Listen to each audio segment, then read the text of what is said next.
식어버린 협곡 텐션을 키워 수락을 눌러 다시 불을 지펴 이그나이트 We are born to be a queen Now we rise yeah Sterling, sterling, sterling and test Run it, up it 토끼 Pink flash Pink, pink flash Sterling, sterling, sterling and test Pink, pink flash Pink, pink flash Wake up, sterling and test Respawn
요즘 꿀은 너무 조용해. 밤을 태우던 악기들은 모두 어디에. 럼블콩 맞은 전적 위에 의지를 다져 악기 토끼가 깨어난다. 숨을 고르고 큐를 돌려라. 사라진 불꽃이 다시 불러. 난 원래 악기였던 거야. Now it's time, here I go. 맘을 다잡고 뛰어들어라. 승리의 감각을 다시 깨워. 난 원래 악기였던 거야. Roll it back, 다시 날 부른다. 나는 그래 악기였던 거야. So like hunters, wake up, wake up.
Makes me stronger.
DK 파이팅! 오케이 프린 가자. 한박 생일 축하해. DK 화이팅! 브리온 화이팅! Hello and welcome to the LCK. We are back here with the Rise group to start off today. I am Valdez, with me is Wolf, and we have D plus Kia up against OK Savings Bank Breon. And Breon are in a position now where they really need to get some wins if they want to secure their playoff spot, or their play-in spot, I should say. We'll see if they even make it to playoffs, but they got to make it through DK here first tonight. We'll see if they could do it. Now, they have a winning record against D+. Since round 2, they have beaten them every single time. This will be the last time they face off for the year, assuming they don't meet, of course, in the future play-ins playoff stage.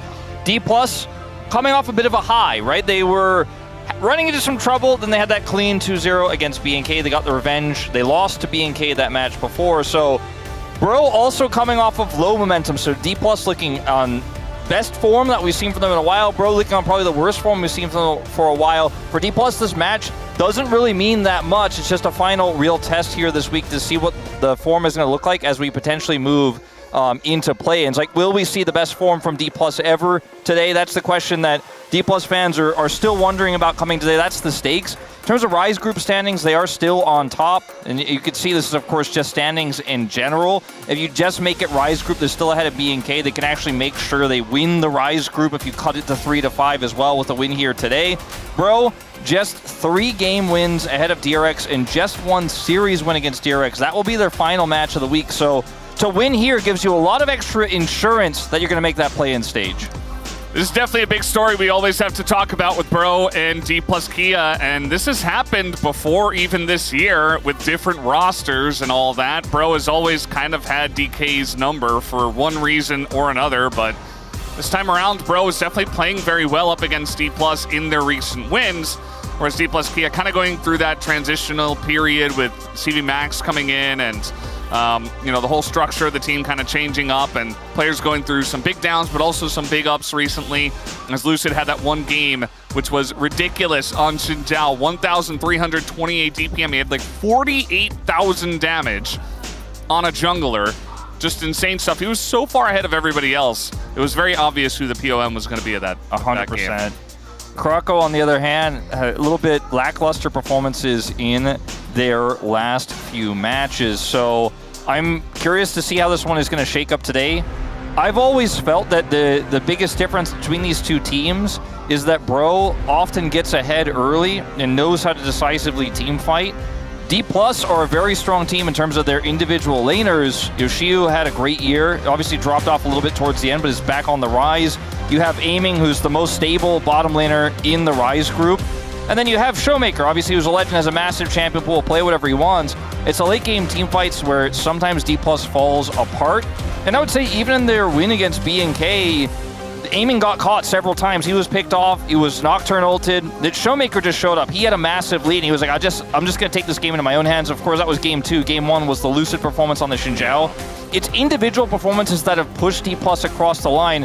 I think if you really, as a D+ fan, want to feel comfortable about how play-ins are going to look, you want to see decisive team fighting here. You want to see a 5-man D+, not just one man showing up and taking all the glory. You want to see a 5-man team. If you're Bro, you got to hope for another win here in a row. The upsets just keep coming for Bro in terms of this matchup. They have been historically really good into D plus Kia when they're the underdogs. It's just the way it goes, I suppose, between these two, as Showmaker, in the team that is winning the most in the Rise group, does have some really great stats here, including 8 solo kills, which is very high, I mean, compared to everybody else, and also just compared to the amount of games and series that they've played, to have 8 solo kills already is quite impressive. And that's for Showmaker, a guy who didn't exactly show up at the beginning of the year. Like, he was good in LCK Cup, I suppose, but then after that kind of fell off in rounds 1 and 2, but has been on the slow comeback, so that's very nice to see. You mentioned that awesome match, or rather the game he played on Ahri, which was absolutely ridiculous as well, alongside a Lucid in their last match. For Bro, you know, you have a few issues matchup-wise coming to this, you know. Will Morgan be able to topple Xiu in the top lane? That matchup's been kind of back and forth between these two. you have a jungler who's looking on lower form when Lucid's looking at his best form in his recent best of 3 against B&K. And then you have the bottom lane, which I think is Bro's weakest point. Palu, very up and down, mostly down, I would say, in a lot of the matches. Like, you might find that one engage 1 out of 3 times that wins the game for Bro, but other times has looked a little bit muted, a little bit weak, sometimes indecisive. And then Hype has just had some, in general, relatively weak performances compared to Aiming, who is the Gold King. He's the main carry for this squad, and even though he gets caught from time to time, he's been incredibly consistent compared to the other 80 carries in the Rise group. You know, you compare him to players like Teddy, right, who's been an insane late game carry but hasn't had the same early game performances. And you compare him to Diablo, similar situation, right? It was an insane carry sometimes in the mid to late game, but it's a little bit risky, his playstyle, and sometimes that backfires. You can say that, yeah. Sometimes his greed is punished, but in terms of fights, he's very clean with it. You know, he knows how to measure those risks in 5v5s. I feel like he's also gotten better with, you know, getting caught. You mentioned he got caught the last time out, but, you know, playing into Nocturne, it can be pretty difficult. I do think that overall, he has gotten better at, you know, positioning, not being in the front, you know, not eating into people as Ezreal and immediately getting blown up, which has happened to him many a time. So I feel like that has been a nice, you know, a nice improvement for him. And, you know, speaking about the support matchup as well, Beryl has been pretty good. I feel like he's been pretty consistent, whereas Palu has been a little bit hit or miss as well. I do think that Hype as well has been very hit or miss. You know, there have been times where we're like, wow, that was crazy. How did he do that on Kai'Sa against DNF? But then other times where it's like, yeah, not really matching up to Aiming. So definitely have to step up a bit here individually as we're getting ready for the draft for game 1. Blue side here with side selection for D plus Kia means that they will have the first pick here, and that will warp how Bro decide to draft. We've seen a lot of changes to drafting this week here on 25-16, with Pantheon being left open a lot of the time, especially in Rise group, to grab picks like the Wukong and the Wukong Annie rotation. See if that does come to pass here, as the Yunara will be banned away. That's also been left up sometimes to mixed results. Don't try to play it into Ruler's Corky Nico with Duro on the side. Viper learned. It looks like we're just going to get the Yap bans here from the side of OK Man Breon, the YAP. Well, if Wukong isn't banned here, they may, again, opt to trade for that Annie Wukong. The Yaw. Yeah. Well, you know, I mean, they just ban something else and give Pantheon, then take Annie Wukong on their side. Yeah. They could ban, for example, an Orianna and take that away. The Rumble banned here, taking that away from Morgan as the final ban. Taliyah gone, so the trade of Taliyah Azir not going to be a factor here. So do you leave Pantheon up, or do you just yap it and say your move D+? Lucid Xin Zhao, kind of an issue. I don't know if it's first pickable here, but it's certainly something they could consider. Yeah, that is true. I think they were playing on the red side in that game, so it kind of made more sense for him to pick it up. It's going to be the Wukong ban. Interesting that they would ban both the Yunara and the Wukong here. And now Pantheon is up. They must have an answer to this, or at least in their minds, an answer to the Pantheon that's not Annie Wukong. This is like, oh man, I really wanted to play Xin Zhao. Come on, guys. I don't want to play Pantheon. He's probably going to have to. I think he certainly will, because Pantheon Annie is pretty good as well. And he said it twice there. Nope, he didn't. Maybe he's saying what they're going to pick on the other side. Perhaps. All right, well, they took the Annie away. So that's a start. Rise group pick. Don't tell me we've pushed Rise Xin Zhao into R1, R2 game 1 Valdez, not game 2 R1, R2 Rise Xin Zhao. No. Galio has been the most common answer to Annie, but instead we'll see the Orianna to come through. Orianna Jarvan feels incredibly powerful, but the Pantheon is just still up. It's not the same type of ball carrier, but still relatively decent. And because of his shield, he can close the gap with that and then go on to somebody with a stun, set up a combo that way. Yeah, a little bit more short range in terms of the engage, so I'm glad you do point that out. As Lucian's, he's got a little grin. He's like, hell yeah, this is exactly what I wanted. No! He's swapping over to Jarvan. The Jarvan is so strong in this situation because it deters a Sivir pick. Oh! and maybe game 2. We may just simply not see the Sivir now at all for Bro, since this has been locked in. Let's see what the final pick is going to be here. It could just be that aiming or barrel lock in. They wanted to push something up like the Alistar and be strong with this composition. I don't think we're going to see a Bard at this point blind. So we'll just see the Aurora, which is in fact going to be blind in this case. I don't think we're going to see support Annie. No. I mean, it's barrel, so it's possible, not. You know, I suppose. Yeah, it is possible. It's Rise Group, baby. Anything could happen. And Morgan has to decide, do I pick something here? It's a great deterrent to Gwen, that's for sure. I don't think he was necessarily planning on picking it in this R3 spot, and he will go for the Ambessa here instead. So we're going to go into the second phase with our top side completely locked in, but no real idea about what that bottom side looks like just yet. For D plus Kia, you have very strong engage and some great follow-up. So even something like Azeri works really well for them because it's really easy to clean up those kills after the Annie, Jarvan, Aurora go in and hit the front line. So we'll see if that's something that Bro want to take away. Kai'Sa works well with this too, and so they might also ban that. Whereas Bro's composition has more conditional engage. Doesn't have a strong side lane threat per se because it's Ambessa laning into Aurora. The Orianna has a lot of wave clear but isn't safe that much in side lanes, so the Pantheon doesn't work too well with it yet.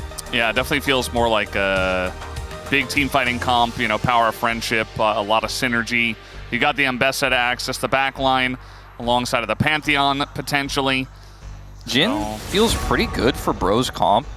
They took the Nico away, which is usually, I mean, Nico's incredibly strong with this comp here for D plus Kia, all the circles, etc., all the CC they already have, but it's usually a ban that is trying to protect your bottom lane 2v2 more than anything else. And Paulo is a pretty decent Nico player himself. Not the best in the Rise group, but he decides to take that away. So I'm wondering what the angle here is going to be for what their bottom lane is going to look like. There's that Alistar I mentioned that Barrow might have wanted to push up instead of the Aurora. And that's now no longer an option. Taking a lot of engaged supports away here. Yeah, I mean, I guess the next on the chopping block would be something like a Rel. And then you're kind of left with, you know, the Leonas of the world if we go that far in terms of banning engaged supports. Paulo loves his Rel. Poppy. He's not going to be playing the Poppy this time. As will we just see that Jhin to come through with the front line they have here. Pretty safe into this Jarvan Annie composition as well because he's going to be following up from long range.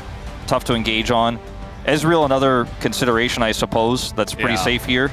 It's either super long range or you get something that's got mobility, or you just pick the Rel, which with the Poppy band and the Alistar band and not a lot of engaged supports, you just take away. Okay, Corki going to feel pretty good into trading with the Rel when she looks for her Shattering Strikes or Crash Downs in the lane. Just incredibly powerful in the 2v2. Great follow-up. It's a different type of follow-up to Jhin. Like, Jhin doesn't go in, he just follows up from far away, whereas Corki follows up from far away by going in and doing a ton of damage when he hits his 2-item spike. They're going to lock it. And with no Nico here, and this comp not really being that much of a Bard angle, you could set up some combos with Bard or even Cataclysm into Bard into Annie, but might just be begin to with that Leona pick you were talking about just for follow-up engage. Beryl with a lot to say about it. I mean, I don't think this is the Janna angle that maybe some Janna enthusiasts be asking for. He is hovering the Bard. I mean, what we saw yesterday, again, from Carrier, I was watching that and I'm like, everybody should be playing Bard. Like, just how strong it is into engage, as set up. Yes, it's very difficult, but as the players get better and better at it, it just feels so good. As we're picking Sivir into Jarvan, yes, it's good into Bard, but I'm not sure about it against the rest of the comp. Yeah, we've seen so many times the Sivir picked into the Bard because you can spell shield the Tempered Fate. It's very safe, but you know, when you're an AD carry, if you're thinking about Tempered Fate as your win con, you know, I can shut that down, then your comp has other issues, I think. Yeah. The Jarvan is going to smash this Sivir. There's so many types of CC, there's so many ways to pop that spell shield, they only have one opportunity to use that I think this comp really is more about trying to set up the mid prio so the Pantheon has a little bit more agency to roam around the map and make those ganks happen in side lanes with this Ambessa. But I think in terms of team fights, I really like more what D plus Kia put together here. They also have the Aurora into the Ambessa matchup, which can be quite powerful if played well. So there's a lot of pressure on each individual laner here for the side of Bro, and then their teamwork in team fights has to be good. And Paulo, flip a coin on those rel engages, because on heads, it's like some of the best you've ever seen. Yeah. But on tails, he's just going in, he's missing everything. And I hate to say that about Paulo. He's our favorite green giant, you know? Yeah. But he's had some ups and he's had some downs, and it's this pick in particular that I always think of when I think of Paulo's greatest engages, but also his biggest flubs. Yeah. Two different types of albums there. Well, let's hope we get the greatest hits from him this time around, as he could be a big game changer on that rel in this game number 1. We're ready. It's DK versus Bro for game number 1.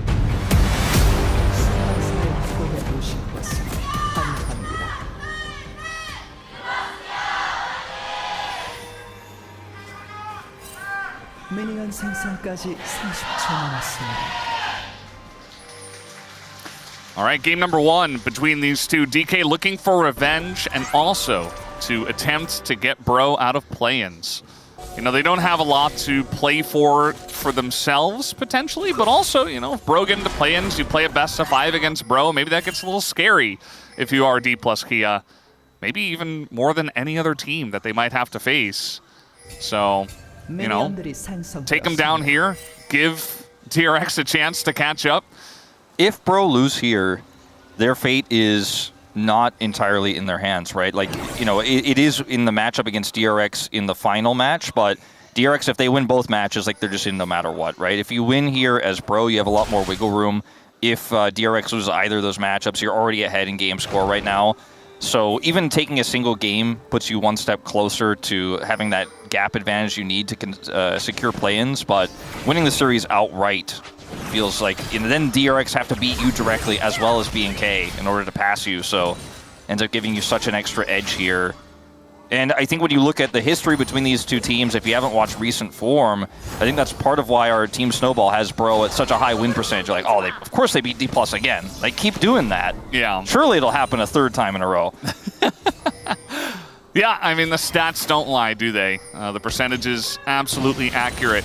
We're taking a look at some of the runes that we have here. Big fan of the Phase Rush on as many people as can take it, but also do have the Unsealed Spellbook for both of these supports. You do see the rare Electrocute Ambessa into the Aurora. This is really common to see in this matchup specifically, so that the Ambessa has a little bit of power to trade.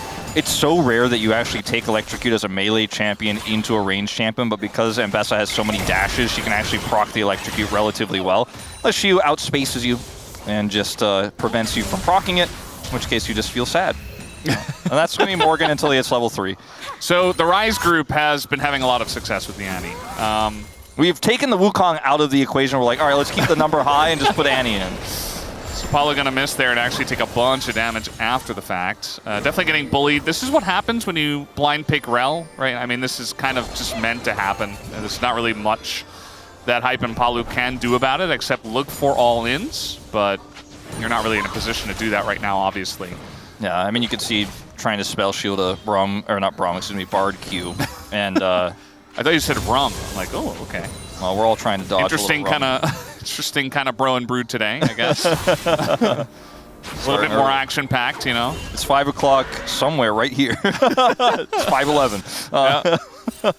But yeah, I mean, this lane is what we knew was going to be a problem with almost any support here with Corki, because when Rel tries to go in for the trade, you just shred those resistances. But when you have a range support like the Bard in this case, or the Rum in this case, then it's kind of an issue for Paulo.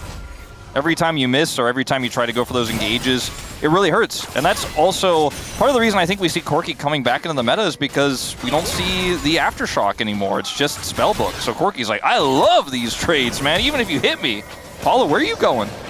Yeah, he was going very far up the lane. I'm not sure exactly why, but perhaps didn't expect Beryl to be there, and Beryl just threatened him with a binding, so Paulo now doesn't have flash or heal after that little bit of a whoopsie. It looks like because there's a ward in the northernmost brush, I think he knew that, so he's like, I can't back in that brush, so I need to back on the mid brush, so he tried to go up and hope they didn't see him. I think that's what happened.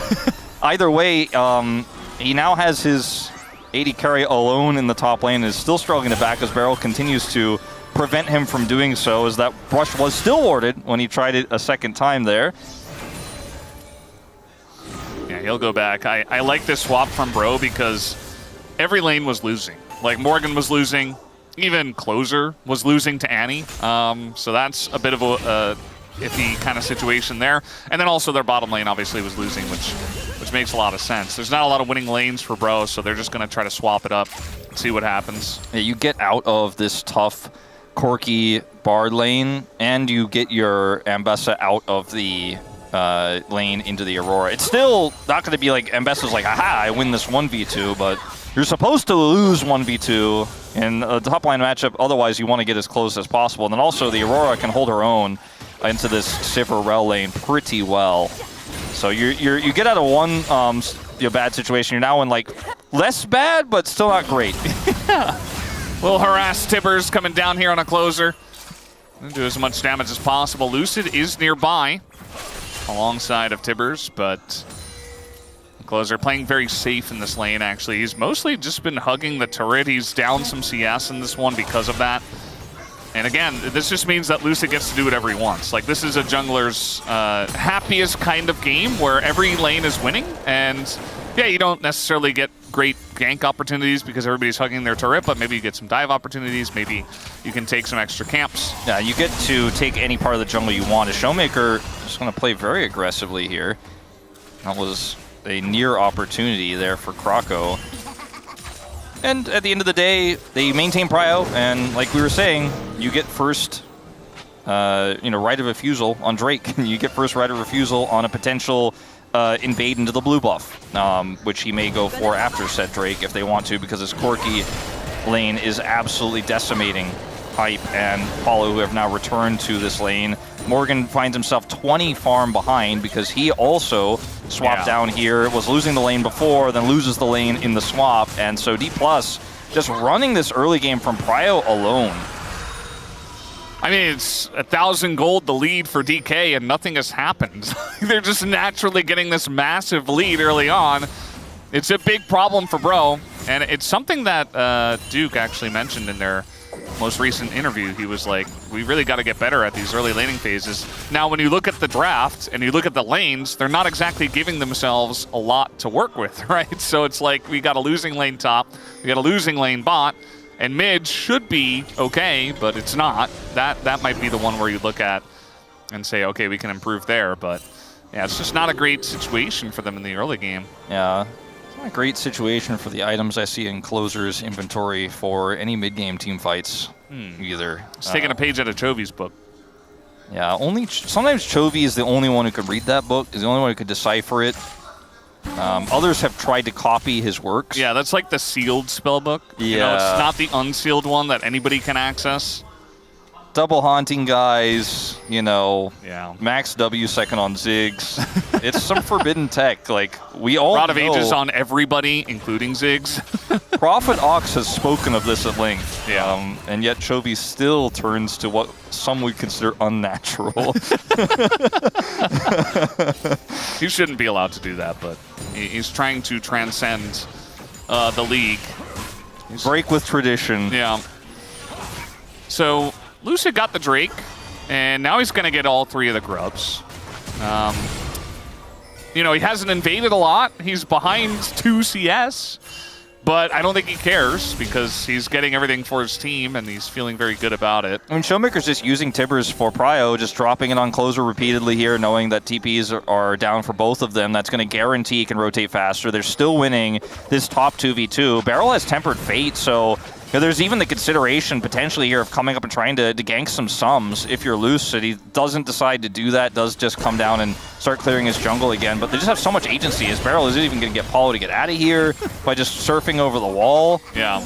I like how he was hiding on that bush, and he was just like, I'm not here, but I'm also immediately available if necessary. Because I am Bard, And I can also scout for any junglers that are coming up, so. And they likely know, like, they don't know exactly where he is. He could be looking for a gank mid as CSL ult.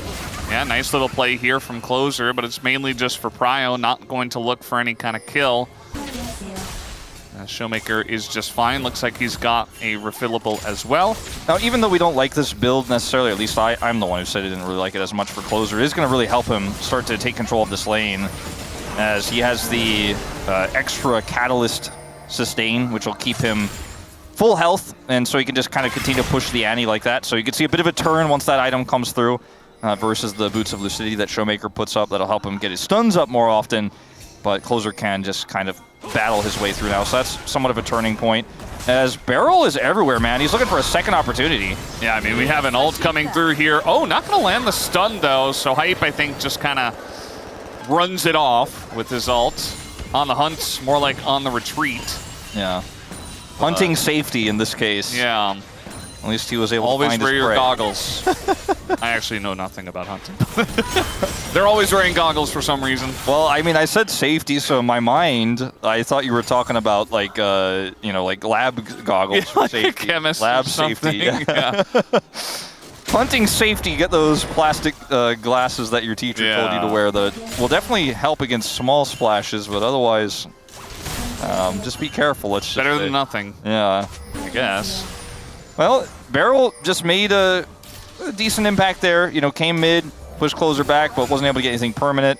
You know, was hiding that bush for a while, which probably made the bro, you know, bottom do a thing. Oh, there's possibly a Lucid Dive coming, a Tempered Fate. The turret, he doesn't obviously go for anything like that, but just constantly applying pressure as Bard really well in this game. A good sign for Beryl's form on this pick, which has been up and down. Enough to win a world championship. So that's the biggest up, I'd say. Yeah. Even though his form on the day on the pick was not everyone's favorite. But still got the trophy. Got the trophy, that's all that matters. And I think it's just natural that Bard is becoming more and more prevalent. It's a very high skill ceiling champion, but the more you play it, the better you get at it. The more you see examples of it playing well, the more you know how to utilize it. Now, speaking of trophies, we both junglers have their Sundered Sky, which is the trophy item right now.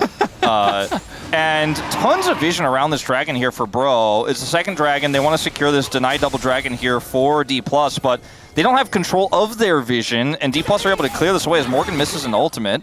And Shiu has TP advantage, actually. This is somewhat disastrous for Bro, in fact, because he could just show up here at a moment's notice, and D+ are definitely primed to look for a fight here. And there's no real way for Morgan to stop that TP from coming in either, so with that ultimate gone, I feel like DK, as long as they, you know, check all the boxes, clear out all the vision, nobody gets caught, they should be just fine. Showmaker did use Tibbers pretty early on here to try to chunk out Closer, but as you mentioned before, Closer's just fine. Looks like Hype wanted to go for a back, maybe looking for that first item, but he gets his back denied. So I feel like that's another win for DK to just go ahead and try to start up this Drake and take it for free. They had the vision, but they weren't able to protect it. They weren't able to group for it. And Closer, like, he had plenty of health, but he's still got no offensive capabilities or really great setup to look for a ball, a big shockwave in this team fight, even though he had that ult advantage over Showmaker that you pointed out. So D+ are just like, we got TP advantage topside. I think that's why we saw that all-in attempt from Morgan there. He's like, well, I at least got to get his health. I don't think he thinks he can kill there, but he's like, if we get his health low, he'll have to back. He'll have to either then decide to TP to the fight or give me plate gold in the top side. But he misses the ultimate, and so they just don't get anything here. It is Chemtech Soul off the double dragon, so pretty low roll here for D+, but they get the objective just the same. All three. And objective feats of strength here, as fast as humanly possible, go to D+ Kia. Yeah. Hype is not going to back again. He's tried to back like 4 times. This time he chooses not to, just to make sure he picks up the wave. But like, I do wonder how much gold he's sitting on and how long he's going to stay there without getting his item. He finishes his call, which is also important, so maybe needed that little bit of extra. But again, still no first blood. 14 minutes into game number 1. Nobody has died. There's really been a lack of action across the board. It's just been kind of DK getting everything and Bro accepting that fact. At least they've shored up a lot of the gold deficits from the lane, so Bro have that going for them. As Paulo's just going to throw out the ult here, and the Mega Cone out from Lucid means that we don't have the Magnet Storm coming in from the side of Paulo, but we have the rest of the engage. The Shockwave gonna hit Barrel only, as now Lucid is totally fine, and everybody's baited into the Aurora ult. In comes Lucid with the Mega Cone engage. They try to turn onto him. A lot of CC comes out from him, but that's going to be about it, as he does go down, as eventually Paulo as well will follow suit. Really, the only question is when, as that'll be the win for DK in this fight. As down he goes, the kill goes to Barrel. Barrel notorious for being a bloodthirsty bard. He is getting a lot of the kills when he's on this pig. Gets that one there, because he's the one who is able to check and find Paulo as hype. Oh boy. Not going to enjoy his time here. Nobody enjoys their time laning into Corki in the mid lane, especially when that Triforce is done. Paulo gets caught here initially, trying to clear vision out. Uses Magnet Storm to try to buy time, because Morgan's rotating over. He has his ultimate right. They have the Pantheon ult. And this looks initially like, sure, we don't have the Rel ult, but we can turn on this. But Tempered Fate's pretty strong. A little dive on a Showmaker, but he's totally fine, and Krako's is dead. Looks like a dive went horrifically wrong in the bottom lane, as that's going to be feats of strength here for the side of D plus Kia, and they're getting everything now in this early game. Yeah, this is starting to feel like it's going to turn into an insurmountable lead. So this is Showmaker just trying to get back to lane. The timing of this is just off, and the stun here onto Krako as he goes for the engage under turret aggro, and now I don't even want to know what's going on down here. Yeah, Paulo a bit zoned, and yeah, Barrel gonna take that kill, absolutely.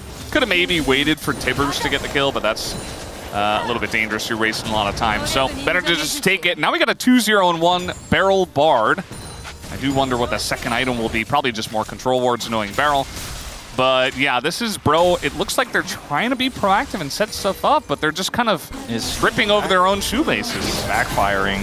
Like, I can really give the first fight to Bro, because that looked like a pretty nice angle. They go into the choke point, though. Showmaker gets a lot of value. He has a really nice cone stun as well towards the later end of that fight. And then the Aurora ultimate as well on top of everything. The Tempered Fate is what buys them the time to get into position to fight it. But from Bro's perspective, it looks like, okay, we have an angle here just quickly enough to win this fight before the rest of D+'s cavalry arrive, but they're not able to do so. The dive fails. They try to aggressively posture bottom lane a second time. That also fails. And now Paulo, obviously flashless from that second to last engage, means that his next engage opportunity on potentially the Soul Point fight is also going to be a little bit less. So lots of L's here for Bro in the early game. Find themselves only 2,000 gold behind, but tempo is completely against them. Paulo loses a fourth of his health bar. Yeah, I mean, it looks like they're desperately trying to get in here and challenge this Rift Herald. I mean, they're even going to redemption it, as it looks like it's just going to be up to the eye hit. It goes over to Lucid, barely. He's got a Mega Cone to get in and get the eye and get out as he's Jarvan. Nice little Mission Impossible play there from Lucid. DK, Showmaker's getting the bottom turret. They're getting the Rift Herald. They're winning all the fights. If only Paulo had flash there, maybe he could have flash engaged, right? I mean, unironically, that's a huge loss for Bro. He's not quite able to find the angle he wants. They know Showmaker doesn't have TP. Well, he's pushing the top or the bottom turret, so if they don't deal with this Herald play, they're gonna lose a turret and Herald, so they feel priced into it, but they're a little bit late to the play. They're not able to set up for it. They don't get the Herald. Showmaker gets the turret anyways, and they hard force for the 50-50, and it doesn't go their way, so nothing turning up Bro here in this early game, and D+ looking like they're back in form. Right on time, honestly. I mean, this is the last week of the regular season, so we finish this, they go straight into best of fives.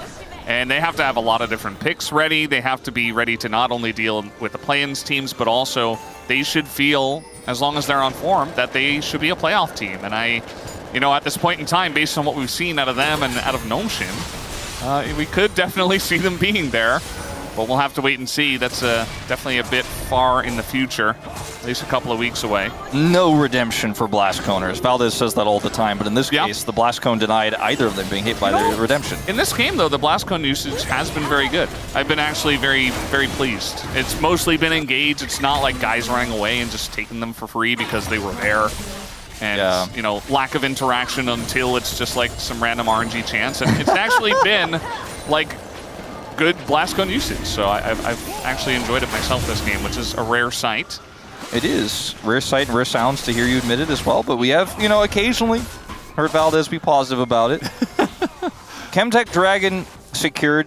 Soul Point, again, not the end of the world for Bro. It's just everything else that's a bit in tatters. Yeah. The Orianna that's 0-0-1 that hasn't been able to make an impact in team fights, that's sitting on a 6-stack Rod of Ages is,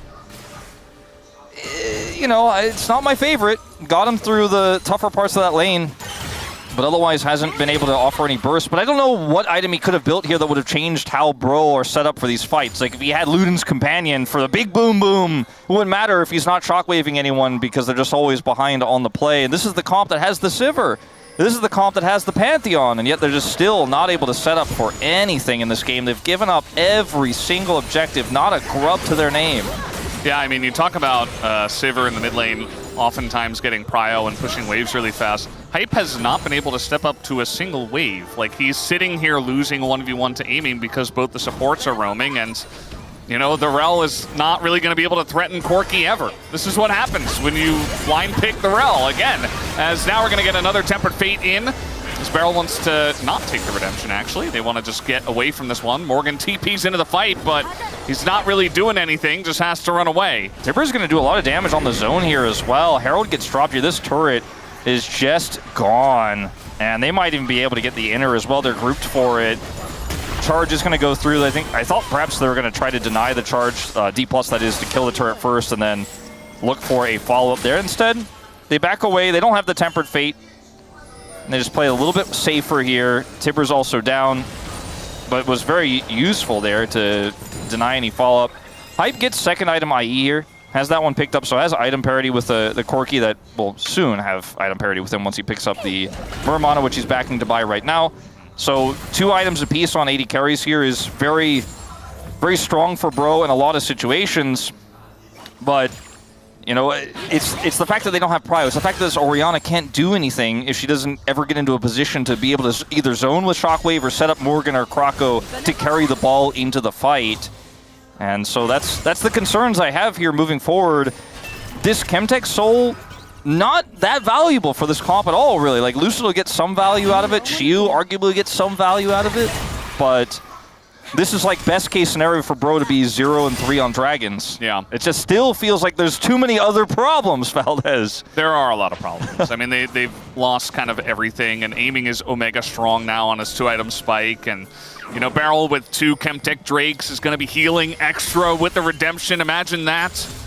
As if he needed any extra for that OP item, as all the supports have declared it here at the LCK, the OP item. Everybody seems to build that now, or Mikhail's as their first item. Not a whole lot of locketing, feels like, nowadays. I remember Shirelius, remember that item? Yeah, did see it. I think it was built yesterday as like a second item, or maybe it was last week. But yeah, I think that was like the first time in a long time. Just doesn't feel very common. It's okay, you got Sivir. It's the next best thing. As Bro are going to have to do the Desperation Otacon where they try to set up for this. Their Sivir is not here. Closer is going to have to look for a big Shockwave to deny the approach here, and they just do not have enough vision here of the approach of D+ to even look for that. They now kite away, but I think they're just going to have to back away from this entirely. If they hold this, they will regret it. Palu looking for a flank here, but is seen. I mean, you're playing into Bard as well. Like, Barrel can set up this fight with an ult if need be, if you're going to get it very low. The engage, though, goes on a Showmaker, and the Temper Fate is late. Same time, though, Morgan just going to be picked off for some reason on the top side. Looks like Aiming and Lucid were able to catch him. Exhaust comes in on a Krako. Now massive Aurora ult on a 4. Catches everyone, and they try to turn on a Shiu. He just gets away, and the ticking damage is insane. Everybody's super low. Hype can't do enough. He has to be in melee range. Krako falls as well. And it's not a leash Otacon, but it's going to be Otacon still for DK on top of a gigantic fight. The target selection very poor for Bro in the latter part of that fight, but you can see how you could use Otacon to turn like this onto someone like Showmaker. All the engages used, though, there's no peel for Morgan, and Aiming's damage is just obscene. So it's a trade 1-for-1 at the initial part of this fight, and then watching the follow-up here as Krako goes in kind of alone. Oh. The Aurora ultimate zones everyone away, and then watch how everyone kind of doesn't really know what to do next.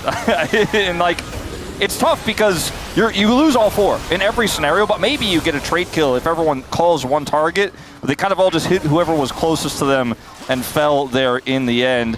I don't hate the Otacon call in its initial setup, but I think they stayed on it way too long. Yeah, like you said, it was, you know, a bit of desperation. You can look for a turn, but the execution, man, it is Rise Group, baby, after all. That's just the way it goes sometimes. As now, we do have the Chemtech Soul up and available for DK if they win another fight here with Otacon, with this gigantic gold lead that they have for this point in the game, 6,000.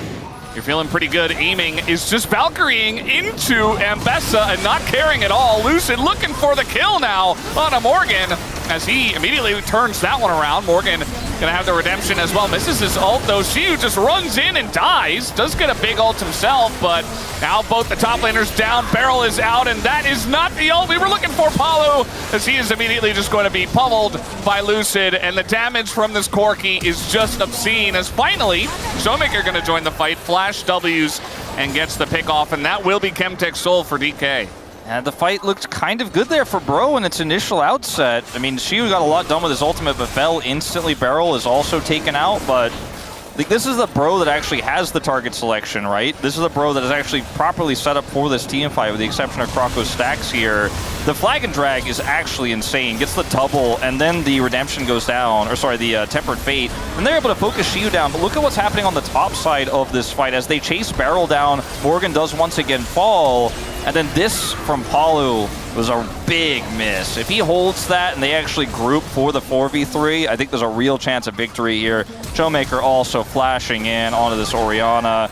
Gets the flash out of hype as well. Does not want to be involved in that. So big summoners down across the board here for Bro now, and there's just no escape in that situation that went from bad to worse. And that Palu engage, you know, if he just had a little bit more information, or if he was a little bit more patient, or maybe even wanted to use it defensively to help them retreat, like the fact that he has it means that D+ can't chase as much there. There were so many better ways that could have gone for Bro, but instead it's Chemtech Soul. It's Baron on the cards here now, and with Palu, no flash. No flashes for your carries. Yeah. Like, I don't know if you can actually contest this. I mean, D+ are playing it safe. They're doing their due diligence and setting up deep vision around the pit, but at this point, I almost don't feel like they need to. You know, it's quite a bit of damage they have on their hands here as well, with even the Leandries for Xiu. Yeah. There were a couple of interesting stats we showed as well, that Xiu has actually done more damage than aiming. I'm actually a bit surprised by that, but he has had some really huge ults. Also, that Krako's down 2 levels on the Pantheon. You know, this is a big prio pick right now in the LCK. As speaking of which, the Pantheon is bot lane. We'll see if they can even kill Xiu. He's desperately trying to get to the other side. And yes, he goes down. But you're giving over this, as Palu does have Smite. He does have Smite. He will be able to potentially try to get over the wall here. Pantheon has his ult, but I feel like it's a little bit too little too late. Palu, it's going to come down to you as he goes over the wall, and it's not going to go to you at all, as Lucid is able to smite it down. Has the advantage there. The shockwave, just desperation, as D+ Kia, they give up their top laner for Baron. That's not jungle Rel. That's not old damage to monsters Rel. Okay. Not the best magical journey, but it's just okay. Closer just okay. He's dead up on the top lane, and meanwhile, Beryl actually baited this a little bit. We got Tibbers in here. Showmaker says, I can take the 1v4. It's fine. D+? I have Zhonya's, and the rest of the team is trying to come on over here, and by the rest of the team, I mean Lucid. And the TP is coming in. I suppose that's why he kept on going on this. No flag available for Lucid. Now he gets it back, as now we've got the Aurora back in the fight, and immediately it is going to be the long-term bait and switch here, as triple kill comes through. And, well, the disengage cone does come in, but that's fine, as D+ Kia will just push mid. Every time it feels like in these drafts, D+ have maybe made a bit of an overextension, maybe playing a little bit with their food. She was like, I got this. Gets a penta on the Nexus defense on this champ. This time around is going to win them the team fight, picks up a triple. And D+ here, you know, with a responding Sivir in 20 seconds, can't kill the Nexus, I don't think, unless Bro make a mistake here on their attempted defense of this inhibitor, which they should absolutely let go. But this game is all but over. It has been for a while, but this is kind of the cherry on top here for D+ at this point. And watch this play here once again. The collapse onto Closer. Just, you know, doesn't have any setup. No one's shadowing him. He has no vision protecting this this side laning. over here, like, Barrel's just reminding everyone, not all who wander are lost, Valdez. Just getting some additional information for his team to then overextend so that Shiu can respawn in 10 seconds, TP behind them, Yeah. and win the fight. Showmaker's like, I'm buying time. Shiu, I'm big up him. My top laner, as in live, we're having a bit of a tussle. But I want to see Shiu clean up again. Oh, this is boring. Oh, we got to see the Pantheon losing. You know, that's very important for morale here at the LCK. As the engage from Palu once again not quite in, and the damage out of Shiu now is just disgusting. Level 17, big shockwave comes in, but I think they're just a bit too far behind as Beryl is eventually going to go down, but everybody else just gets blown to smithereens. It's a quadra for aiming at the end of this one, and that will be game number 1. Going the way of D plus Kia. 11-0 was aiming on the Corki, who absolutely just took over the game. As that'll do it at 30 minutes, DK take the win. Late season form here for D+ is looking fantastic. Erasing history almost in this first game, making you forget they have a losing record against Bro up until this point. They're trying to say the last match is the match that matters. And for Bro fans, there's no real good things to see here. Like, you just didn't have an in this game at all, start to finish. Draft, I think, not horrible in terms of what 5v5s could have looked like, but with the lack of prio and the losing lanes, especially with this lane swap that feels like it pushed things from bad to worse, Bro just never had a chance to fight for anything. They gave up every single objective, and then we came to the mid game. The Corki was just tearing Sivir out of the mid lane. Beryl was everywhere on this Bard. And then Shiu just suddenly showed up and pressed R, and the health bars disappeared. Yeah, no, that was his job. Show up and press a couple buttons and be Aurora. They didn't have a great answer to the Aurora either. Just kind of felt like from the red side, Bro were very lost in the draft and then also in the execution of their draft in this game number 1. So D plus Kia, as you mentioned, very much in form and looking good as CV Max still has a ton of notes after that game number 1. As we are done here, we'll take a break and have the space. We'll be right back.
소천사야 괜찮아 소천사 괜찮아 나 자리 좋아. 나 자리 좋아 나도. 일러 풀더 있다. 바텀 2차 들어가.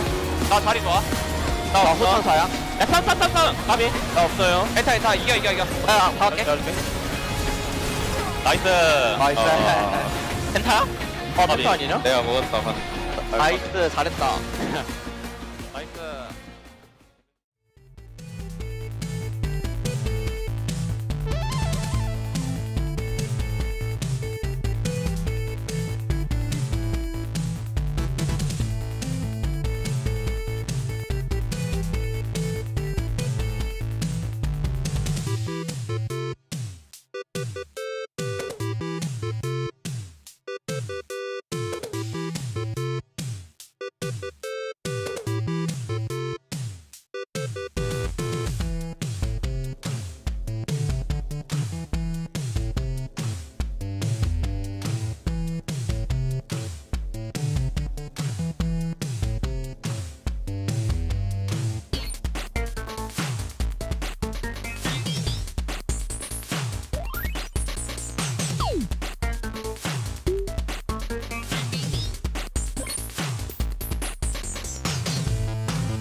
Hello and welcome back to the LCK. We just saw DK dunking on Bro, but the fight isn't over, and we have two representatives of the team ready to speak up for their teams and try and establish who's going to be on top in this series. Oh, there's the reveal. To the surprise of absolutely no one, I will be representing DK, who I think had a great game one, which has never backfired for them before. And your opening statement, Digon? I love Bro. That's it? And succinct. That's all you got? Hey! No retort at this time. Okay, moving on. We'll be having a look at some of the information from the game, getting some of the facts ahead. This is a breakdown of what happened in the game. I'd like to draw attention to my top laner, who seemingly has learned to not just go in and die on Aurora, which I think I am a big fan of. I also want to draw attention to my mid laner, who did an exceptional job when his laning phase hasn't always been the greatest this year. He has been on the up and up. All right, keep it brief. And I think the objectives have been looking good for my team. I'd like to draw attention to the first 14 minutes of this game. Do you see that part of the graph? That is a classic brewing. A classic brewing of the Bro. I do see that. Hey, this is his time to talk. I do see that. Do continue. And most of the time, when the Bros brew, that's when the brew becomes Bro. And sometimes it carries over to games 2 and 3. I get that. I see that. That's really, yeah, okay. We'll have a look at the draft as well. That's obviously very important when it comes to these games. So once again, our DK representative, if you want to discuss your thoughts on this. Yeah, I want to highlight the specifically Sivir pick. I think picking Sivir into Jarvan and Aurora is not the best call. I think that will be my 1 point against Bro. And then for DK, I think the fact that they're continuously willing to able to pick up the Bard and actually play towards it. Bard, to me, as we have seen him rise up, as the skill level on average of using this champion has gone up, seems completely busted. And yet another reason why I think DK came out of this draft feeling very confident despite the fact that they gave over the Pantheon. I understand my peers' comments about picking the absolutely busted champions, but that's not what Giga Chads do. When they try to win with style. And they're keeping in mind later on this week in the LCK, a very important match against DRX, whereas it seems like DK is kind of showing their cards on what's going to happen for play-ins for them. Is my opponent saying that this match is not important? Do you have a retort for this? I'm saying that D+ are kind of showing their cards a little bit early for a more important match later. Okay, we'll hold that point there. Do you have some video examples from the game?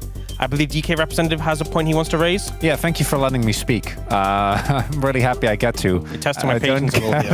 a lot of time here. One of the biggest weaknesses that my team has had has been these early skirmishes. I think that's where they have really struggled and where they've often fallen apart. And I'm happy to see that they actually had a really good set play that they executed multiple times here, where they used the Bard to extend the play, counteract the engages onto Lucid, which has been one of the big reasons why my team has struggled, and instead absorb that blast, play as a team, and get a beautiful counter engage of. And even though my jungler ended up dying, this was a big win that really set up and solidified the early momentum for my team. And it's something that I have struggled with so much, and seeing them actually be able to execute upon it, I think is a clear sign of growth. It was a good look, you know, we can't really dispute that. Do you have anything to say? Yeah, I concede to the point here that my opponent is making towards the play that happened, the play that's in question. I think there's a very clear reason why the outcome was the way that it was, which was we're the brewers, and we are the ones that tried to start that fight.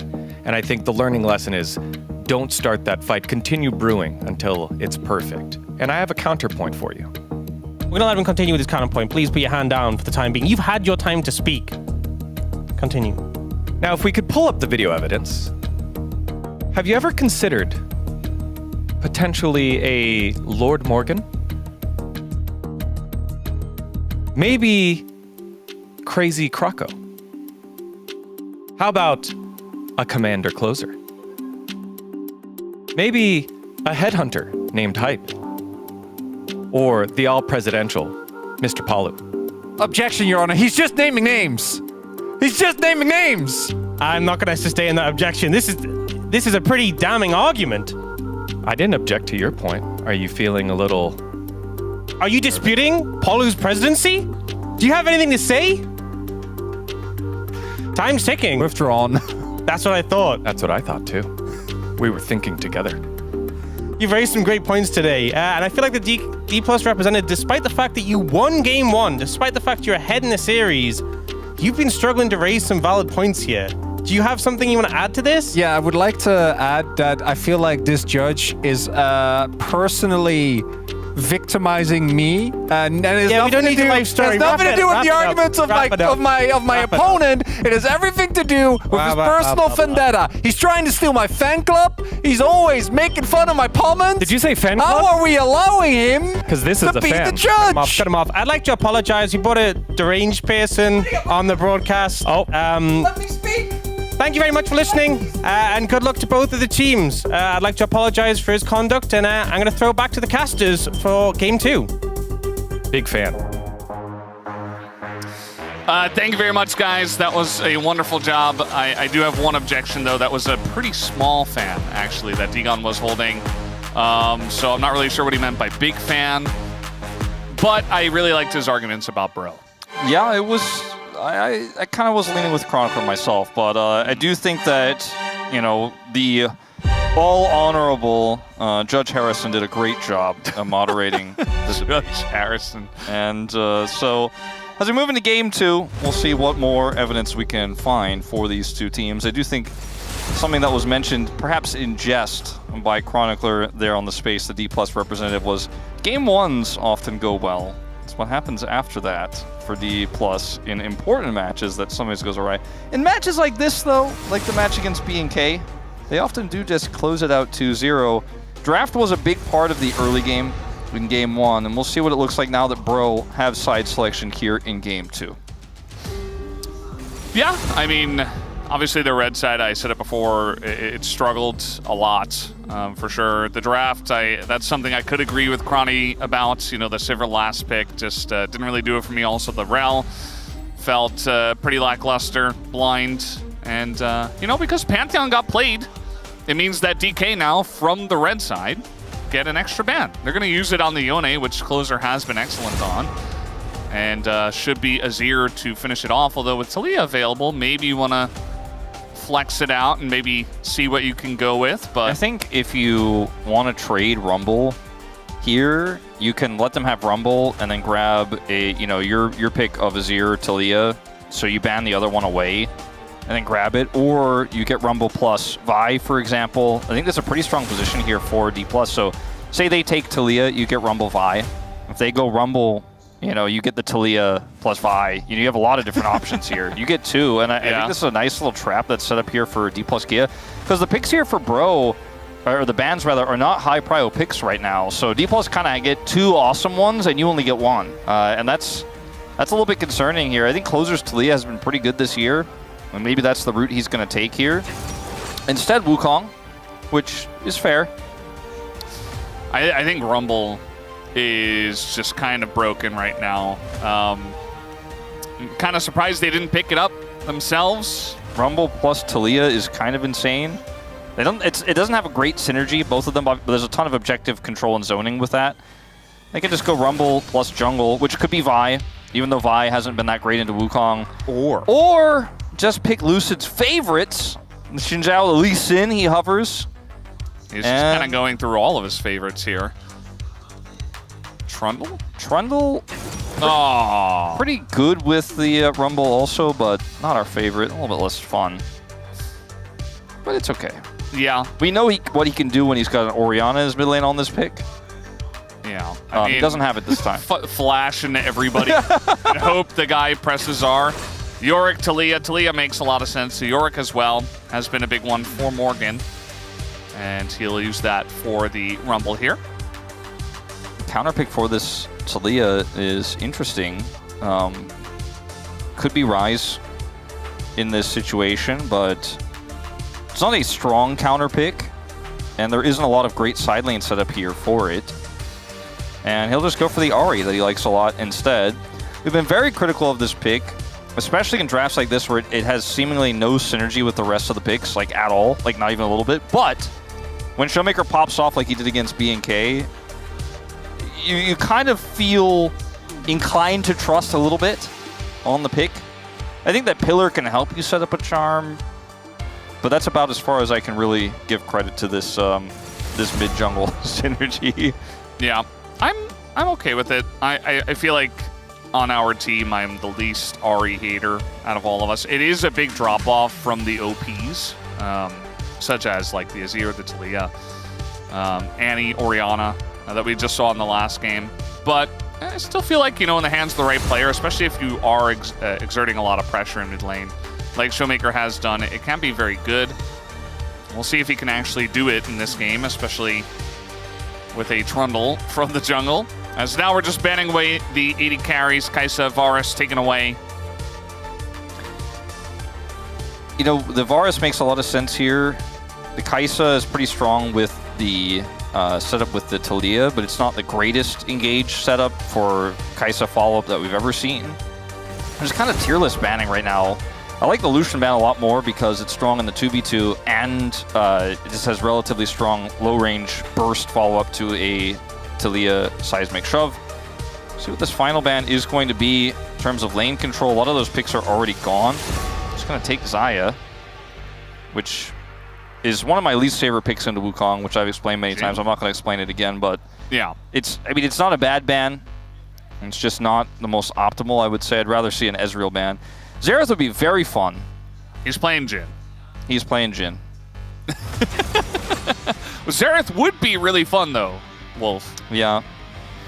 This is a pick that Chronicler, I can tell, is probably gripping the desk a little bit more tightly when he sees, because he's not a biggest fan of Aiming's individual performances on Jhin, but when you have this much setup for it, Aiming performs decently well, even if there's a few mistakes along the way. Still ends up doing a lot of damage. Makes a large impact. And in terms of counter picks, there's just not a whole lot here.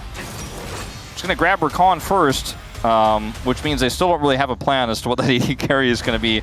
You could go for something a little bit more scaling here, or you could go for like Jinx and go, well, we've got enough setup to get resets and pop off. You can go for the Zeri. See a lot of shifting in the chair. The Zeri makes sense because you have a ton of frontline, you have a ton of engage. The follow-up becomes relatively simple here. If they had the Rumble instead of the Yorick, I'd be like, man, this draft is great. There's a big grin on the face of CV Max. As is he actually going to do it? Can handle the Wukong and the Rakan very, very nicely. Especially because those two have a ton of synergy together. Yeah.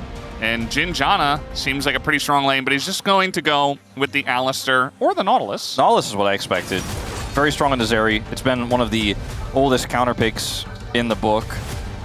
Not a role specific, because it's not an 80 carry, but is one of the great counters to Zeri because you click on her with your R button and then she gets done.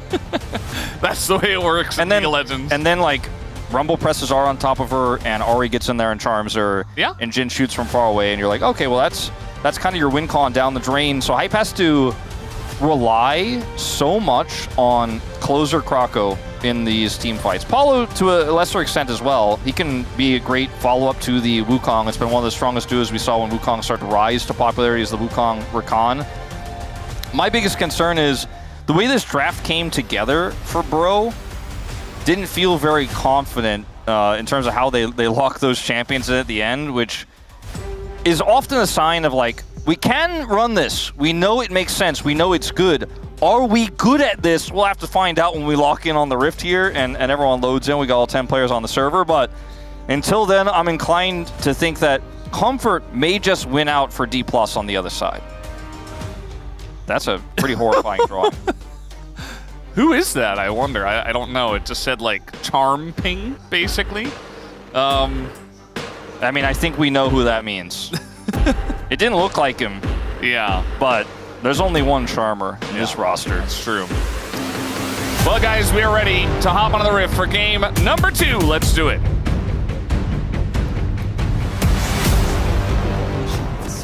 환영합니다.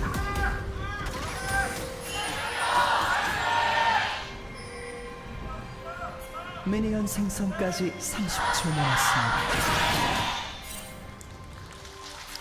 All right, game number 2 on the cards here. We're in the final week of regular season play at the LCK. And this is the second to last game for both of these teams. And just to remind everyone, Bro will play against their direct competition in DRX later this week. Depending on what happens in the rest of this series, that may just simply be the decider. It also depends on what happens with DRX in their match against B&K tomorrow. So, you know, if they end up losing that, Bro win this, then it's kind of a done deal. So, see what the early game looks like here, because this does feel like, for Bro, a draft where you can actually lane in the early game. Yeah, that's helpful, Wolf. That sounds very helpful. Being able to play the game in the first 15 minutes. Sometimes you just opt to not play the game and then you do things later. To Bro and Brew. Yeah. I didn't really think the arguments from our Bro representative about that made any sense to me. As if, like, the I don't think they were supposed to make any sense. No, I know. Though. But the Brew doesn't carry over into the second game. Also, if you just brew like they were doing in that game and never take any objectives, you'd end up losing out as well. As Paulu's going to use his Q for sustain here, as Barrel looks for a little bit of a trade. Level 2 on the horizon here for D+ very soon. Just one more for aiming to grab it. Well, they're going to crash this wave in. Krako is a Wukong. He's not going to come down here or do anything like that, even though he's nearby. Just some plate damage here and some potential CS deny. Yeah. Ends up being most of this going over to Hype anyways, right? Yeah, okay. Oh. Decent some of it. Some of it. Yeah, some of it. Still counts. Mid lane should go the way of Showmaker slightly. Bot lane should go the way of DK's bot duo. And top lane, definitely a bit more even, especially early on. Especially if you miss harpoons. Phew. Yeah. Sorry, the observer's calling him out there. Whoa. Oh, a little bit of a drop-off for Wukong. Only some legend Wukongs seem to be getting the W's there. I think by this, they're saying that no Rise Wukongs have won. And we had the evidence right there. They clearly removed the Wukong from the Wukong A. They identified in their previous game, the stat was really Annie-focused, not Wukong Annie-focused. They were like, it was a trap all along. It's Annie really got just another Annie. win. 13-2 now. Looking to lock down the Rakan here, expecting the grand exit, and there is going to be the flash from Palu just to be 100% sure. Nice pillar placement there from Lucid to make sure he has to use that flash. Expects the grand entrance, was able to cut him off there, very close to death. And even a Trundle, you know, can make an impact at level 4. Like it seems like it's hard to do that, especially into Rakan, but if you play it that well, you have that Nautilus. Very powerful setup there in the bottom side. Lucid will just take his opportunity back right after that. Grab his longsword, a little bit of extra health. And it's a quiet early game otherwise here. You know, no flash for the Rakan. Doesn't necessarily matter pre-6. Yeah, it's not the biggest deal in the world. I think that they're not really going to look for opportunities in the bottom lane for quite a while. This is getting very Shu favored. And I feel like Morgan should be a bit more okay than he is. Yes, Rumble is very OP. That is why it was chosen, selected here as the first pick on red side. Morgan's just brewing. You see that Riot Games flag next to the turret? You know, we can't see it now, but it's to the left of his turret.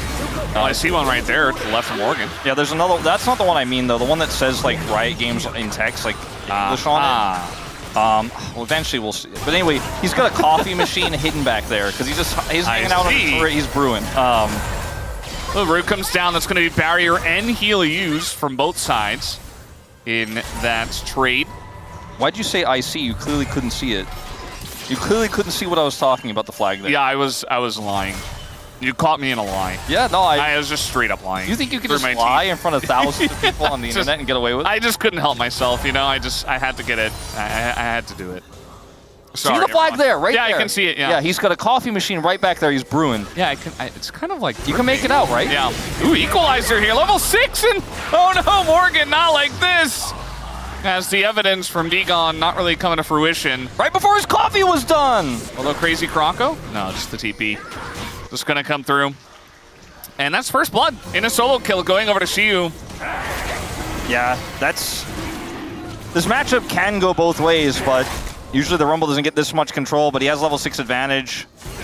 And he just drops the equalizer between wall and turret is never really where you want to be in this situation because it makes it impossible to avoid the equalizer, but he wants to avoid everything else from Xiu, so he's just hugging the left side there. Next to his coffee maker, of course, and just gets burned to a crisp. The coffee is still safe, though, don't worry.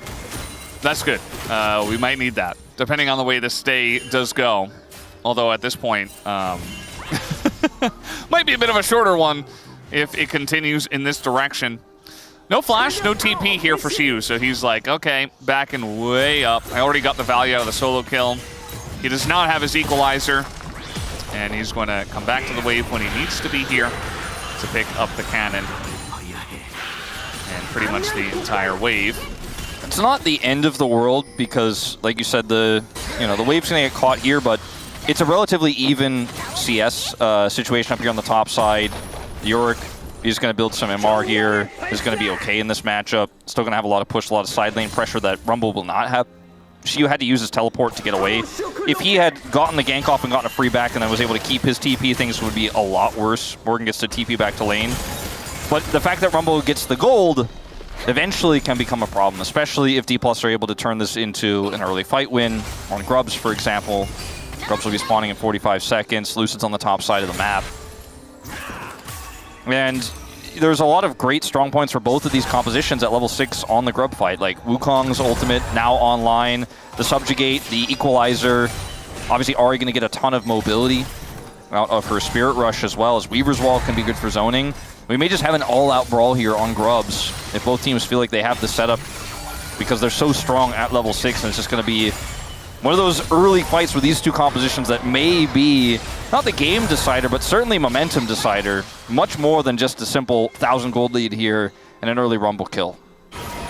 Which is significant in its own right, but yeah, this could be a way back in for Bro if they get the right setup is what I'm getting at. Speaking of setups, big rotations up from the side of Beryl and aiming. Gonna get the hook here on Apollo, who's gonna have to go over the wall. Has his flashback at least. Both of our supports have TP at the same time. Level 6 hit here by Beryl as he walks through mid lane. And so, really staking their claim on the Grubs. I don't think TP is coming in. I don't know if Bro should really look to fight this. They're going to teleport the Rakanan, who again does not have ult like you say. Beryl does.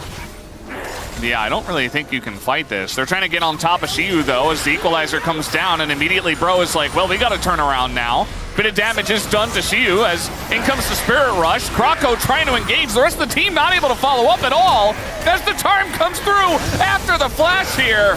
And now finally we have Closer coming on in. Morgan has to flash the wall himself, but bit of extra damage comes in from Showmaker. Flash on in with the Q. Gets the kill on a Krako.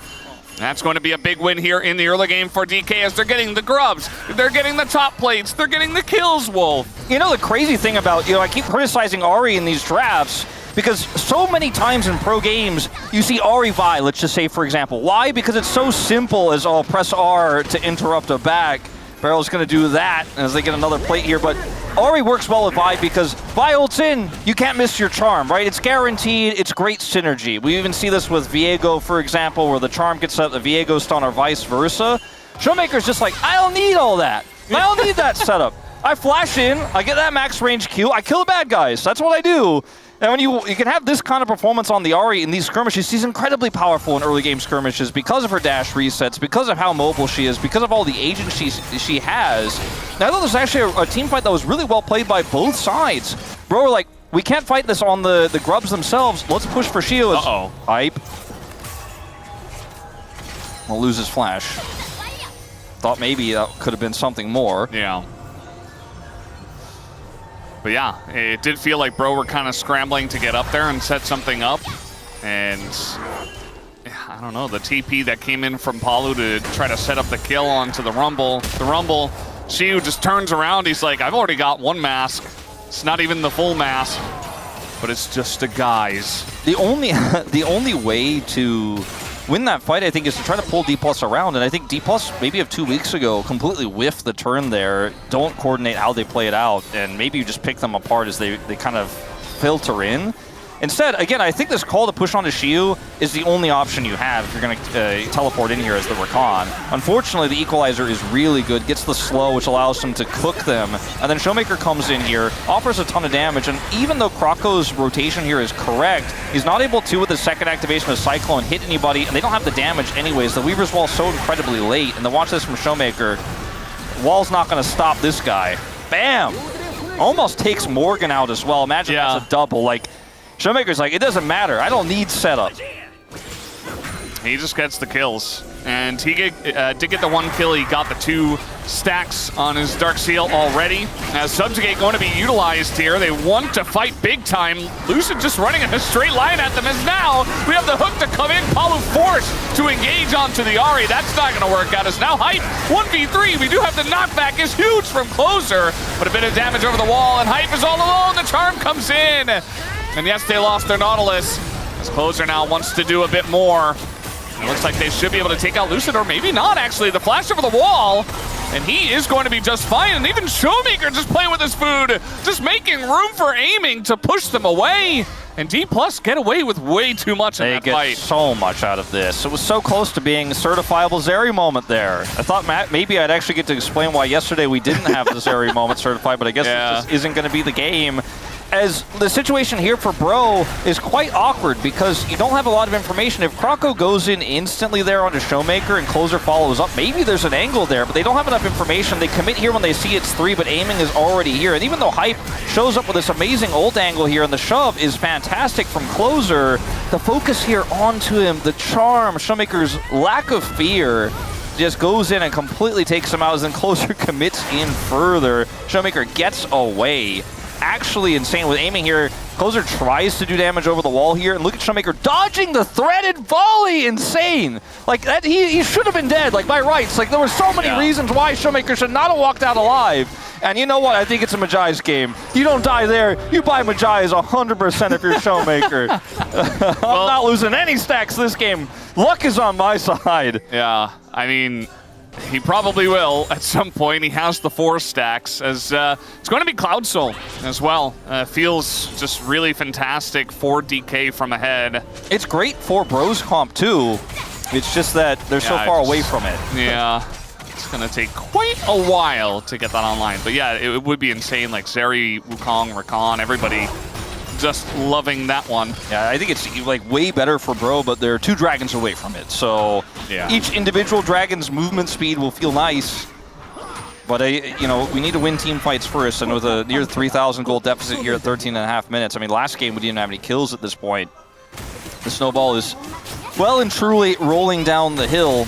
It's not Talia's. She doesn't have a snowball, but like she has ice, so it's kinda...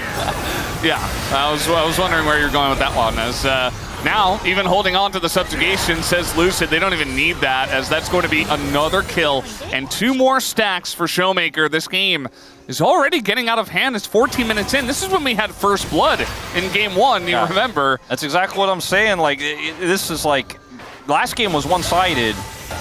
This game, again, every objective is D+'s.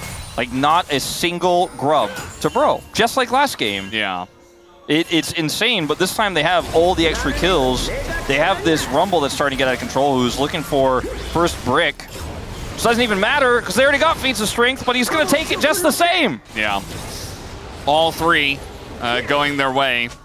And, I mean, I'm just really surprised they gave over the Rumble, especially to someone like Shiu, who, yeah, he had a big dip, a big slump, but it only lasted like a week or something, week and a half. The guy is definitely back and ready to play, and they gave him the strongest top laner on the patch. It's just a little bit surprising. I think there's a lot of issues with this game. There's a lot. Don't get me wrong, I'm not saying that they lost because they gave over Rumble, but... It's comfort that is given over to a lot of these players on Bro, right? Like, Closer's Talia, phenomenal, right? Best individual of the year, I've been saying. But it has caught up with him a little bit. We'll get more on the comp later, as we are going to have a bit of a fight here on Herald. All right, they're engaging onto the Trundle. Definitely not the right choice here, as Krako getting extremely low. Might live because of the redemption. So much going down, but no, he's going to fall. The Rift Herald also goes over to DK, and it's kind of a lackluster attempt from Bro to try to fight over this objective. They wanted to sneak it away.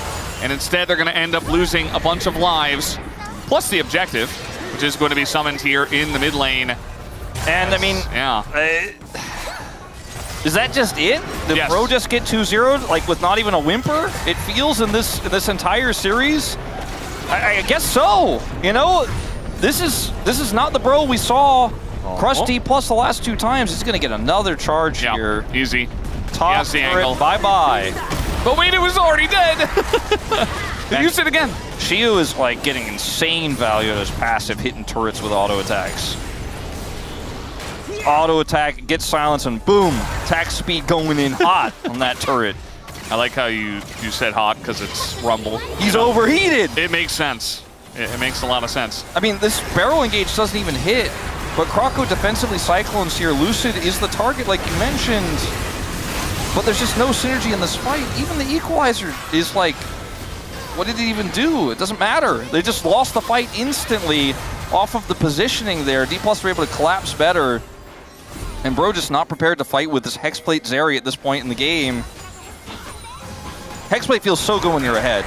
Does not feel as great when you're behind. Yeah, yeah, that's very true. Hexblade Zeri want to feel pretty tanky. Trying to hide on bush here, in this bush specifically, which, yeah, that's a Rakan. Paulo's like, yeah, I don't want any piece of that. Majai's already purchased. Yeah, we knew it was coming. It's Showmaker. It's just the fact that it's already online is it's just not okay. Croco's gonna have to flash away. That's not what you want to do on the Wukong. So now Bro are like, well, we got to do something, right? We're gonna go in. We're gonna try to take the fight, but instead it just leads to total disaster because they're not even going to get Barrel. It just seems kind of very half-hearted at the moment. Is now the flash on in, they're gonna get the clone. Shiu just not even here, by the way. Just want to point that out. He shows up now. Yeah, Morgan is just dead as well on top of it all. Had his flash, didn't even bother to use it. He knows 100%. Trying desperately to set up for the Cloud Drake, but instead they just fall flat on their face. Dubro and DK this far ahead, can't miss. I just starting to wonder like what Shiu's damage to turrets is in this game because he seems to not be in team fights a lot. The call here from Bro, when you know Shiu is topside, kind of makes sense if you're able to hit this engage as Palu. It's kind of insane, right? The problem is that you're playing into so much peel here. You're in this choke point where Pillar is going to get insane value. Showmaker has utility with his charm. And then this Jhin is just like, thanks for coming right into my playhouse. And then Shiu finally shows up. Like, I think Bro really thought they could capitalize on this moment while the Rumble wasn't there and didn't have TP. But they lost the fight before he even showed up, and then he just able to get that exit kill onto Morgan. 3,000 gold the lead on a Rumble that has been laning well, but has mostly just been hitting turrets. Like, he's 3-0-3. He's got big numbers, but it's kind of wild that it feels like D+ have been winning this game through just crazy skirmishes that Bro have opted into with poor coordination, and D+ just constantly go like, thanks for the opportunity. And this game now, with the 7,000 gold lead at sub 20 minutes, sub 19 minutes, D+ are like, I'll take any opportunity to fight. Like, you can't win anymore. Yeah. This is a really important series for Bro as well. Like, they desperately want as many game wins as possible, even one. So maybe the pressure is kind of getting to them. I'm not 100% sure, but they have played much better against DK, against other teams in the Rise group in rounds 3 to 5. There's a combination of several things at play here. D+'s current form and Bro's current form not lining up for Bro. You know, there was a bit of a pendulum swing there. And then you have things like the draft, for example. Both drafts have been a little bit shaky for Bro. This feels like a round 1, round 2 Bro draft where Morgan's like, I'm one of the best Yoriks in the league. It's a little bit fringe, but I'll play it. And we're like, oh yeah, he's pretty good at that. It's not winning, but I can respect how good he is at it. Now he's just picking it by giving Rumble over them, playing into it. They're losing lanes substantially, getting solo killed. Like, it's kind of a disaster. Right? This feels super dated. What we're seeing here from Bro, hype, fantastic Zeri player. Like I mentioned the comfort on this before. He played it a ton in Challengers. It's one of his best picks, but find yourself behind. He had that one opportunity to get accelerated. He failed. This is going to be a bit late. Yeah, they're at least going to get the knockback, but he still had Celestial on position. So Barrel's like, yeah, cool story. Pillar's going to come down. Now he's going for the re-engage, and even if he goes down, they're all baited into this fight big time. Exhaust goes down onto the Trundle, who really does not care about that at all. The Showmaker just stacking up more and more Majai stacks as if he needed any more. Lucid gonna steal that kill, but he's still gonna hit 20. And this game was over before this fight, but DK really putting the final nail in the coffin. When you're behind a Zeri and you have Hex Plate, you're not doing as much damage. The movement speed, the health isn't going to matter as much when you're the last man standing with everyone else on the enemy team at full health. And I think when he decided to start building that item, he did not expect, or at least not hope, that his team was going to be this far behind at 20 minutes. But you can see in some of these fights, he's doing what Zeri can do in these situations. He has his Runins now. Would have loved to have it way earlier. But yeah, Shiu, he's done a lot of damage to turrets. He continues to hit this one, but his damage to champions also top in the game. He's just kind of roasting Burrow, as Chronicler probably will be doing to Degon in the space after this game as well. Yeah, I mean, this fight is, you know, they're going all in onto Celestial Opposition Nautilus, and they're pushing very far up the lane. It's again, it just kind of looks like desperation, Wolf. It almost looks like the pillar is a Talia shove. You know, the pillar placement's so fantastic there from Lucid. He gets 2 knocked up there. And then Hype, he's trying so desperately. But he's just, his team is too far behind. And if there's a world where this game extends 10 more minutes, maybe he could be the hero. I just right now cannot see it. There's bounty gold to potentially be grabbed here. Shiu says absolutely not. I'm going to equalize. Yeah. 1 harpoon to the face of Hype just means he's basically out of the fight. They're going to try to get the objective bounty, which I think they do get, but they're also going to lose an inhibitor for it. I mean, I suppose it's all you can do at this point. By the way, Baron can't even spawn yet. We're not even there. They're just getting an inhibitor in the bottom lane. And it looks like Cloud Soul on the way for them at the same time. Yeah, they're just going to back up and set up for that. They already have all vision on the bottom side. Like this Otacon, you know? This is the reason why this trade makes so much sense for D+, is there's more than just an inhibitor at stake. Is Shiu maybe losing a bounty? Hide on Bush. As he flashes on in, Hype is dead 100%. Shiu looking for more. Thankfully, there's a lot of people here. I mean, Closer picks up 1,000 gold, but they're on that Otacon. And there's a super minion wave heading down both mid and bottom lane that is going to have to be cleaned up here for Bro. This is just going to be a freebie, double objective in return. If Hype gets the kill there, if Shiu doesn't flash on him and kill him, and Hype picks up 1,000 gold, maybe you could dream. Like, you could try to make up a scenario in your head where, like, maybe that Zeri will carry. I'm sure Degon's doing it right now as we speak. He's like, hold on, maybe we get to the late game. But then Shiu's like, you want 1,000 gold for your Zeri? I'm just not going to allow that. Sure, it gets picked up here by the Talia, which is still a big win, but you wanted that on your Zeri so badly. That's why you made the play, and what you give up is double inhibs, double objective, Cloud Soul, and D+ are grinning ear to ear. Yes.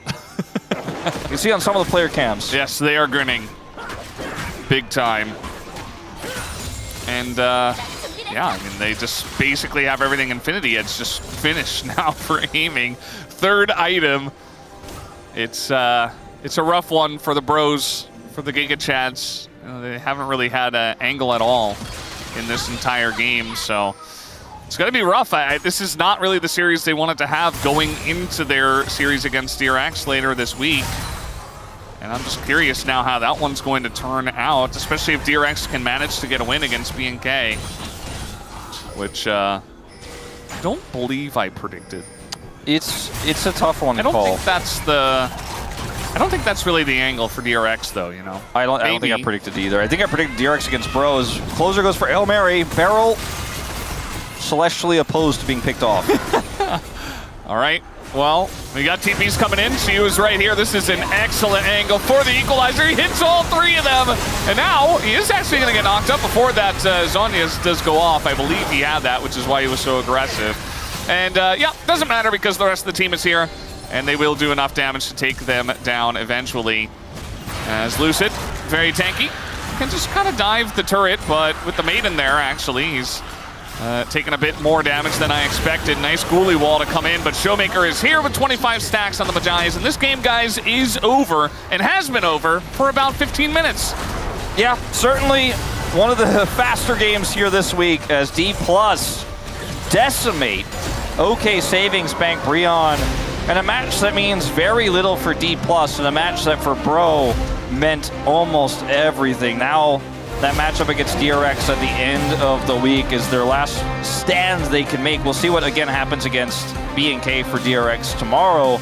It'll be a big requirement for DRX, of course, to keep things even, keep them close. But D+ at the end of the season here, looking much better. To be fair, this is against a shaky Bro.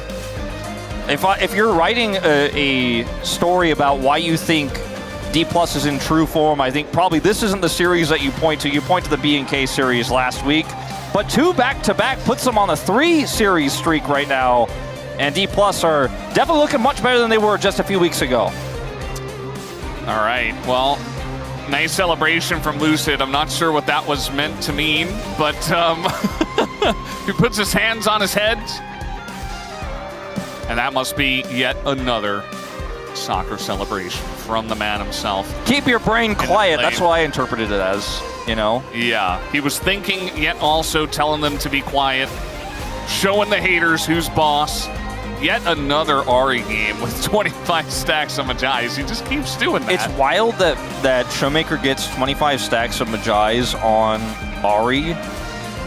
Pops off in game 1 as well. And yet, like, he's not the front runner for POM because Shiyu exists and Lucid exists. It's hard. And Barrel popped off on the Bard as well. Like, Atlas is definitely at home. Like, I'd vote for Barrel. And I think it's actually warranted. He shouts into the void like nobody can hear him. Yeah, we He's know. He's alone at home. Like, I voted for Barrel, guys. His wife's telling him to be quiet, but she also understands she's used to it at this point. I think old man Atlas at home, man. It's just. This is. I love the idea. This is one of those games where, even if you voted for aiming, I'd raise my eyebrow at it, but you could kind of almost do it, you know? Yeah. With how he laned in game 1, his Jin was fine here, but everyone else just had such a big part to play, and aiming was just sitting back in this game going, well, it's a kind of a disaster over there for Bro. I guess I'll just sit back and shoot them. That's kind of what happened most of the time, as Showmaker and Shiyu, the big heroes here, but Lucid also such a phenomenal Trundle performance. Barrel absorbing pressure from this Nautilus, as Bro just can't find any angle. They're like, maybe we'll pick Barrel. You know what Barrel did really good at is ending this game as soon as possible. Yeah. Because a lot of the times he was just in the front line baiting them into fights, and yes, Bro did that very well as well, unfortunately for their sake, but Barrel was like, you know what? I'm just going to bait them in. It's 20 minutes in, I want to go home. Like, I'm just going to run down mid and see who comes to fight me. And it worked. This was one of the better equalizers this game. And it's just a meat grinder here, as Showmaker just adds one more to the highlight reel. And, I mean, can you blame Hype for trying his best in these moments to turn the game around? Like, of course not, but it's futile ultimately. As even Morgan is like, I'm out of ghouls! Got my ghoulie wall, but no ghouls! Lucid hit all my ghouls! I got nothing! Not my ghouls! He's from Brooklyn for some reason. Yeah, and that was a 25-minute game. And it was just kind of over. 21,000 damage to Shiyu. The game didn't last long enough to do like 1k DPM, you know? Yeah. But it was still a ridiculous number for the guy. And it was back-to-back Dragon Souls that went over to DK. Like, every objective just went over to them. And Bro just did not take fights decisively. Lucid will take the POM, and I think I'm totally okay with this, actually. I'm totally okay with this. I'm totally okay with Shiyu, who I voted for. I'm also totally okay with Showmaker. I think it's going to be a very split vote between the three, and you really could have gone either way. I know where Chronicler went, but like, you really could have gone any of the three of them. Yeah, but where did the leader of the Lucid fan club go? Hawks. He probably went Shiyu, I would imagine. Maybe Chronicler, though, like, kind of got it, you know, started, you know, trying to warp his brain a little bit, though. Because he's trying to remain impartial, right? Because Ox, even though he's the leader of the fan club, he doesn't want to just be a fanboy. He has to make the right analytical choice. Yeah, well, he's trying to say that it's him. I don't think the leader of the Lucid fan club would declare it so obviously. I think it's just made obvious by, you know, based on your votes, based on your passion. I saw a picture of Lucid there, but it wasn't in his wallet. Yeah. Sounds like BS to me. If you were It really the looked leader, it'd very be in your new. wallet. Looks very new, you know? It's not like the old dusty photo in the wallet. He doesn't have it on the dashboard in his car. Yeah, I mean, yeah, we can see that it looks very new. Okay. Probably stole it from Ox. Like, we didn't see Ox there, right? Yeah. So I hope he's okay. I hope Ox is... I hope he's actually okay. drag him out back or something. A little bit worried. As the man himself, Lucid, will walk out on the stage and we'll hear from him shortly. Makes sense. You know, I feel like you could have voted for pretty much anyone today, except maybe. It's that kind of game. Like, it's sad sometimes in games like this where one team just doesn't show up at all, that you're like, well, it's hard to pick because everybody dunked on everybody on the other team. Well, guys, we do have the interview ready to go. Let's throw it over to Deer for the translation. Thank you very much, guys. This is Deer for the POM interview translation, joined by Lucid on the side of D plus Kia, the king of Rise.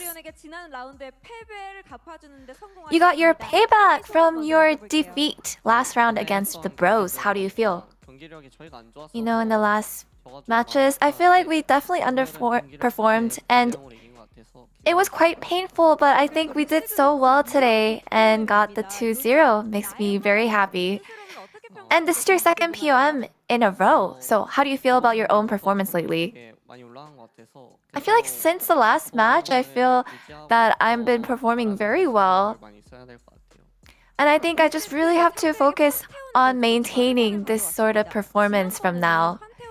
And in game 1, after giving Pantheon away, you took Jarvan. And last time, you took Pantheon and took Xin Zhao. So can you walk us through your strategy of taking Jarvan this time? You know, Pantheon as a champion, you have to utilize him very well. And I feel like he has a high difficulty when it comes to it. And I just felt like I can definitely counter the opponent, especially with Jarvan today. So I think that's what we were trying to go for today. And you're actually undefeated in 3 games with Jarvan. So how are you so good? I feel like, yeah, I've reviewed a lot of VODs while playing and practicing a lot of Jarvan. And I put in a lot of effort, and I think that definitely helped with my proficiency with him. Did you happen to notice that the Korean analyst does that Jarvan 20? That's something that we had called you. Do you like it? I think it's great. And your Jarvan really shined in this replay. Can you walk us through how you positioned and everything else? Well, first of all, I think we picked one on each side and we're trying to team fight. And I think we just really tried to stay focused to clean up until the very end. I just honestly, in the end, I don't think the Jarvan did too much here though. The Jarvan was the one who led the team to win the team fight. Don't you agree, fans? And in game 2, the enemy tried targeting the Trundle from start to end, and you absorbed all the attempts and survived. So, what did you try to focus on against Wukong? I feel like Wukong, the moment you get your first kill and your first items, I think that's when Wukong starts power spiking. So I really try to make sure that I'm able to take that first victory in the first team fight. And after the last match, Coach CV Max had high praises for you. And he mentioned that you guys are constantly coming up with a way to try new things. So is there any advice that he gave you that stuck with you?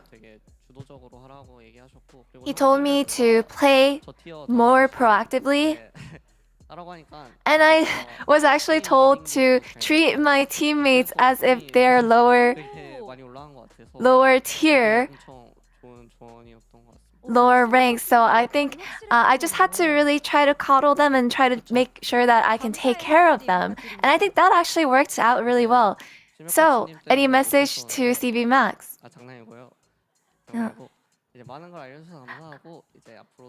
I'm so grateful that you taught me a lot of different things, and I hope that we can stay energized to finish off the rest of the season strong.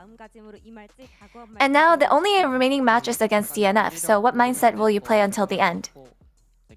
I think I want to make sure that we'll focus on keeping our performance and keep on working on improving it so that we are ready for the plans. And that's the end of the interview with Lucid, and back to the space. Thank you. Thank you so much, dear Ayaya, as I'm joined by the very honorable Judge Harrison and his very own Council Chronicler as well. After a very fast, one of the fastest series this year, it was a 2-0 win in a series that didn't mean as much for D plus Kia, but meant a lot for the bros. Just goes to show that your lawyer can do a great job, but if you're guilty, you're guilty. Unlucky, Digon. You tried. I tried. The guys tried too, but D plus, they tried harder and got the victory here. The POM going the way of Lucid in that one, who's been on fire lately. He's played really well. His bounce back has been a big part of why D plus Key are getting these wins. Yeah, this is for me a perfect split as well. I'm actually shocked Showmaker only, because this is not a KEKW media. I think Showmaker was actually a good vote.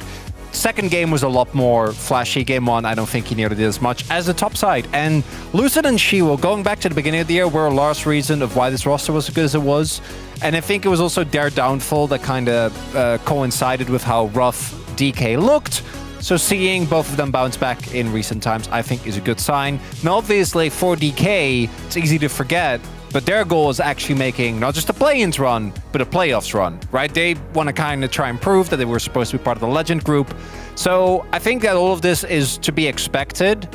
For DK fans, I don't know if you'll trust them more. But beating Bro, one of their nemesis, who they were 0-4 against before this, is still a big deal. I feel like it's not even just the fact that they beat them, because, you know, we've had lots of wins come in through in the Rise group, but I think it's the manner in which they beat them, and especially they're starting to get a win streak together. We're getting towards the end of the regular season, right up to the end. We needed to see a convincing form that we haven't really gotten from D Plus in the Rise group. We've said, you know, if they came through and they stomped the Rise group, then it would have been very clear that, you know, they are looking to challenge those bottom teams of the Legend group.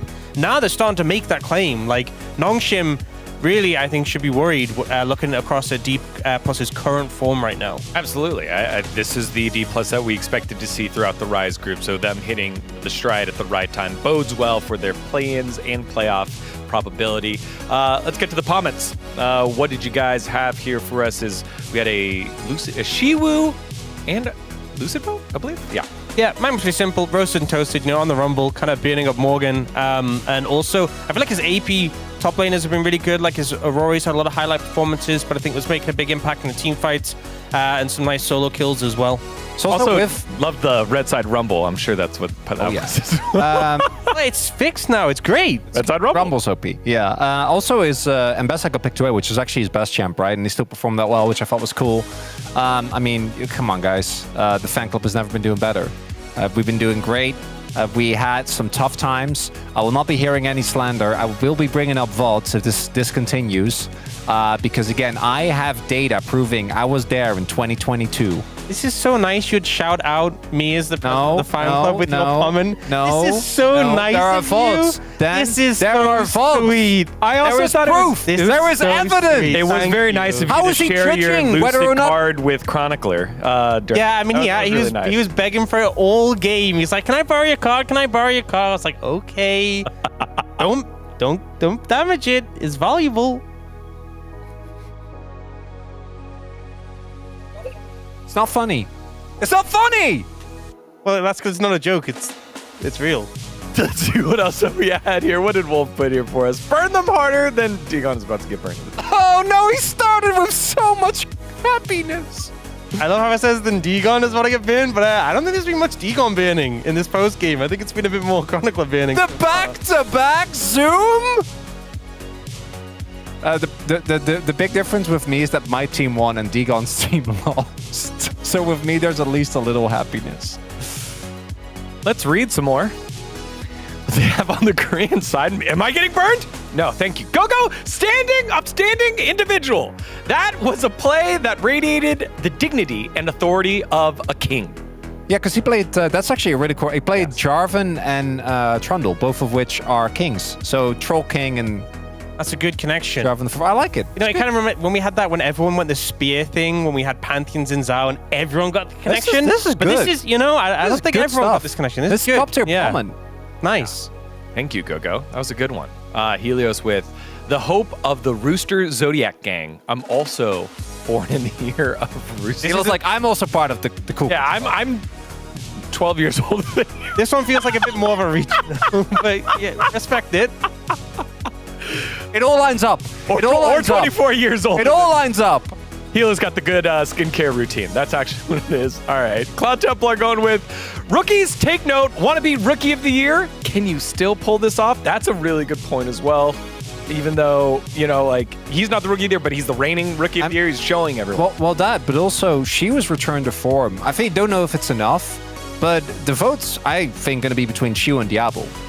And over the course of the year, if you have a strong ending, could be the difference maker. Obviously, Lucid is defending champion, but I think with the Shu vote, People don't even remember what happened in the last 3 weeks. You know, it's big news. Let's see our final one here. It is from Pony. Among junglers, Lucid stands above all. Among first core items under Sky. That's simultaneously a really good Pommond and complaining about balance. Pony's a pro. I just appreciate Pony has been putting a couple of. He's just been talking about how broken Sunder Sky is, because I've been pretty vocal about how this item is an abomination, and I'm glad he's getting the word out as well, because it is disgusting. He's on board. Yeah, We'll see if some solidarity. some Sundered Skies solidarity as we take a look at the standings. More S's here. No W's for the bros. It's an L in the column. 3 of them in terms of streak. This win didn't do much for D plus Kia, but the biggest beneficiary of this all is DRX. It was the obvious outcome, because obviously Bros, ever generous, wanted to keep the stakes high going into the end of the week when we have that matchup. And yeah, we obviously see how things are playing out, and as a result, going to make things very interesting.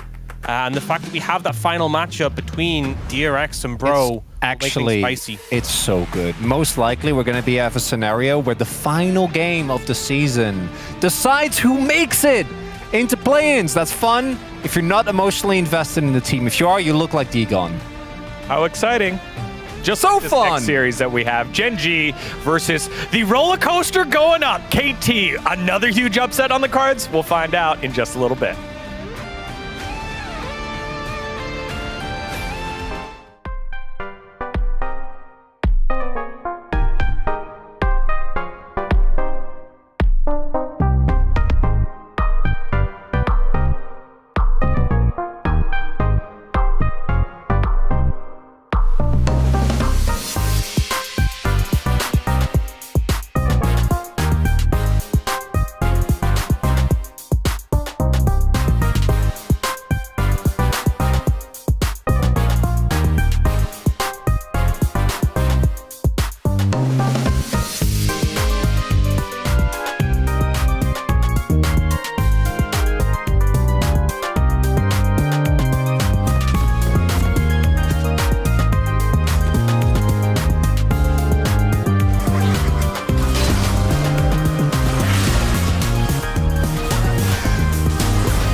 큐가 몇 달간 끊이지 않고 외쳐지고 있습니다.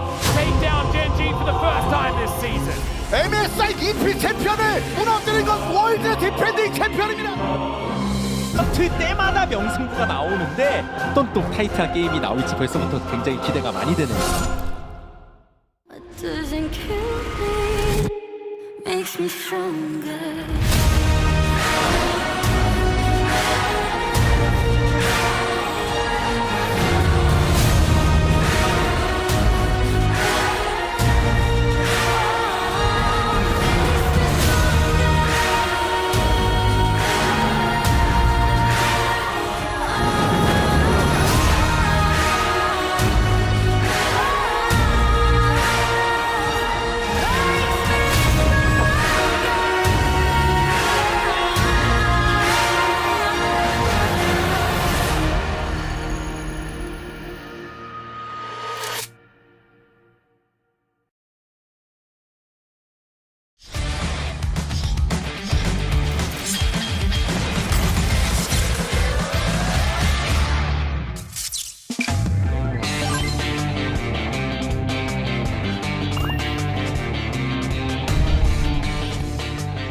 진 바루스를 알려줄게.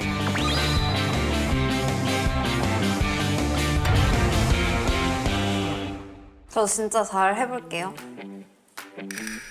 오케이. 만화 반 정도 있을 때 만화 막 쓰지 않기. 그리고 카이팅 해보는 거. 네, 타워에 많은 미니언 하는 거, 타워 2대랑 한 대에서 먹는 네. 거. 그거 이제 그런. 기억하고 있습니다. 화이팅 화이팅. 뭐서 빵?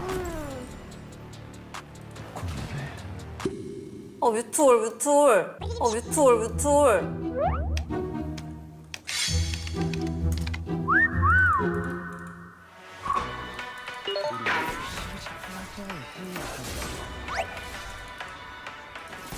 아, 안 돼. 너무 쫄면 안 돼요 원딜은. 너무 쫄면 안 돼요 원딜은. 네. 괜찮아.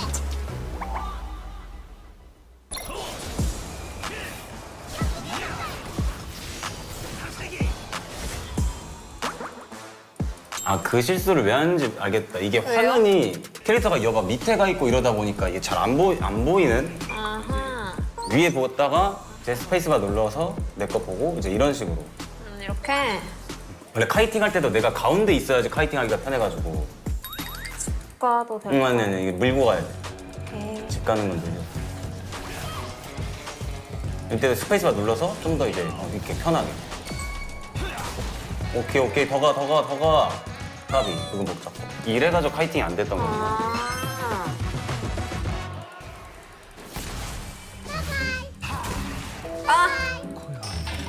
질투가 난다. 이럴 때는 이제 Q 하나만 써서 먹어도 돼. CS. 이제 그래도 아직 반보다 조금 더 많으니까. 그때 장전하니까 평타로 CS를 못 먹어서. 때리고. 이럴 때 Q. 이렇게 먹는 거야. 이렇게 먹는 거야. 아하! 요네 죽여. 제가 요네 죽여볼게요. 카이팅만 하면 충분히 잡을 수 있어. 오케이. 카이팅만 하면. 카이팅. 룰루야. 좀만 버텨. W.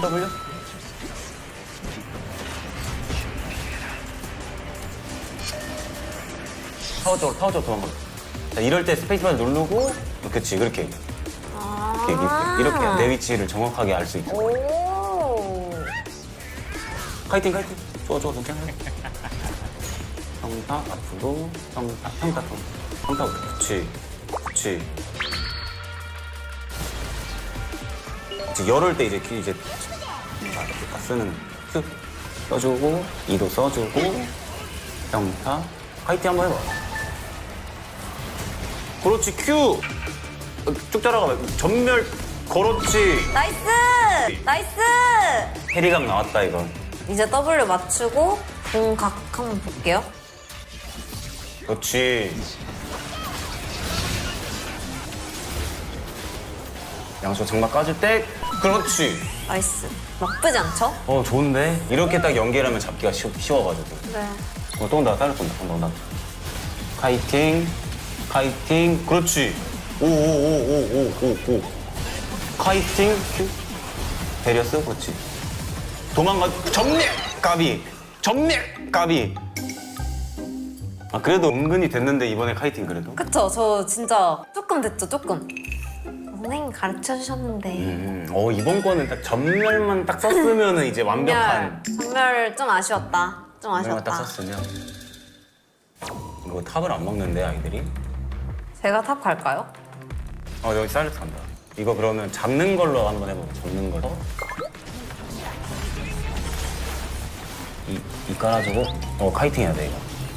이거 빠르게 전멸을 눌러야 될 것 같지만 늦었네. 애가 너무 세다. 이제 요네가 벌써 이제 3코어네. 24분에. 이러면은 아, 아쉽다. 잘했는데 그래도. 아, 아쉽다. 본 것 중에 제일 잘한 것 같은데? 진짜요? 본 것 중에 제일 잘했던 것 같은데. 그래도 뭐 고칠 게 있다 그래도. 이게 스페이스바가 안 돼가지고 카이팅이 안 되는 거였어 이게. 이런 거는 내가 어떻게 보면 좀 가운데 있으니까 좀 이게 이렇게. 좋은데요? 그렇게 하면은 괜찮아질 것 같은데, 진짜?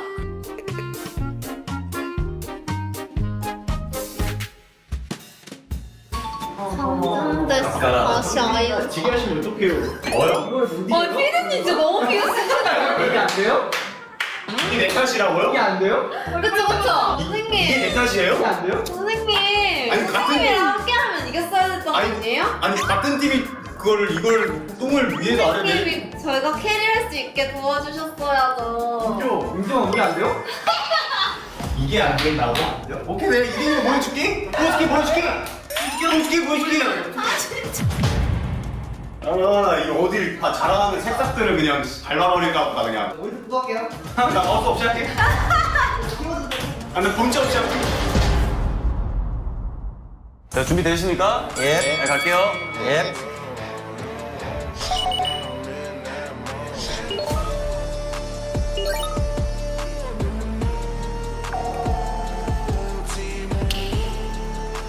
그럼 니코?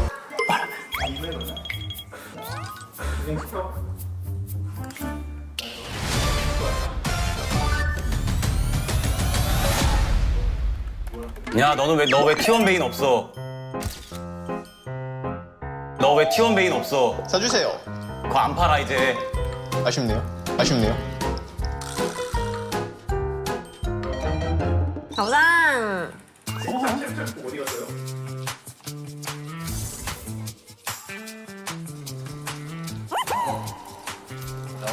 야, 저 니코야. 야, 니코야 이거. 야, 저 니코야. 야, 니코야 이거. 안돼.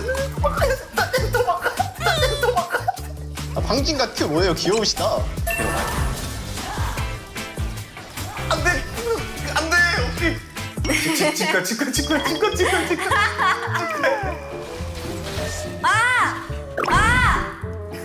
야 반칙하지 마. 직관되잖아. 예? 아니, 집 끊으라고 알려줬잖아요. 오케이. 여기. 야, 죽여. 일로 와. 성재? 아, 이거 집 갔다가 다음에 또 니코 죽이자. 오케이. 예?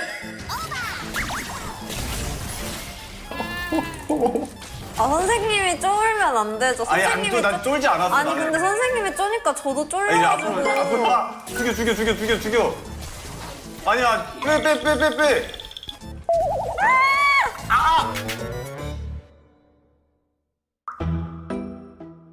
아니 어떻게 된 거예요, 선생님? 이게 주도권 잡으려고 하면 어쩔 수 없어요. 무조건 뺄까요? 오늘은 그래도 이렇게 게임을 가까이서 본 적은 처음이고 네. 솔랭에서 굉장히 좀 잘했다. 솔랭에서 괜찮았다. 근데 이제 해야 될 거가 스페이스바 누르면서 하는 거랑 네.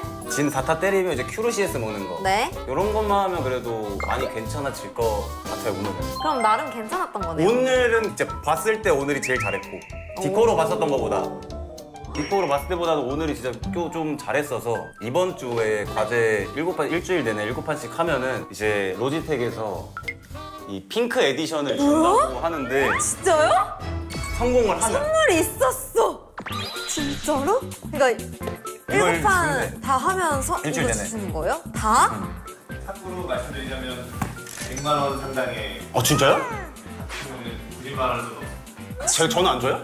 진짜요? 나눠 갖자 차라리. 진짜요? 나도 솔랭 7판씩 할게 나눠 가지면 안 돼요? 네, 진짜 대박 좀 진짜 받고 이쁘긴 싶어요. 하다. 진심으로. 이건 나도 탐나는데? 그쵸? 이쁘다. 너무 예뻐요. 따란. 여러분 제가 꼭 해가지고 이거 다 받아볼게요. 여러분 같이 응원해주세요. 화이팅!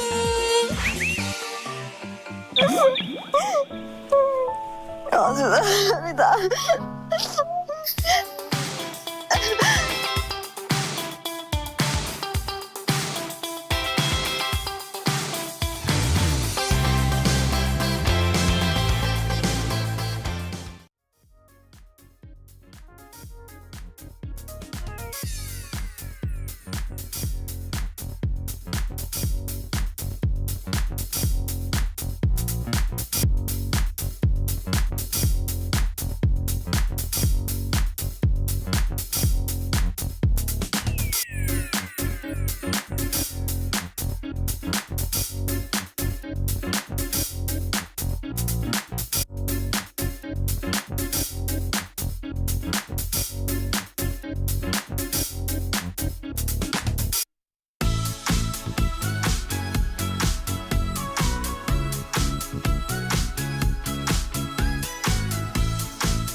makes me stronger.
Welcome back to the LCK. We're getting ready for the second match of the night. This one will be the Legend match group. Genji versus...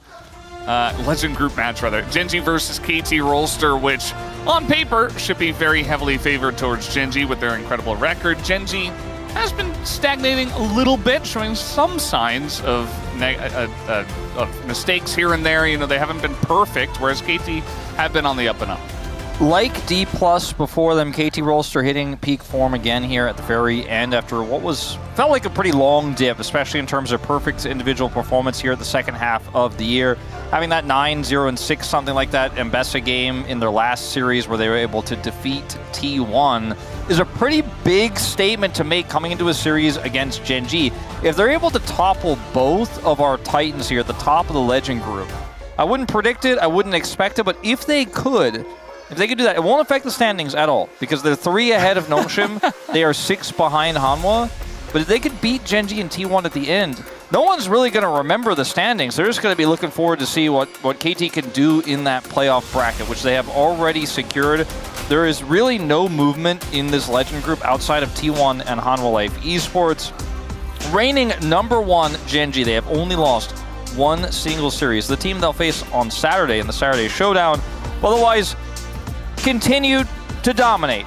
KT smashed the top 3 wall. Finally, can they ride that momentum to topple Genji? We will find out in this best of 3. KT famously did stop Genji's last massive win streak.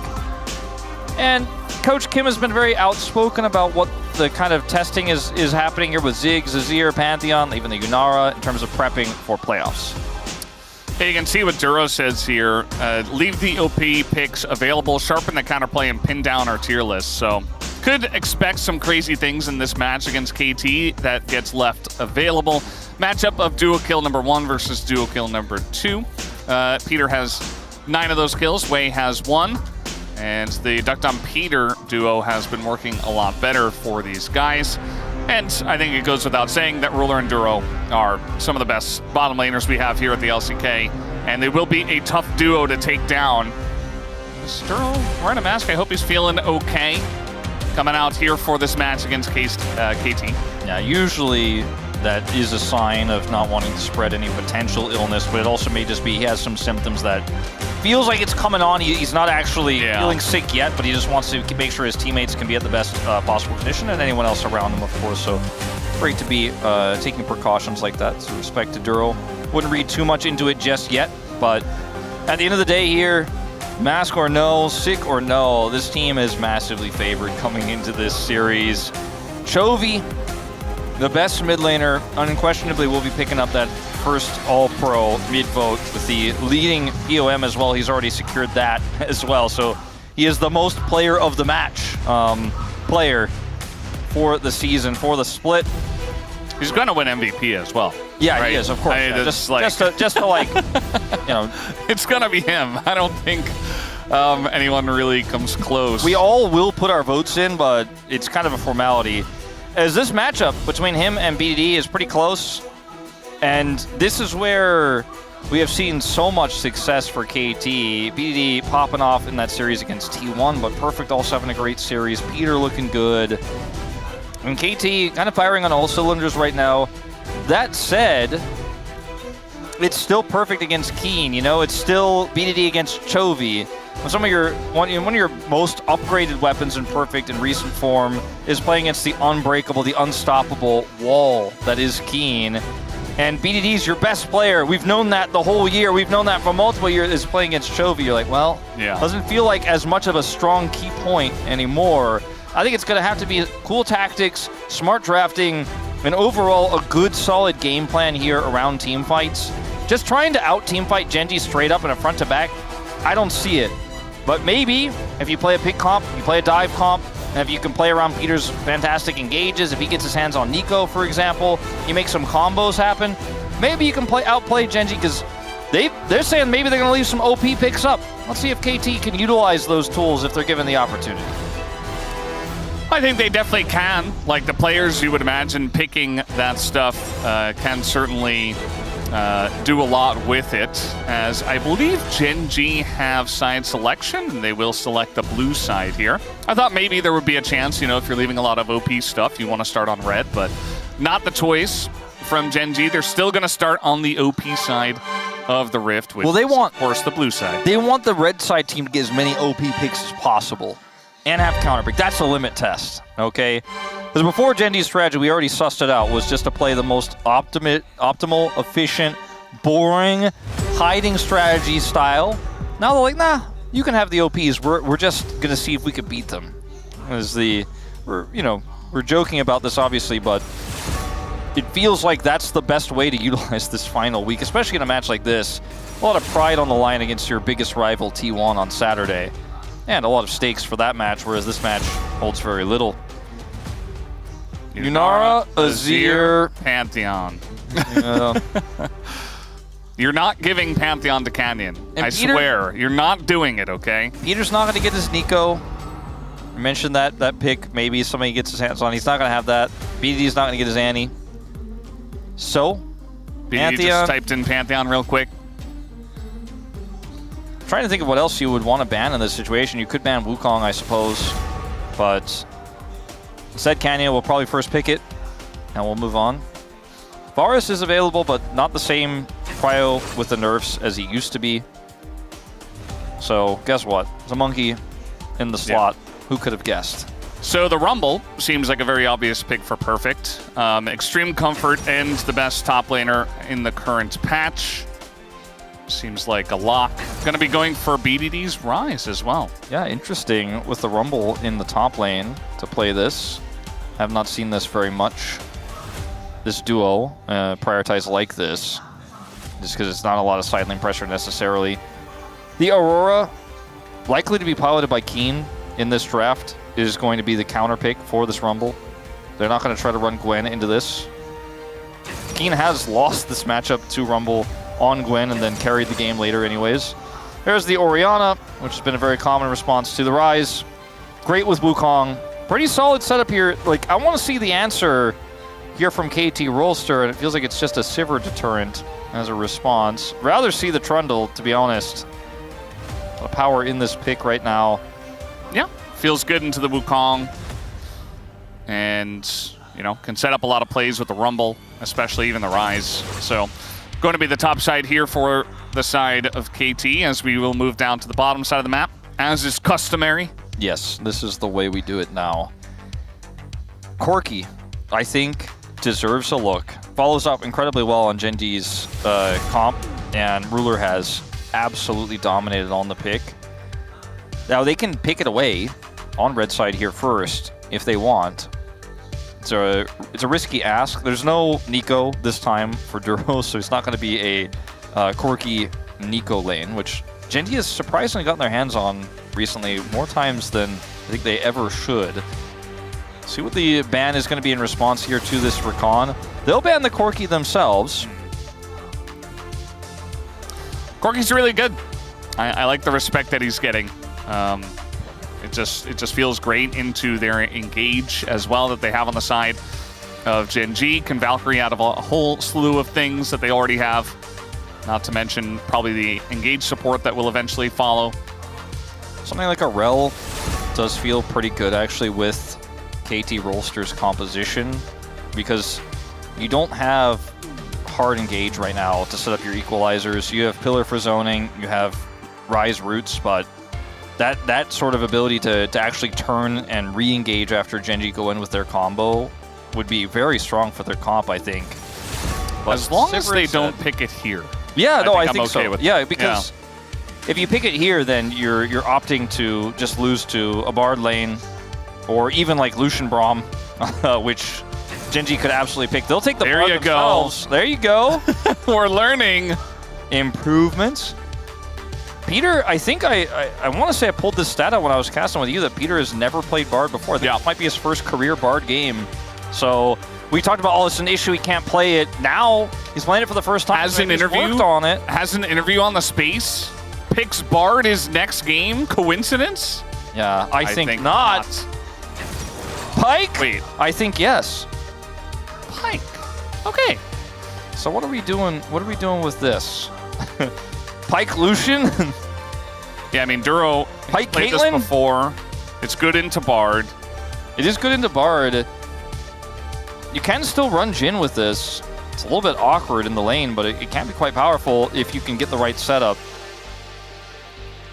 But it's a lot of risk into whatever Duck Dime ends up picking up here. Be potentially a problem. They don't have the Corki, they don't have the Sivir.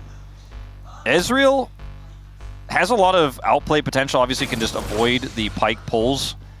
And if any roots come down, or stuns come down from Peter, then you do a ton of damage, right? You can obviously outplay a lot of what Jhin can offer with Ezreal in general. But it's still Jhin, okay? He's still going to hit you with the 4-shot. He's going to push those waves with the Pike. They're going to look for aggressive plays constantly.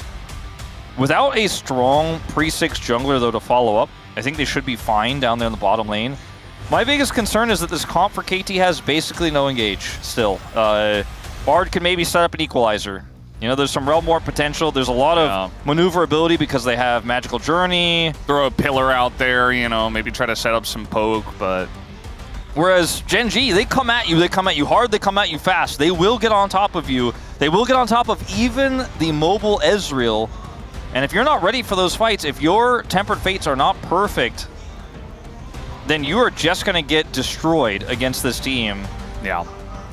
That's why the Bard feels so good. If utilized correctly, they can kite back amazingly. You know, throw down a Tempered Fate on the engage on the Wukong. You know, stop the Shockwave from doing a lot of damage, which means that Peter's job is just going to be even that much more important on probably his first game of Bard ever. So we'll have to wait and see how it looks here in game number 1 of Gen G up against KT. Let's hop onto the Rift in just a moment. Looks like we're ready to go, guys, right now for game 1.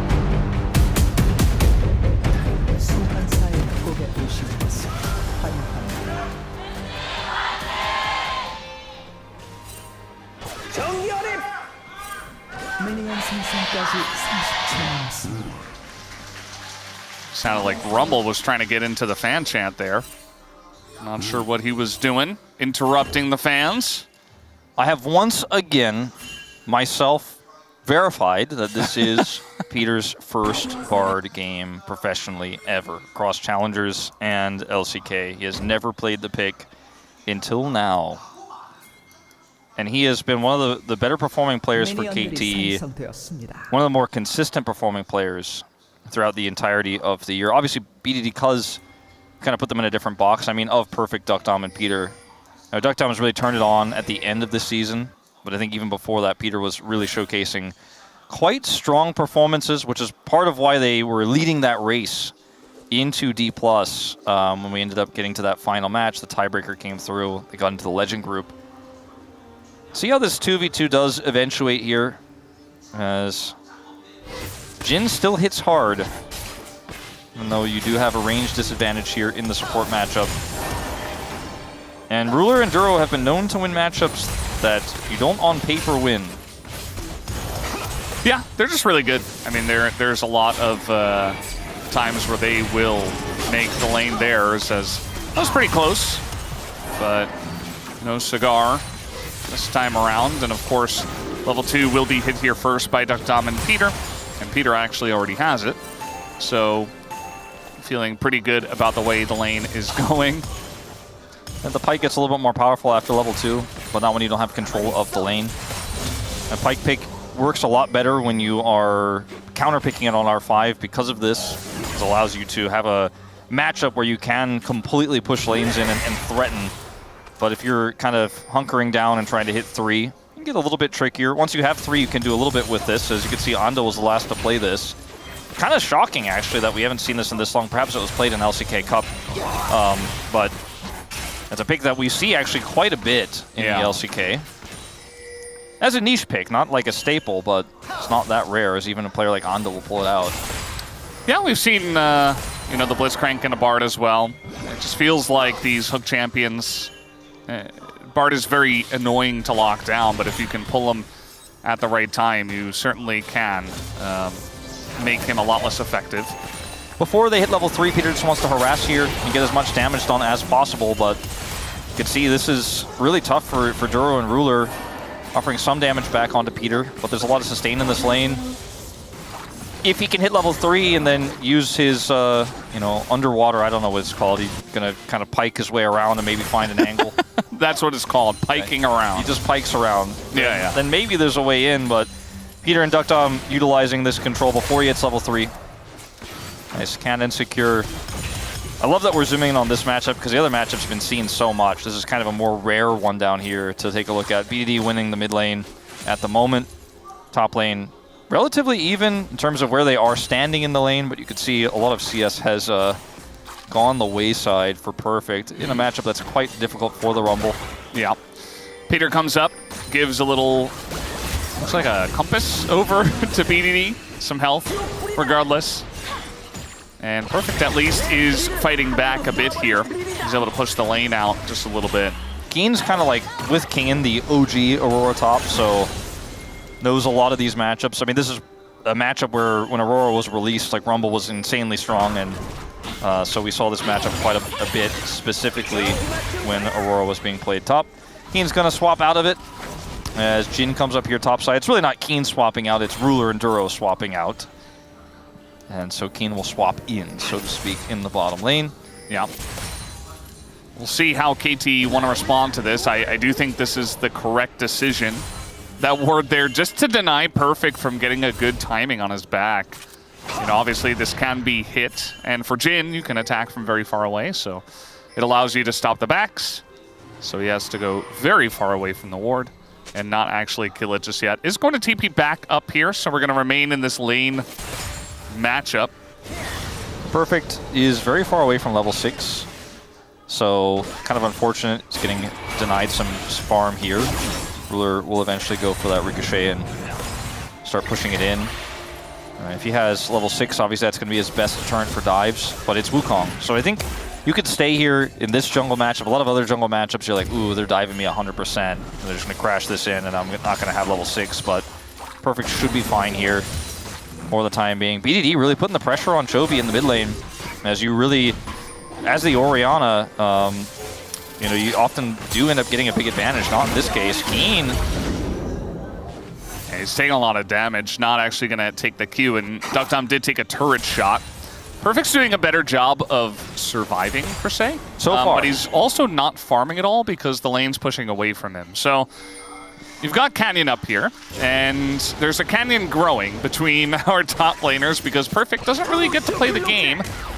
Looking for a hook here, as that's going to be the stun down on a Perfect. He's just going to flash it. He says, no, I can't. And he's just desperate He needs for level XP. 6, but he's so far away from it. Yeah, he needs XP here. I mean, he needs money and XP, but right now XP is going to give him 6 at least. Uh-oh, he got hit by that. That is a big problem, as now in a lot of trouble. Perfect just burning. He's just trying to avoid everything. We already have traps set up here, as one more shot could do it, as the grenade will do it, and Ruler will pick up first blood, as Perfect, unfortunately, desperate for XP, steps too close to the pike. Great freeze there from the Genji duo.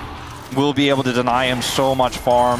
The matchup that was already tough, they escape the Ezreal Bard lane and then come up and just remove Perfect from the game, essentially. He does not have teleport, and he's going to lose another full wave on the turret as he tries to scrap shield his way back to the lane. No boots either, just running as quickly as that mech will take him. You see that Chovy and BDD here dead even in the CS race for now, but BDD should pull ahead with these last few minions going over. Is Duro going to catch up in CS to Perfect? That's the question. We're very close. And, you know, flashless here. Perfect really just wanted to get some XP, but I think you gotta just let that go. That feels like perhaps a lack of experience against Pike. You know, because that was like a max range Q, right? But he walked right into range of it, and potentially just didn't expect it to be that long. I mean, he's a top laner, right? And you probably don't scrim against that many lane swapping pikes as the Rumble, you know? Yeah. And I do think that's a pretty good read from you as to what could have happened. But Cuz also just not really giving any resources over to help bail him out of that situation either. I mean, he's just on an island. Oh, they did not expect this, as Canyon was hiding for so long and Cuz was nearby. But he avoided the scan in the bush, and he was able to get the perfect engage off, and BDD even flashing. Chovy didn't even have to flash, neither did Canyon. Yeah. And they got the kill. Well, I was going to say, I think they expected it, but then they stopped expecting it, you know, and then that's when he gets you. Like, surely he would have gone in by now. True Shot Barrage here, not going to steal any of these grubs away. KT were able to secure the first dragon 2.5 minutes ago, so at least they got that. Yeah. That was secure. That's part of why Perfect was left on that island there on the top side. Speaking of Perfect... Oh boy, he's piking around. He's piking around! He's piking around, he's getting in range. Perfect does not have his flash available. The sun comes down. The question is, do they have the damage? They do not. Keen does not opt to go for his own ult there. There were no summoners, no equalizer either, and I thought they could just kill him, but... He just got lucidity boots, so doesn't have that much damage yet. Like, look at this, Cuz is about to come in and check. That control ward, so much value for Cannon. He's able to identify 100% they don't know that he's there, even though they're suspecting it. All right, Chovy. That's how you can utilize the pillar with the Bard. So that's cool. We got a little example of that. Not sure how much more we're going to get from that, though, that combo. Quite a niche situation there, but it does force Chovy to flash. So, successful gank. But it's not going to clean away the 1,000 gold deficit just yet. And a lot of this, the highest deficit, is in the top lane. At nearly 500 gold, Perfect finds himself behind 25 CS, nearly. And this is a hole that needs to be patched as quickly as possible. They went for Chovy instead. This Rumble is less than useless right now in this game. I mean, look at his items. Sure, it's not that different from what Keen has, but Keen's a lot more self-sufficient on this Aurora. Can hold his own. Whereas Perfect just needs Equalizer every time a dive potentially comes through. Doesn't have his flashback. Is going to equalize now. Oh boy. Well, what? Will be denied. Yeah, I guess that prevents him from taking Perfect out there, but he could have also just body blocked. I guess he's fairly low himself. Yeah, I don't... Yeah, Perfect was back. Yeah, you know what? You know, it's fine. Yeah, you know what? Looking at it again, you know, we kind of jumped into that one last minute. It looked a little bit worse than it was, but it actually wasn't that bad. Peter, let's save his top laner there. Well, that's a big ultimate down. That's 2 big ultimates down in trade for, yes, Ruler lost his, but worth. You're definitely feeling worth when you deny another wave. Dogtom doesn't have True Shot Barrage. He's like running as fast as he can to get down there. No boots. He already eat. He's trying to get minions. There's just so much gold going to the wayside here in this game. Oh, piking around, and we got a Wukong around as well, spinning around right on top of them with a shockwave as well. Cuz with the subjugation still not going to survive. Duro kind of gets that ult off at the very end and gets that bonus gold. And man, Gen G already nearly 3,000 gold ahead 11 minutes in. Is this just going to be like a repeat of the first series we had today, Wolf? It starts to feel like it may be. At least KT got an objective. As they are trying to deny one at the same time, speaking of objectives, but there's just not enough KT here. There's too much Gen G. They absolutely cannot. He has to flash away. As they were just hanging around in the river, maybe trying to deny the dragon, but that was not going to happen unless he steals it. Oh, so close. Good reaction from Canyon there. Actually had smote already. So perhaps a little bit more luck than reaction there, but it looked really cool. X-Tech Soul. Hey, but at least KT got a dragon. They did, yeah. It's not double dragon. Uh-oh. Oh, that was very close. Duckdom would have been in a lot of trouble. As now, trading back here decently. The Tempered Fate does come in. Only hits the pike, though. As Grenade does go forward. 4th shot into Peter. As Ruler going to open up now, and there's not really much that Peter and his friend can do here. Just going to have to Magical Journey away, as the Temper Fate had already been used. Yeah, not much they could do there. I don't think they can all in on Ruler in that moment either, as Ezreal at this point in the game, when the ult hits only Duro. Duckdom now down his flash. This is a bit of a rough one here. Is in this scenario, you know, it's just the combo, right? Like, very simple. And it's not even like Canyon went in to carry the ball. Chovy's just like, well, I guess this is an angle. I'm going to press R, and drops the ball on top of the fight. Canyon gives the funny Yumi, because that's the state of the game, as they just find some KT players and then kill them. Yeah. Canyon, in his long career, is finally beginning to use a bunch of emotes. Yeah. I don't know if you've noticed, but It's the thumbs up are coming up. He's going the direction of Peanut, you know, which is good. I would like if our players used more funny emotes and made comments on the game in their own way. That's where you get the coaching from the general manager, you know? That's when the general manager's like, hey, can you like showcase some more personality in the game? Come on, Kenny. You don't always just have to win the world championships and LCK titles to show everyone how cool you are. How about pressing T sometimes? I think it's very fun. Oh, hooked over the wall. Magical Journey also over the wall, just in the other direction. Big banana brush control being taken here. There's no objective at the moment. They just want to take over the blue buff jungle of Cuz, and they will be successful at doing that. The spike comes down as Perfect is down 2 levels to Chovy, who really wanted to go for that kill, but probably smartly does not. As Temperfade going to come out, but the hook's still going to go off for the 4th shot. Gets it done. Peter is dead in his first game of Bard. That looked really funny. It almost looked like Ruler Gale forced him for a second there, and I got PTSD, I had flashbacks. Oh boy. Duck Dom, I'm gonna miss that Q, as Ruler is also going to flash that emote there, knowing that things could have gone a little bit differently if Duck Dom had flash and that Q connected. Going back to this play, like they knew Gen G were there pushing the blue buff away. Cuz is aware of it. It's just a root here, a pull.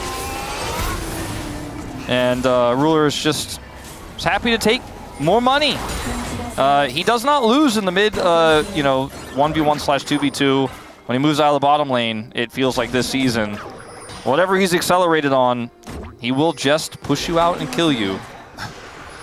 There's so many pings up here in the top lane. Chovy has checked 3 of the brushes. Will he check number 4? Yes, he will, but it might not matter as the root comes down. There's 4 people here. Shockwave used. He will flash away, but the pillar saved, and the chomp does come in. BDD would have loved to have that gold. Still decent on a Trundle there. Chovy does get got.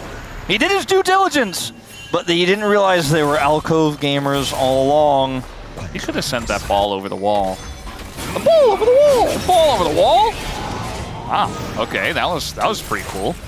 Pyke also very good at, roaming around, piking around in his case, just like the Bard, so having a big map impact already is Duro. Yeah, he's really quite mobile on this pick and is constantly fishing for these angles.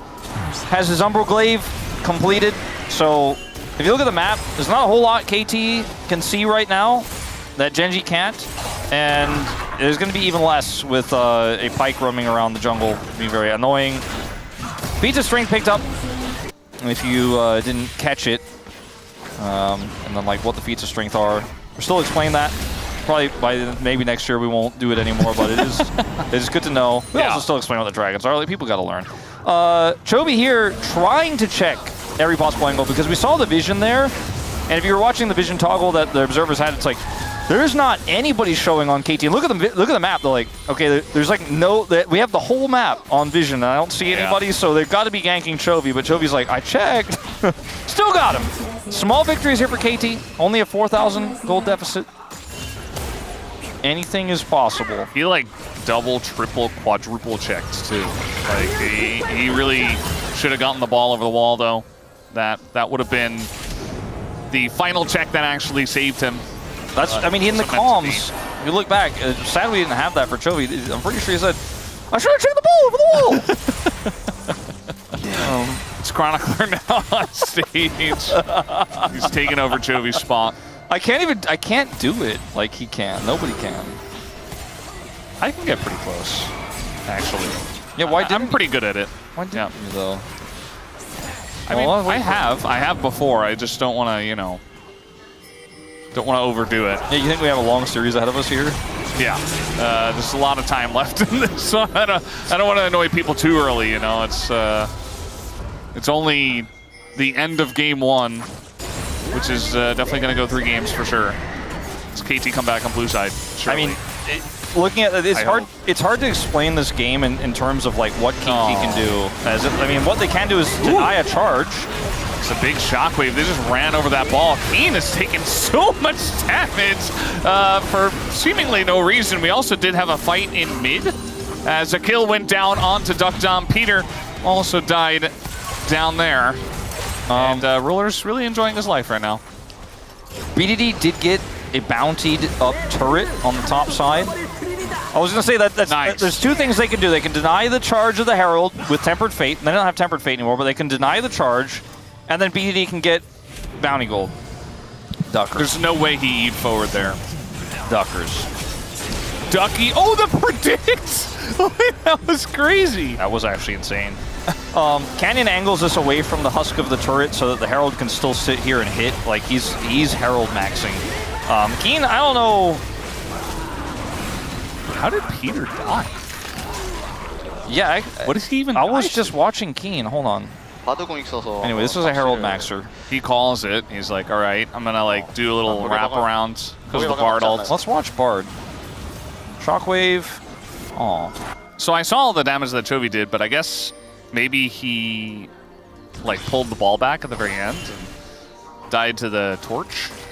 Maybe. But it looked like he had enough health to live, but either way, he did not, as we saw. KT can't see a whole lot. We didn't see what happened there, so we're just kind of vicariously living through them in this case. Yeah. I'm sure Peter knows how he died, although he probably doesn't want to. Second death of the game has not made the impact on this Bard for this comp that I think they were looking for. As Equalizer here to maybe set up for a potential flank, but Gen.G just bail out of the situation. They're not going to stay, they're not going to overstay their welcome, and just sieging really well, which has given BD a lot of opportunities to sit in the side lane by himself. He has a gold lead, he has a farm lead over Chovy, and is trying to set up some turret pickups here. Like, he was able to get that top bounty. Bounty's have since fallen off, doesn't have an opportunity to get at their bottom side, but he's getting some farm. He's looking for his second item, which will make him survive a little bit longer in potential team fights that could occur, where KT gets to take a 5v5 where they're not have like their legs tied together and their hands tied behind their backs. Yeah. With their blindfolded, which is kind of how they have to play this game right now. There is a weight tied around their ankles, you know, it's pretty rough. It's rough going for them. We're just gonna start off the Otacon. Because why not? Because you have a Wukong with Flash, Aurora with ult, everybody's here, and KT are just trying to leapfrog Vision forward. That one ward, that's all they got. That's all they got. Yeah, the hook is going to sail wide. Keen really trying to get the angle on his ult here. Let's see the turn. The Temper Fate just totally sailing wide onto Keen, and it was only Keen. Hook comes forward. That's onto the jungler. They're trying to take out Cuz.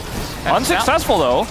The damage is going to stop, though, on the... Oh, they're just going to go and chomp it and steal it away, as now Gen.G, they want to go for the follow-up fight here, but Cuz is seemingly incapable of dying, as now Chovy's going to go down. Ruler as well. And KT, a big fight here on the comeback. Realmore for the chase, as BDD does not have Flash, gets the heal. Equalizer miss. Ooh. All right, they're really desperate to get more. They really want to cash in on this fight, but they're not going to be able to do quite as much as they would like. Still, Flash steal play from Cuz is massive. They win the fight. And now suddenly a 4,000 gold gets cut in half, down to 2,000. KT rolls for some signs of life here. And it all starts with Peter putting that T1 logo on the ground with the Bard, reminding Gen.G that they 2-0'd T1 last week. And I think that was the winning play. Peter can do no wrong, man. Absolutely. He put the fear in them. They're still hiding in the jungle. Canyon did not expect that, as he is burning down quite a bit, but he's actually going to get away, I believe. Peter pretty fast. Cuz with the Hex Gate. How far can he run? This is insane. Disengage cone, but the subjugate thankfully gonna take him down. As meanwhile, okay, Duro just gonna put an end to that noise and take out Peter. Yeah, they, I don't think, can take this turret. It's so low health. Keen's gonna TP bottom, as the dragon has spawned, or at least is about to spawn.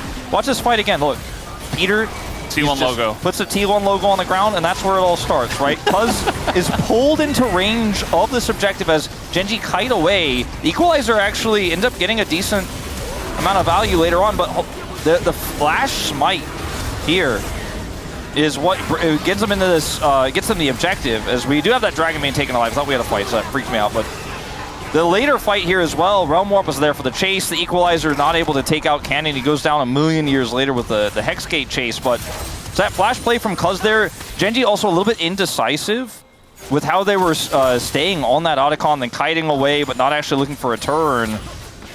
And a lot of the combo used on a jungler who doesn't die. You know, the Orianna ult there, not able to take him out. As we move into this setup here now on the top side of the map, just shadowing for this Ryze side lane.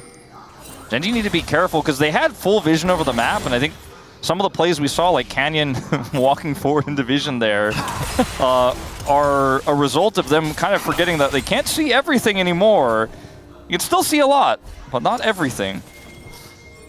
Yeah, I think a lot of the time Gen.G kind of just assume they're gonna find a way to win the fights, and they're right most of the time, but definitely have to cross your T's, dot your I's, and your lowercase G's, as you would say, Wolf. Yeah, I do often say that. Maybe that's the one they forgot, you know? They did the others, but then all of a sudden we had that Otacon fight, and all of a sudden it's like, we forgot the lowercase J's. Never forget the lowercase J's. I just think that it wasn't a bad fight opportunity for Gen.G, and it wasn't a bad Otacon take. It was just the execution was a little bit off and a little bit indecisive. Perfect will be able to complete this TP. And even though that looked kind of silly when you watch it from just the Aurora versus him perspective, there was a big collapse of both Canyon and Duro there. He was able to realize he was being collapsed on. Chovy's sim situation. T1 logo on the ground. Chovy hates when people put that logo up around him. That's his rivals. It was a taunt. He didn't actually want to hit Chovy with it. Just making another statement. Peter is scaring him. Peter would do that. This is kind of, you know, one of those moments where, just like the Chovy pick on the top lane before, where Gen.G like I know you're hiding somewhere. Ooh, very close to catching him against that wall with the pillar, but just barely enough room to slide by. Flashless on this Jhin would have been a huge opportunity there, but just slightly off. And they do escape that big group up from KT that they were able to realize was happening. And now Gen.G are going to get vision around this Baron. This is pretty massive. KT committing so heavily there for their pick on Ruler. Fail and then reset. And now Gen.G are like, I'm deep in your jungle again. We go again. Still up 2,000 gold. Yeah, they are so set up here. Like, they cleared out all the vision. Canyon cleared the top vision above the pit, and Duro cleared the bot vision. Look at the amount of farm that BD has still been able to accrue here. He's about to get death cap, and if they just let this turret go but don't take a bad fight and then BDD gets death cap, I mean, he's starting to become a big threat in this game damage-wise. I kind of agree with this decision for KT. Don't like how they just gave up the control for free, but after that happened, the fact that BDD has TP here means he can, you know, continue to push like this, and had they started Baron, he could be there in a moment's notice and look to fight. And I don't know how close he is to completing that death cap, but he's got to be relatively close here.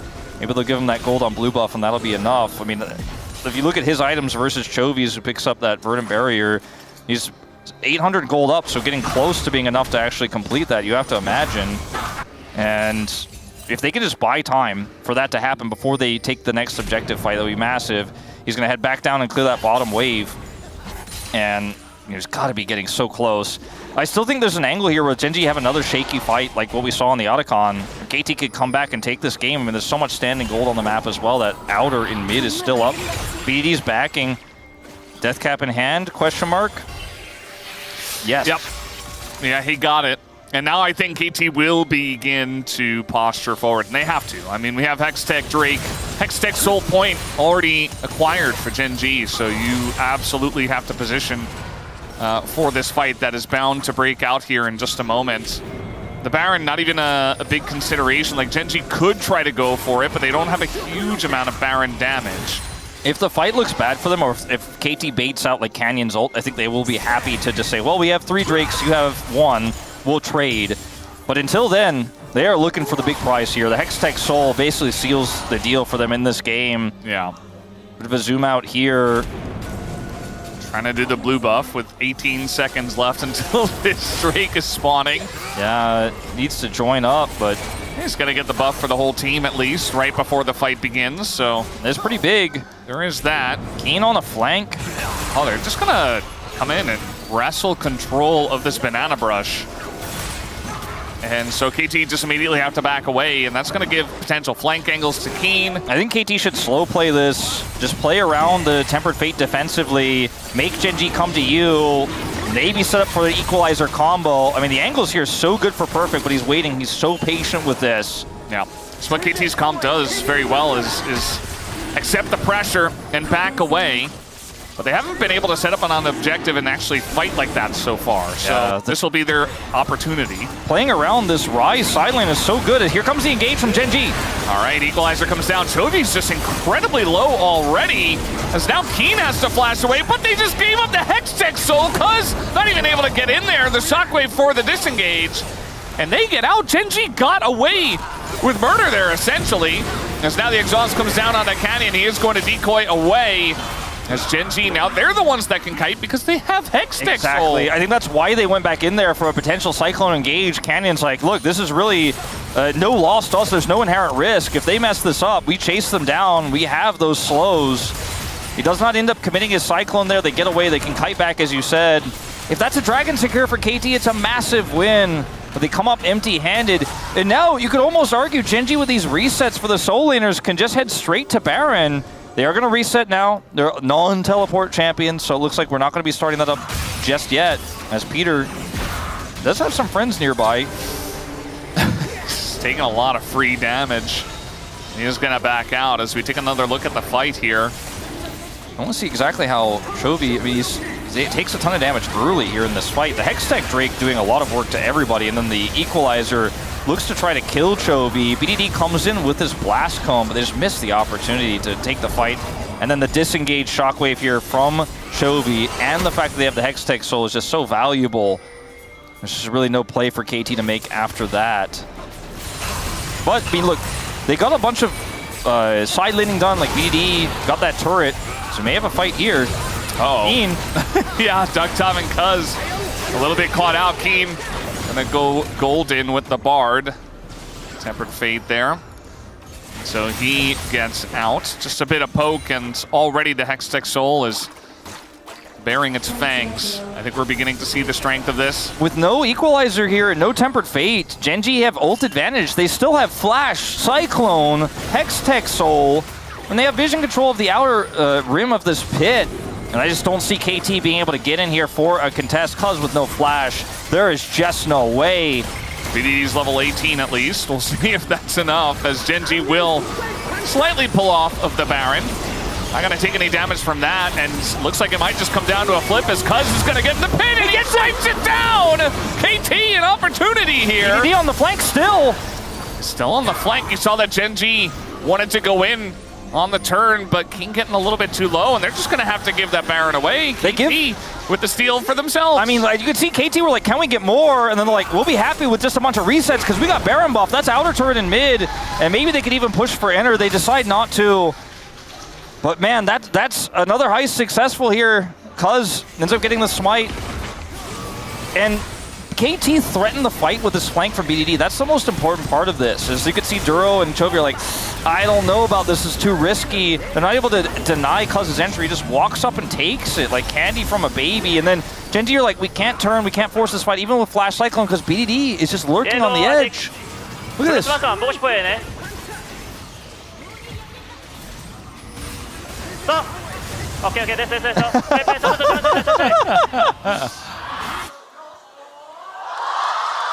Now, there was not a lot of hope on those faces until the smite key was pressed. I mean, BDD is still massive in this game.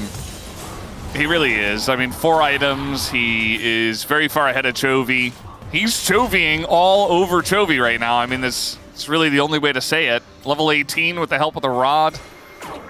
And he spent most of the game just side lane. Yeah. You know, there's been a lot of just waiting around, and he has taken advantage of that, utilizing Ryze's power. And you look getting as strong as possible. You look at the build of Perfect here as well. It's just safety. He knows he's an equalizer button in this game, and maybe if BDD sets up something big, he could do more than that with the Zhonya's he has, but just knows that he's not the main character in this one. Ducktop inherently safe on this Ezreal. Elder in 2 minutes time, if they could just deal with the pressure here. There's not a lot of great poke in Gen G's comp, to be honest, to proc the Hextech Soul. They have to kind of hard engage to get it, or get a, you know, W up from Ruler or something like that, like this. But otherwise, you know, the objective is controlled here right now by KT. They're going to have to hold on to that for 90 seconds here before they can actually start it up. But Hextech Soul, not a big threat if you can't use it to threaten constantly on objectives like this. Well, there's the threat as Cuz moves forward. The Temper Fade not going to hit anything, even with the pillar. They get the Subjugate as well, but Cuz going to look to use a Baron Empowered Recall here to head home and then return. There's plenty of time to step back up on this objective, and KT, they didn't get a ton out of the Baron itself, but buying enough time for just an Elder Flip potential in this game. BDD, so large, continues to buy control wards with a lot of that money he has after the Death Cap and Void Staff were completed, because they know this is the last fight of the game. If they win this fight, even against Hextech Soul, they can clean up those health bars and win the game. It's about that smite, and Cuz, he likes his chances this game with the 2 big objectives he's already taken. Sure, wasn't able to stop the Hextech Soul from going over, but otherwise the Otacon and that Baron were his. They have Prio with the last of that Baron. Quick resets to come through. This game's suddenly way too close to comfort for Gen G. They've been up this 2,000 gold for so long. Yeah. KT have kept it so even, and this massive rise is ready to machine gun. This is going to be the penultimate moment in this first game of the series. I just wonder how BDD ever really gets in range if they continue. I feel like Gen G have realized this, and they've just always kept KT at range and never overcommitted. And with the Hextech Soul, Canyon on the flank. Yeah, I say that. Here comes Canyon. The Temper Fade already utilized, and now they can't use it on the defense. Peter is just dead. And the damage has been done. The Equalizer does basically nothing, only hits the clone. And the Elder is live. All right, this is where we're going to have to see some fancy movement from Cuz. Still no flash back up. He's going to have to walk his way in again. Oh, they have control of Banana Brush. They're just going to turn here. Perfect is dead. After the Zonias, of course, as down he will go. Duro takes that money to the bank. Knockdown's poke starting to stack up here, but it's not alone enough. BDD's going to have to come for the flank. He's just going to have to send it, I think. They can't lose the Elder, but now the turn coming in. But look at the damage. Duro is down. It's already. Toby nearly going to go down low, but the shot by BDD, he had to just run at them, and they kited it out perfectly. As BDD goes down, they don't quite have the damage. Ruler is hunting. And, well, Cuz he's going to try to get out of here, but he gets Elder down instead. And Gen G, they were walking a tightrope this entire game. Finally, they broke it open. Until Chovy slammed his fingers closed in a tight fist with a shockwave that kills BDD. Takes him out of that fight. He was so close to saving this game. He spent a lot of time inside. He was waiting, biding his time for that one big moment. But Chovy said no. Gen G say no. And they will win this game that felt like they won long ago. KT made it close. Cuz and BDD made it close, but it's not enough in the end. That's definitely not, as Peter once again going to go down. Unfortunately, not the bar performance I was hoping for from this player. He'll have to go back to the practice room for that one, as Gen G will take game number 1. And it took quite a while. Props to KT for making it interesting, because the second I said, is this just going to be just like series number 1?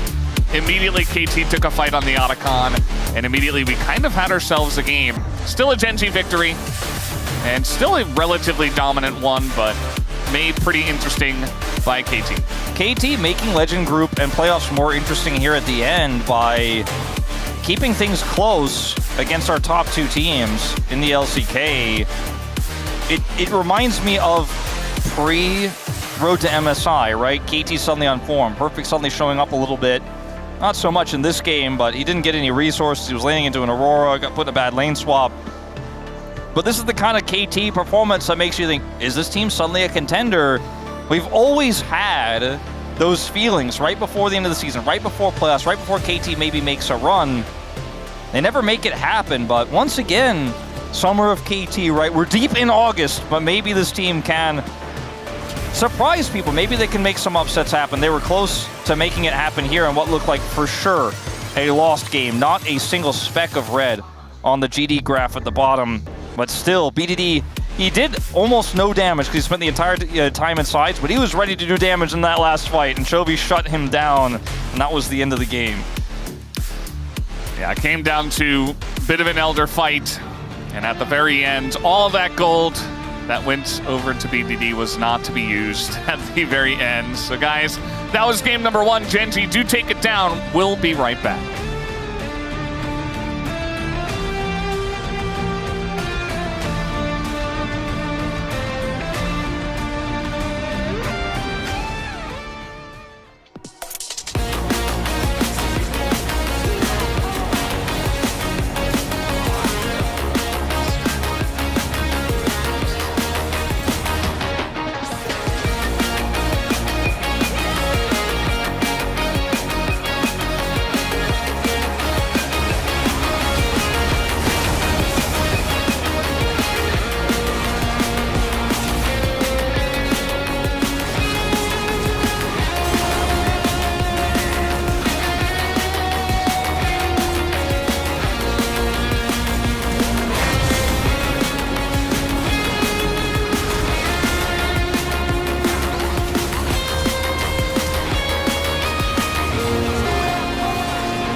이게 어차피 럼블 이걸 해도 한 라인 더 있거든. 대포 하나 더 있거든. 어차피 대포는 럼블이 안 죽어. 아 기동성 빠르긴 해요. 럼블 프리타. 빨리 밀자. 지금 김민이한 늦게 오게. 빨리 오게. 늦게 오게. 이게 이 라인 클리어 되게 해야 될 것 같아. 럼블. 일단 타워 먼저. 끝났어. 나이스.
Morgan is unrelenting. Now Raptor has found a target. Crocker does put up the wall though, and that hostile takeover didn't quite work. Still, the Cataclysm is going to come down, and Diablo this time is just bouncing around the fight, and he's continuing to dash in closer now. The red is on top, and there it is!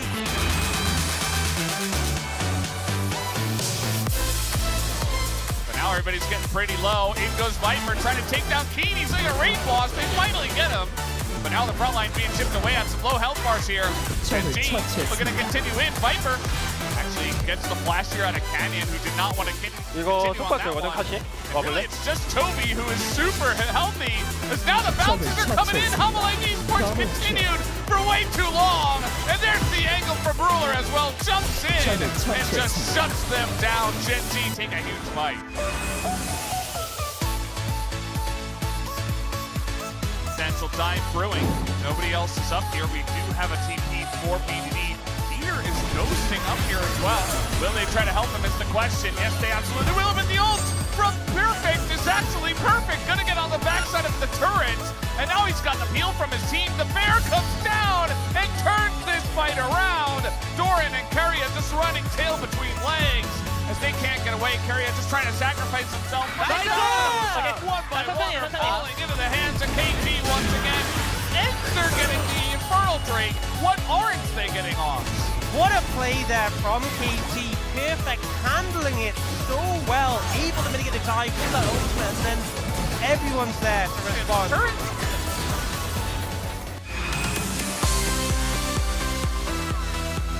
They went to T1's house and they said, all of your tempo vibes, please, give them to me now. And they have, right now, leaning towards Baron and Adakan both up the top side. Right, Keria going to stand beside her, whether he's exactly the engaged target is there! Is Doran! He'll find the counter-strike and all of them are dead! Yeah, T1 gave away their tempo vibes for a few seconds, but said no, give them back. And there they go. Nongshim just fall apart. I'm glad we had that moment. When in doubt, Doran.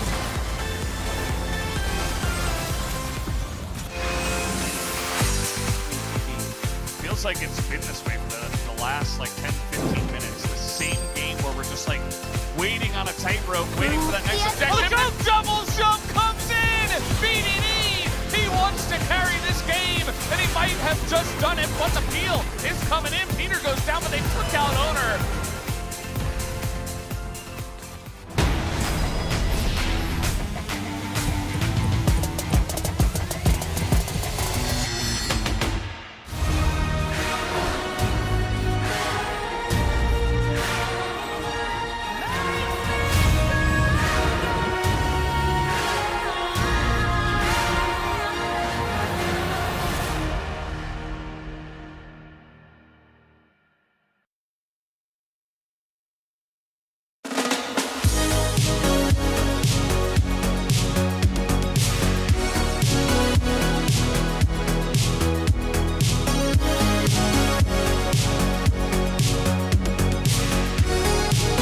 How about that for game number one? A little bit of a surprise there after Gen G jump out to an early start. KT battled back and the roller coaster took off all the way to the Elder Dragon, where Gen G end up coming out on top in game number one. Welcome back to the Space. Degon here alongside Ox and Chronicler. We're going to break down some early unique stuff here in the early game where both teams are trying to learn some things, as well as the draft, which is important because both these squads already have locked in their position in playoffs, so they're testing things. And there could not be a more obvious test than the Pike and the Bard, right? I think that is kind of what we're going to go towards. I don't think anything else in this draft is really too surprising. We're still seeing the continued prioritization of Wukong as when Pantheon isn't up, the best jungler on the patch. The Aurora priority should also not come as a surprise. I am a little skeptical of the Blind Rise because I do think that is a pick that can somewhat struggle. But it's very clear, based on the quote from Duro as well, that Gen G is looking to get a Pike now, or to get a response into Bard. Now, whether or not Peter's Bard play can really be matched with Keria's Bard play, I think we can all safely say no. But I do think that this is something that Gen G in their position should be doing. I also think another thing is the priority, taking the Rumble when the Aurora's up, especially Keen, who has been so punishing in that matchup. I feel like that was a bit of a mistake. I know they want to give Perfect his comfort with the Rumble, but we saw him have a rough time in lane, but I don't think it was all his fault. I think the matchup is rough, but we also saw him really get punished by the swap that came through early on in the game. Yeah, well, let's dive into that one. You cut this one earlier, Ox, and it's a multi-pronged kind of problem and solution here. Starts in the bottom lane, but affects the rest of the map. Yeah, so it's actually a situation where KT have Prio in the bot lane, and Gen G go for a reset in this situation, and it's a matched reset. Gen G head up towards the top side. We see KT on the other side. They just head back towards bot side. And this ends up really hitting Perfect because the swap isn't matched. What makes it even worse is that the signal's immediately given to Key and he goes for the reset. Perfect's reset gets delayed massively. Not just does he get rooted there, but then he gets stopped again. So now he's like, okay, well, I need to TP back. And because Dokdam is already bot lane, he has to go back top. So now he's TPing into top lane. And the wave is in a horrible spot. there's also his jungler pathing away from him. So like, he's just screwed. Like, Rumble can't survive in these 1v2 scenarios because if Pyke ever gets on top of him, he doesn't have a dash. He's just gonna get hooked. And I think not being aware of the prospect of the swap, the fact that they didn't even have prior bot and they swapped on you, and then Bard not moving up to assist the Rumble in this situation, I think all these things really hurt. And what we ended up seeing is, after getting zoned for a lot of time, Perfect eventually still trying to get up in range for XP to try and get his ult so he can clear the wave. Eventually, Duro finds his angle. First off, he burns the flash. But still, despite the flash to get out of the situation, you're still in the situation. And then 2 seconds later, the same thing happens again. And to this, Perfect ends up dying. And he falls so far behind as a result of this. And none of this, I think you can, look at Perfect and some of his later performances. I think his ults in teamfights weren't necessarily amazing. But like, if no one helps him, that is just not playable. That situation where you are a Rumble, especially because he's level 5, by the way. If he has ult, it's so easy to fix the wave. Post 6, I think he wouldn't have gotten punished nearly as much. But it's both testament to how good Gen.G are, I think, in these lane swap situations. But then at the same time, what can you do? And I think the thing is, on the other side of the map, we saw Peter head back to bot lane because obviously they matched the swap.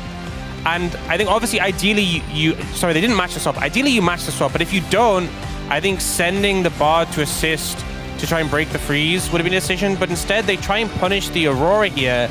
And the two big differences, one, Aurora way harder to punish as Bard Ezreal. But also, because Keen reset instantly, he was aware he still has TP. So we see some heavy trading come out.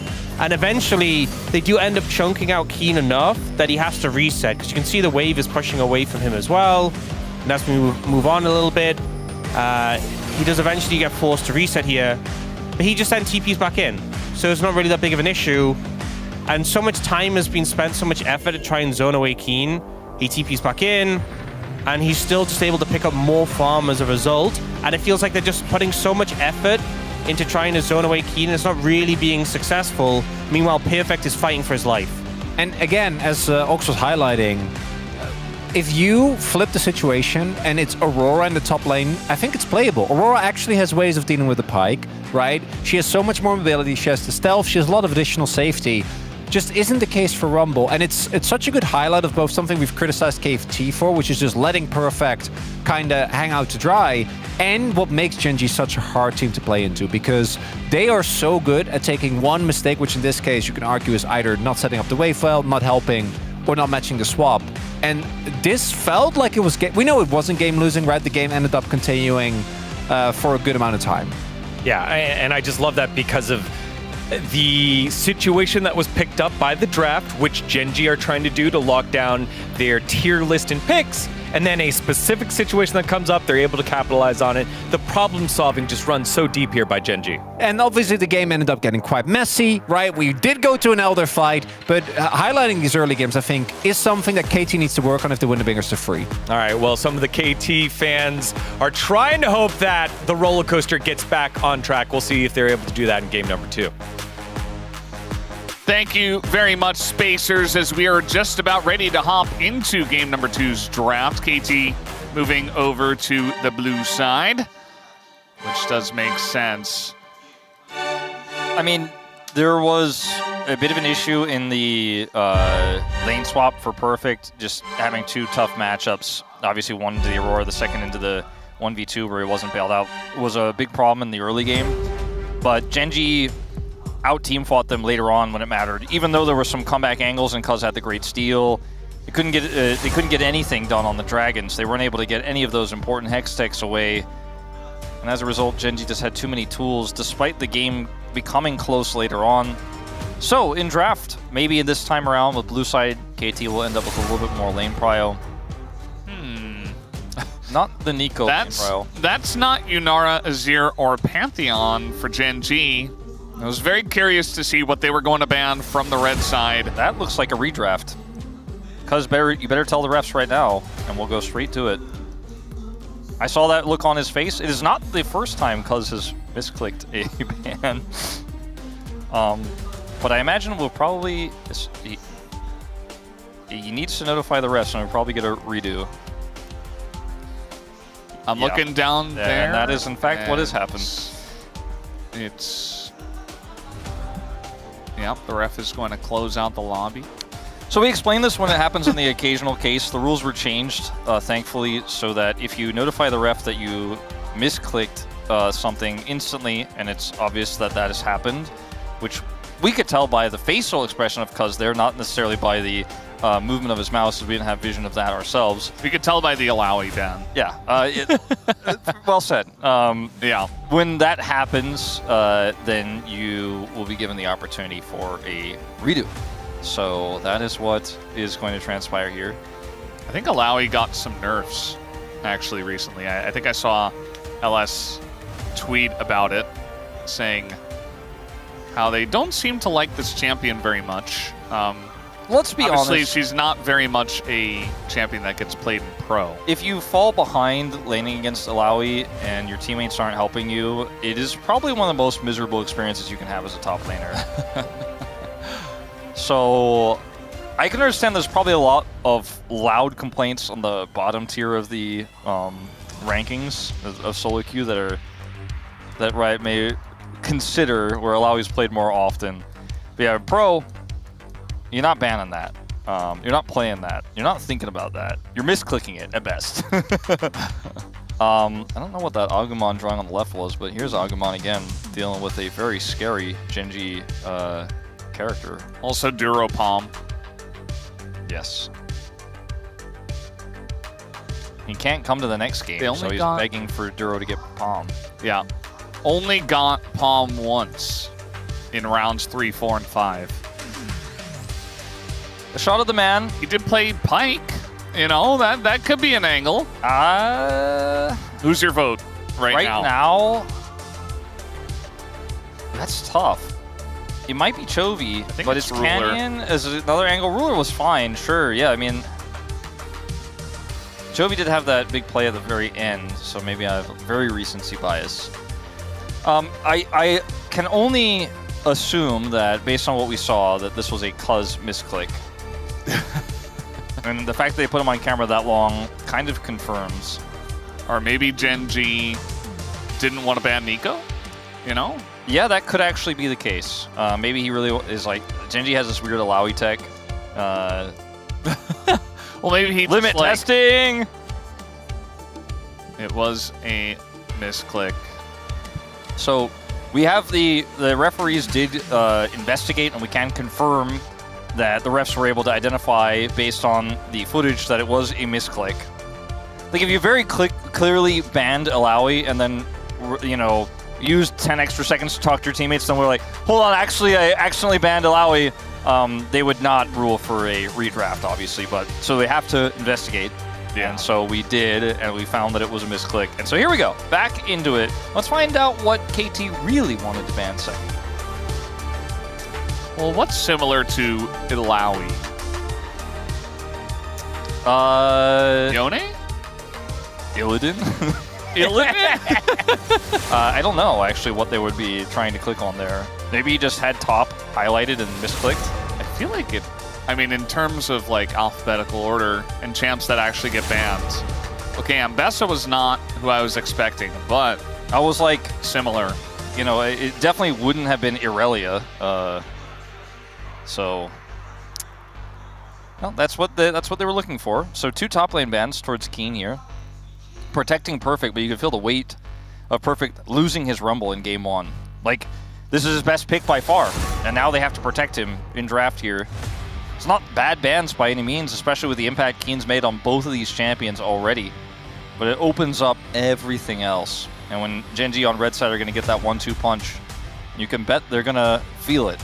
Yeah. Now, as KT, you could try to neutralize this and ban away something like Yunara and say, okay, we'll take the Azir if you leave it open. Or the Talia, right? It is BDD. Was banned by Genji in the last game. I think you just ban Yunara here. There's no Wukong as Genji, and then you're happy as Chovy to be like, look, I'm the better mid laner, and go Azir Talia trade. What you pick your poison, BDD. You're gonna have to lane against me no matter what. Now, BDD did have a great laning phase in game 1, and obviously spent a ton of time in side lanes, generated a gold lead, but it didn't end up mattering. As time ticks down, they will actually ban the Azir. So looking for a Talia Yunara trade here, potentially. Yeah. It's got to be Yunara. 100%. Feels bad for BDD that he doesn't get to play Talia because 100% Jovi has to pick it here. Unless they really, really want to test themselves and give both Yunara and Talia, which, you know, there's a certain amount of testing you can do, which makes sense. Already, KT predicted this scenario with the Vi ban. So they're like, you can't have Talia Vi, which is one of the strongest duos left that pairs with Talia. As Corki, they want to make sure they can lock this one away. I don't think you had to right here. Looks like they're almost using this pick to think about what else they want to do in this bottom lane. Nico, you could just push up into this spot and lock it in, but it's banned, so I am curious. Yeah, I mean, that's what I'm expecting, but like, you would think that would be the insta-lock and save the Corki for 3, since they already have their 80 carry locked in. They're really discussing the broader picture here, I think. Yeah. I think it's a lot of like, how much do we want to give over? Do we want to pick this here? Do we want to try something into BD's Talia? A lot of discussion about the jungle pick, right? Because what does Cuz end up grabbing here? We have Wukong and Trundle, Fearless Ban. Xin Zhao, strong, but we don't know what the rest of this comp is going to look like right now. As KT Rolster, you could try to take away something like a Jarvan because any strong engage on top of the Yunara is going to be your biggest enemy. They already have the shove, so any CC that sets up a shove, you're having a terrible time. As this pick, this Ahri pick just keeps popping up. Yeah, this feels like the Ryze Cassiopeia situation, where it's like we don't necessarily like the Ahri that much. I mean, I like the Ahri, but a lot of us don't. It's just not the way Ahri Ahri's gets picked into Talia all the time. It's just not the way Ahri's been traditionally drafted over the last few years since her rework, so it's surprising to see, but it is doing well in the hands of some of our best mid laners here in the Legend group, as an even Showmaker in the Ryze group. Xin Zhao does end up being the choice. Some conditional engage here, but some real strong pick opportunities. Support becomes so interesting now because Nico is gone, right? But so is the Bard. A lot of other picks you could just try to win the lane with here as KT. Picks like Lulu that could empower this Yunara in the lane, that she can duel with Corki. Like almost no other 80 carry can. You have the right support, certainly can once you get your Qs stacked up. Yeah. Just push that Corki out of the lane. I think rocks. The thing about Yunara, it feels like so far, with the few games we've seen, is you want to trap her in this tiny bubble. Like, you have to control the lane. If you lose tempo for just 1 second, she just takes over the game. She takes over the mid lane, and then you have to find a way to lock her down later. The Nautilus is potentially one way also you could just set up more engage here. It's not going to be necessarily the strongest 2v2 matchup. See what this final ban is going to be for Gen.G. You got to be careful about picking it early, which if you do want to pick support and save counter pick for top, then, you know, you don't want to blind pick a top here. With the Aatrox ban, I'm almost feeling like a Cassante. Yeah, but with the Renekton ban, I'm like, are we Cassante, Ornn, Sion? Like, both of these top laners just going brick walls against each other? Quite interesting here. Yorick to be the option into Keen now, so it does feel like Perfect is playing a tank, which that part I'm like, I get it, because you got the Yunara in your comp and it's perfect, right? Like, this guy's not known to dominate lanes. He's known to hide under turret and make an impact later. I'm gonna deny the Sion from him if that's what he wanted to opt for, and it may just be Sion into Ornn here in the top lane. You have a few different options you can go with if the Sion is locked in now blind into Perfect if he wants to try to punish it, but the Aatrox is gone, the Renekton is gone. The Ambessa's gone. Ambessa's gone. The Trundle's gone. It just feels like a really good Sion angle in general. So I just feel like his priority shoots way up. And they were never going to give that over to Perfect. Well, you put this in a position where, or you put Perfect in a position now where his job is either to just match you in that lane, which puts him on low impact, or you're just saying, Perfect, like, you have to generate a lead against the brick wall Keen. Can you do it? And it's a really uncomfortable place to be. And this is not us speaking ill of Perfect. It's just the reality is the guy has not been able to generate big leads. He's not that kind of player in most scenarios. We have the occasional pop-off game or his Rumble, which is amazing, or his Udyr back in the day. The Rakan here to follow up on so much single target pick. Like, if a shove hits, and then a charged Q from Keen hits, and then, or, you know, it's the shove into Rakan, and then, boom, the Scion shows up. There's a lot of ways to lock down a single target. The tricky thing is that Yunara should never be in range for that to happen, and otherwise it's kind of like Ahri's super mobile, Jarvan super mobile, Cassante very difficult to kill if picked. Alistar has his ultimate. The Alistar pick doesn't do great in terms of dominating the lane, but, you know, it's into Rakan, it should be fine in the 2v2, and then once, if you get a few levels in, you can actually hold your own into this Corki. I feel that's going to be fine. But the Rakan, it's going to be great follow-up. I just worry, can Genji actually lock down the proper target? Like, can they actually get the lockdown onto Duckdom in these team fights? Because I prefer the Yunara's position in terms of the two tank top lanes we have, in terms of shredding those, in terms of front to back. I like the Yunara more than the Corki in that scenario, which is ironic because he has Gatling gun and shreds resistances, but that means very little when we get to the late game.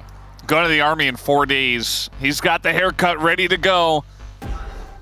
And his friend, a KT fan, as he is a Genji fan. We'll see how that works out here in game number 2. As these comps very interesting. Genji has left up the Yunara. They've taken the Corki as the response. We'll see how it works as we hop on the rift for game number 2.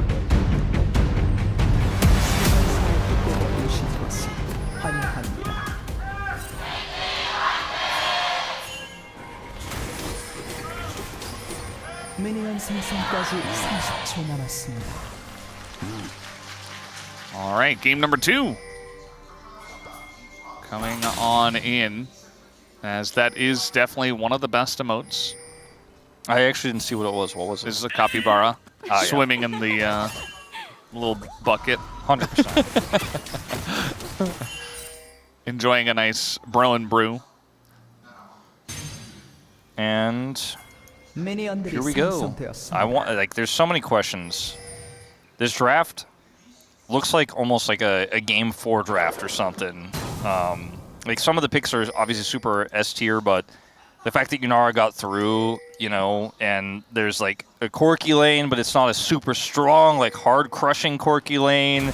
Talia's in, it's Ahri into Talia. These feel like picks that aren't traditionally picked in game 2 like this, but, and especially when you look at like the top lane being tank versus tank instead of a tank versus someone trying to punish a tank. That's rare. It's kind of unique for KT Rolster's situation here. They got their hands on the Yunara, which does feel like a little bit of limit testing here for Genji. Duro spelling it out, trying to figure out their tier list right now. Yeah. Made it very obvious. I mean, Genji don't have anything to lose, really. I mean, even if they lost to KT, they'd be like, okay, whatever. I mean, obviously they're not going to try to, and they want to take this win, as they obviously did in game number 1.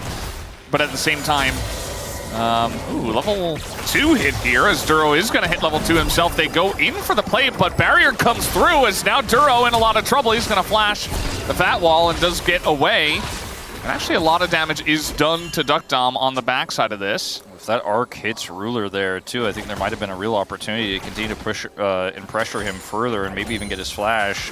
He barriered early there. That arc's going to hit, but man, this lane can be so volatile. Peter gets the heal to try to get behind there. And it's almost enough. Goes for the headbutt combo here.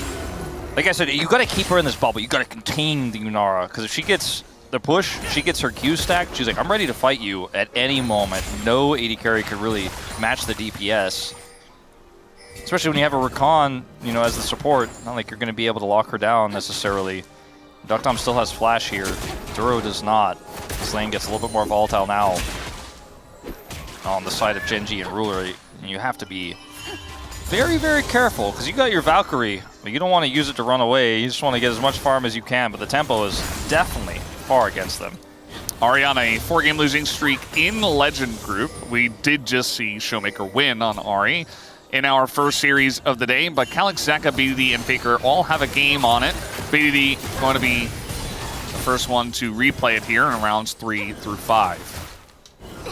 It's a pick that, if you weren't here for the Showmaker series, we talked a little bit about how it normally pairs with certain types of junglers. Allows it to snowball in the early game and then have that same pairing in team fights, but sometimes you can just outplay. Peter says no to this back. We're just running into the bush. I mean, they will definitely say no and maybe say a little bit more. First blood given over to Yunara in the bottom lane. And a big wave denied away from Ruler as well. This champ is really strong. They have a massive lead. They cracked a huge wave into the turret. And Ruler is not going to see any of that. And so this is problematic. So wave the advantage here for this bottom lane, plus a kill. Just limit testing, you know, seeing how far behind they can get and what happens when the Yunara gets fed and if they can handle it. I think we're kind of moving past the control variables here a little bit as this is just Ruler and Duro going like, there's a big wave coming.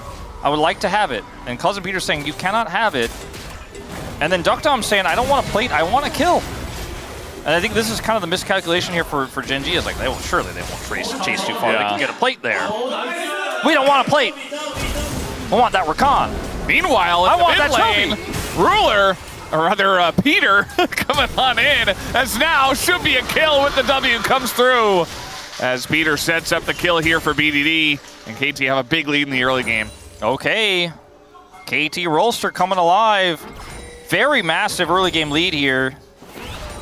Even Perfect was winning the top lane. He's now swapped into, so, you know, they're trying to generate the same lead they caught the Rumble last time around. A little bit tougher into a Cassante in this case. Is Canyon caught? No way. You're right.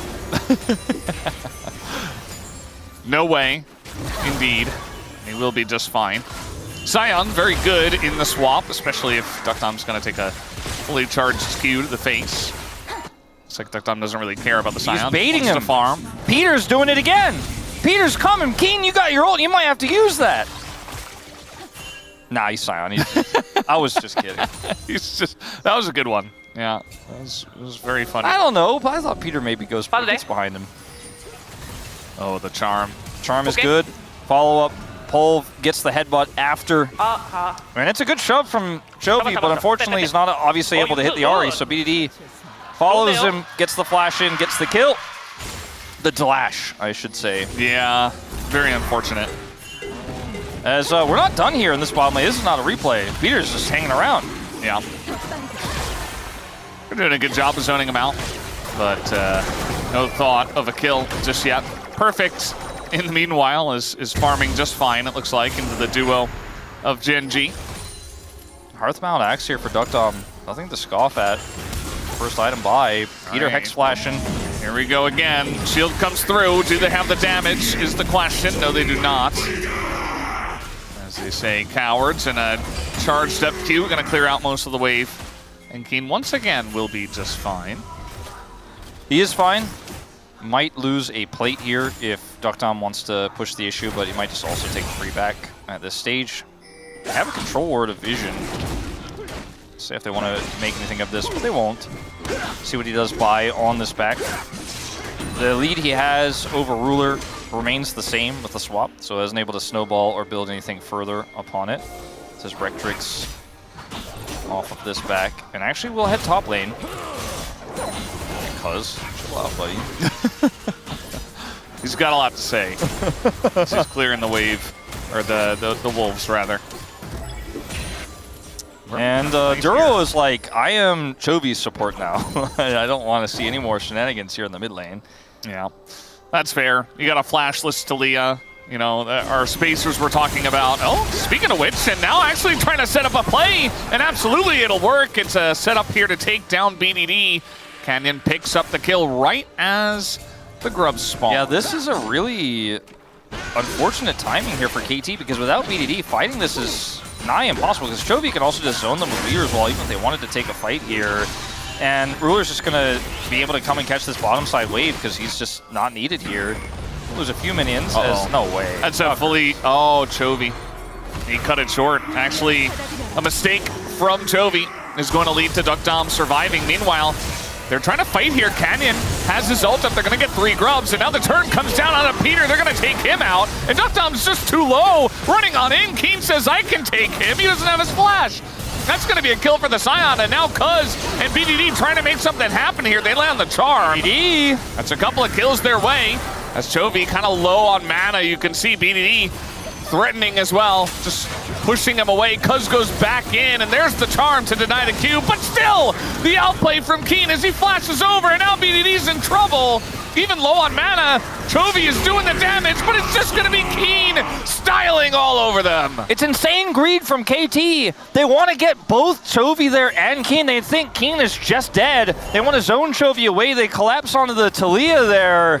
And it just backfires in such a huge way, as this is the initial pick onto BDD that starts this all off. We then see some greed from Gen.G as Chovy is trying to set up the Weaver's Wall play here onto Duckdom.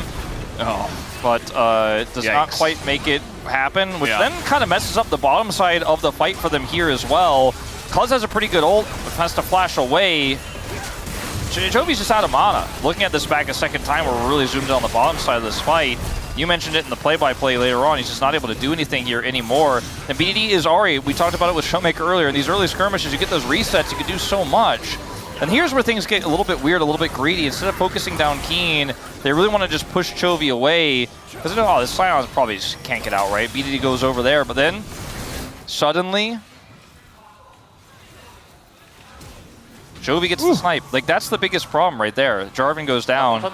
And Keen is, he's Bomby Cindering. Oh. Kills him with the ult. Comes up right at the end.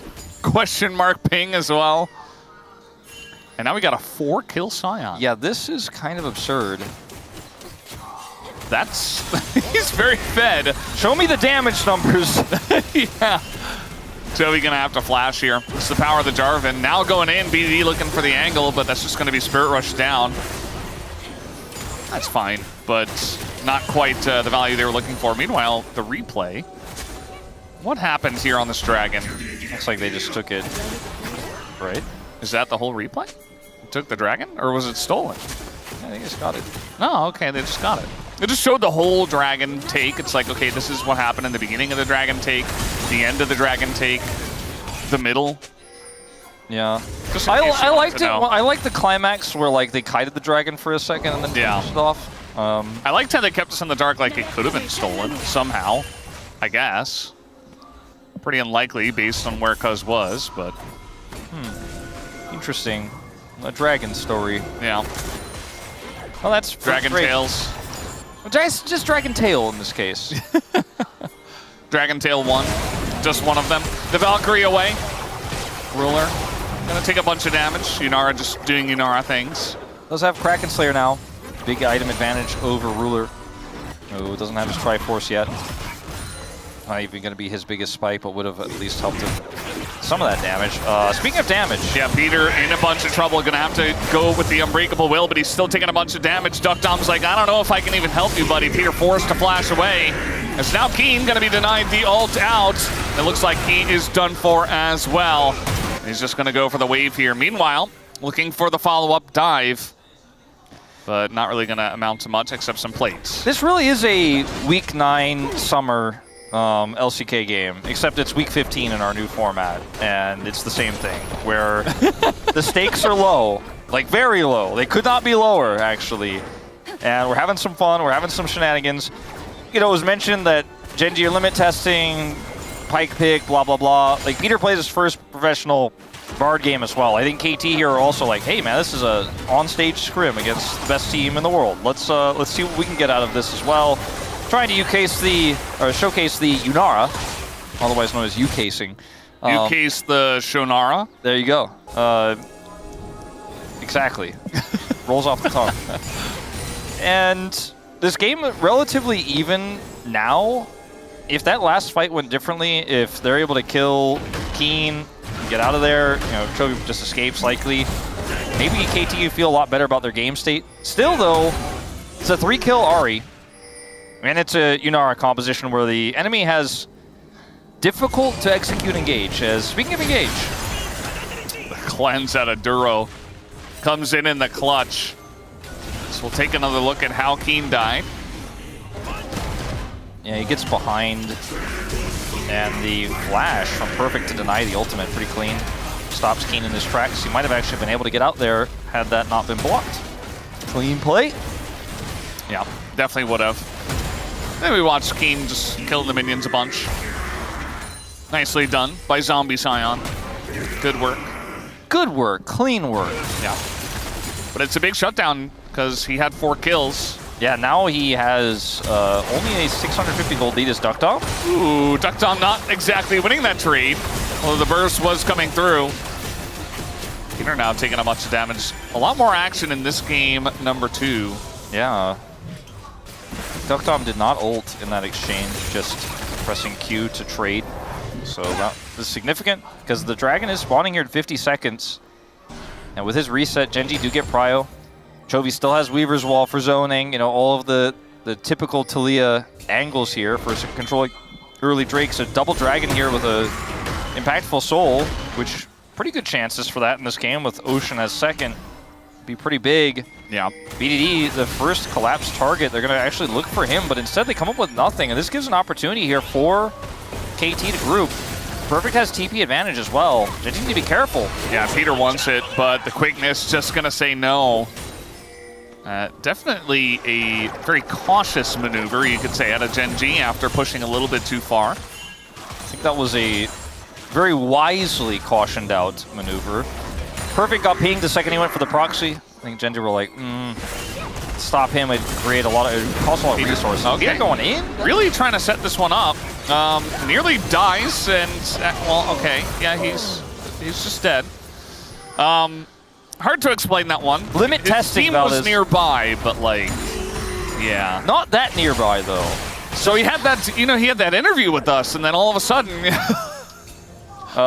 picks Bard and some limit testing, unfortunately, for the guy. You know, nearby enough for the MySpace ads to be like, there's a Ahri Yunara in your area. Oh no. All right, follow up here, Cuz in a bunch of trouble. Redemption comes down, and the Yunara is beginning to go crazy, but still able to push her away before she does any real damage. Meanwhile, we got ults down on the bottom side. Joey makes his way in as Duckdown makes his way over the wall. Gonna pull back the Scion now, but Keen incredibly tanky here in the front line. Duckdown not able to do enough, but finally they get the follow-up knock-up, and he will be able to do enough, and that is a shutdown as well, as they'll take down Keen. The Kraken has been slain. He did a lot of damage in that fight, Duckdom did. They just kind of locked Keen down and Duckdom punched him. Looks like Genji are going to double dragon just the same, as Cuz is just nowhere nearby. Hextech again. Wow, double dragon into Hextech. Second time here. As the initial play here is really risky, and there just isn't a whole lot of follow-up. It's not the first time. In fact, it's the second in the last minute where this happened. But Perfect shows up, and at first, Duckdom was like, you better keep that Scion the hell away from me, Perfect. You see me dash over the wall, I don't want to have anything to do with him. But then he's like, wait a minute, I'm Yunara, I'm going to kill that tank. We're going to front to back. Good charm BDD, follow-up from Peter, down goes the Scion. However, health bars are low, they give the Dragon. Double Dragon to Genji, and now they have prio on this Rift Herald, as Perfect is going to look for a turret here, which will not be feats of strength because Genji already got that. Yeah. Decently big wave will be denied, but Rift Herald taken by Genji in response. They can use that for the mid lane probably. So it still feels like Genji enjoy this position, although with that turret take by Perfect, they are going to take the gold lead slightly. The thing about these comps is, I think the Taliyah, this is my take about like how they scale. I think the Taliyah ages better than the Ahri in a lot of late game fights, especially when you have a 2 Drake lead and you can kind of play around the fact that because you have that, you don't have to opt into bad Drake fights if KT end up getting prio away from you. In the mid lane, for example, where Yunara presses Q to destroy the wave, like that's going to happen a few times. Also, though, Yunara scales better than Corki in this draft, and the Cassante arguably has more agency here. And the fact that if Corki wants to follow up on any sort of engage, which again is somewhat conditional here for Genji, he could find himself being caught by a Jarvan. I do kind of like how KT's comp plays out later on in the game. We can have a lot of fights similar to what happened in the mid lane just there, where Keen tries to make something happen and then just gets ripped to shreds, and Chovy and Rue are like, we're the carries, but we don't really want to go in there. That's too dangerous. As they're just going to drop the Herald. This is one way to get a lot of prio back for a charge here on the mid turret. And he should be fine. But we don't necessarily get to that late game on even footing, right? And that's where Gen G have this double dragon advantage to sit on. But if they sit on it too comfortably, Duck Dom becomes too big to fail. Yeah, I think for Gen G, it's very obvious, like everybody knows here in the LCK, especially, that Yunara's not okay. She's not in an okay spot. She's not supposed to be left open, but they left her open and chosen. So on Gen G's mind, there is going to be one main thing, which is kill the Yunara. And the question for me is, if they're successful at that, you know, and the game is in a relatively even state, do they win from there? And I would say almost 100% of the time, but there are some, you know, reset potential with the Cassante and the Ahri and stuff if it is very close. So there are other threats, but nothing like the Yunara. Yeah, I just think that the Ahri isn't going to be able to do the same amount of damage that's needed as a lot of other mid laners would if the Yunara goes down. Even with the reset potential, this is not the Showmaker full Magi's Ahri. Flash on in, committing now, all out. Does come down from Perfect, but the TP flank from the Taliyah. The knockup does come in, but eventually you are just dead. Yeah, this is a... faded in, I suppose, by Keen. Yeah, there's a bit of a misjudge there. The rest of his team has Prio in mid, but still, that's a long way away. Chovy does commit his TP, but it's not all for nothing, because Canyon just shadows him here and he gets the turret. Yeah. So it's a big win. They get the kill, they get the turret. A lot of injection of money here. They think Chovy's alone. He is not quite alone, as the ult is actually going to get the knockup and deny Chovy from taking all that much damage, as now the follow-up goes into BDD, going to force that Spirit Rush. And meanwhile, Gen G are pushing them away on the top side here too. Duck Dom trying to go in, but the quickness comes out. Keen making his way up, as now very nice knockup does come out from Peter. They're trying to take out this Yunara, or at least the front line that will block for her. And the big one gonna take down the Alistar, as Perfect uses his TP just to potentially die in this one. Has to get out as he is Cassante, but the fully charged Q comes through, and he does TP to his death, unfortunately, as Gen G beginning to run the Rift already. There's just not enough. There's not enough without Perfect there to win that fight, which is why opting into it from Ruler and Duro made 100% sense. Duro takes most of his health bar and damage, but gets away. They had Keen there. And for Perfect, you're in the fountain, spamming D, clicking as fast as you can, because you're like, I know if I'm there, this fight looks so different. But by the time he does channel that teleport, his team probably should have been telling him to not do it, because like they forced 2 TPs, right? The bottom side play, they got the TP out, and then on the top side play, or in the mid play, they get it as well. But it's worth it for Gen G, both of these TPs that are forced. And for the side of Perfect, you know, dying and then showing back up, it's not. So on the first TP, second one in the mid lane. And like, if you look at how this fight goes, Duro and Ruler are like, wait a minute, like we have advantage. And because Perfect can't be here and King can, it's just not a fight you can win. Duck Dom flashes away. He has to put all of his damage into a Scion. And even when BDD shows up, it's like, nah. And Perfect's here, too late. Yeah. Makes his way in just to die. I like the respect that Ruler showed to the Yunara, to Duck Dom in that fight, because even though they knew they were in a winning spot, he did not step up to her at all, as the knockup will come through. But yeah, mainly just going to be Perfect dashing away on the Cassante. All the wind is out of KT's sails now, and this is a Gen G sitting on Hextech Soul Point again, as this is a really big posturing over Otacon vision on top side here by KT. Understand the thought process behind it. They still have that top turret, so I don't know if fighting into this choke point into Gen G is the best option. Red buff's picked up for Duck Dom. He's coming back over. See if Gen G overextend into this Yunara. I don't think so. I'm going to say no. Yeah. Again, like I said before, she is like really the only threat, as Chovy takes a bunch of damage, but does a bunch himself. Duro with the follow-up, and now Cud's just trying to peel, as is Perfect, but look at Duck Dom, he's not able to do any damage in this fight at all, as finally they do move over, and they finally remove the Yunara from the game without having to ban her. Just that easy. That was wild what he was able to do there in the last few seconds. Yunara, if he should have committed the barrier there, but was hoping to at least get one trade kill to maybe deny this Otacon on the top side. Maybe BDD goes over and tries to slow them down, but a futile attempt. This Gen G way better setup, and they were so confident of what their win con is, and Duckdom goes and grabs red buff. He isn't here for so long. But it's not the fight on the, over the, killing the Yunara, setting up for that engage that's the problem. It's just that Keen gets into this fantastic spot. Chovy can go golden here. And this is insane zoning of the Yunara because Duckdom knows the Rakan can follow up. And Genji just have full control over the fight, so Duckdom has to sit it out until he's 1v5ing. And as well as he almost took Ruler out in that scenario, he doesn't. Uh-oh. Well, that's going to be the end of Peter there as 5th death in this one. It looks like he was just trying to clear out vision, but he walked over a ward, so not exactly sure how he ended up in that position in the first place.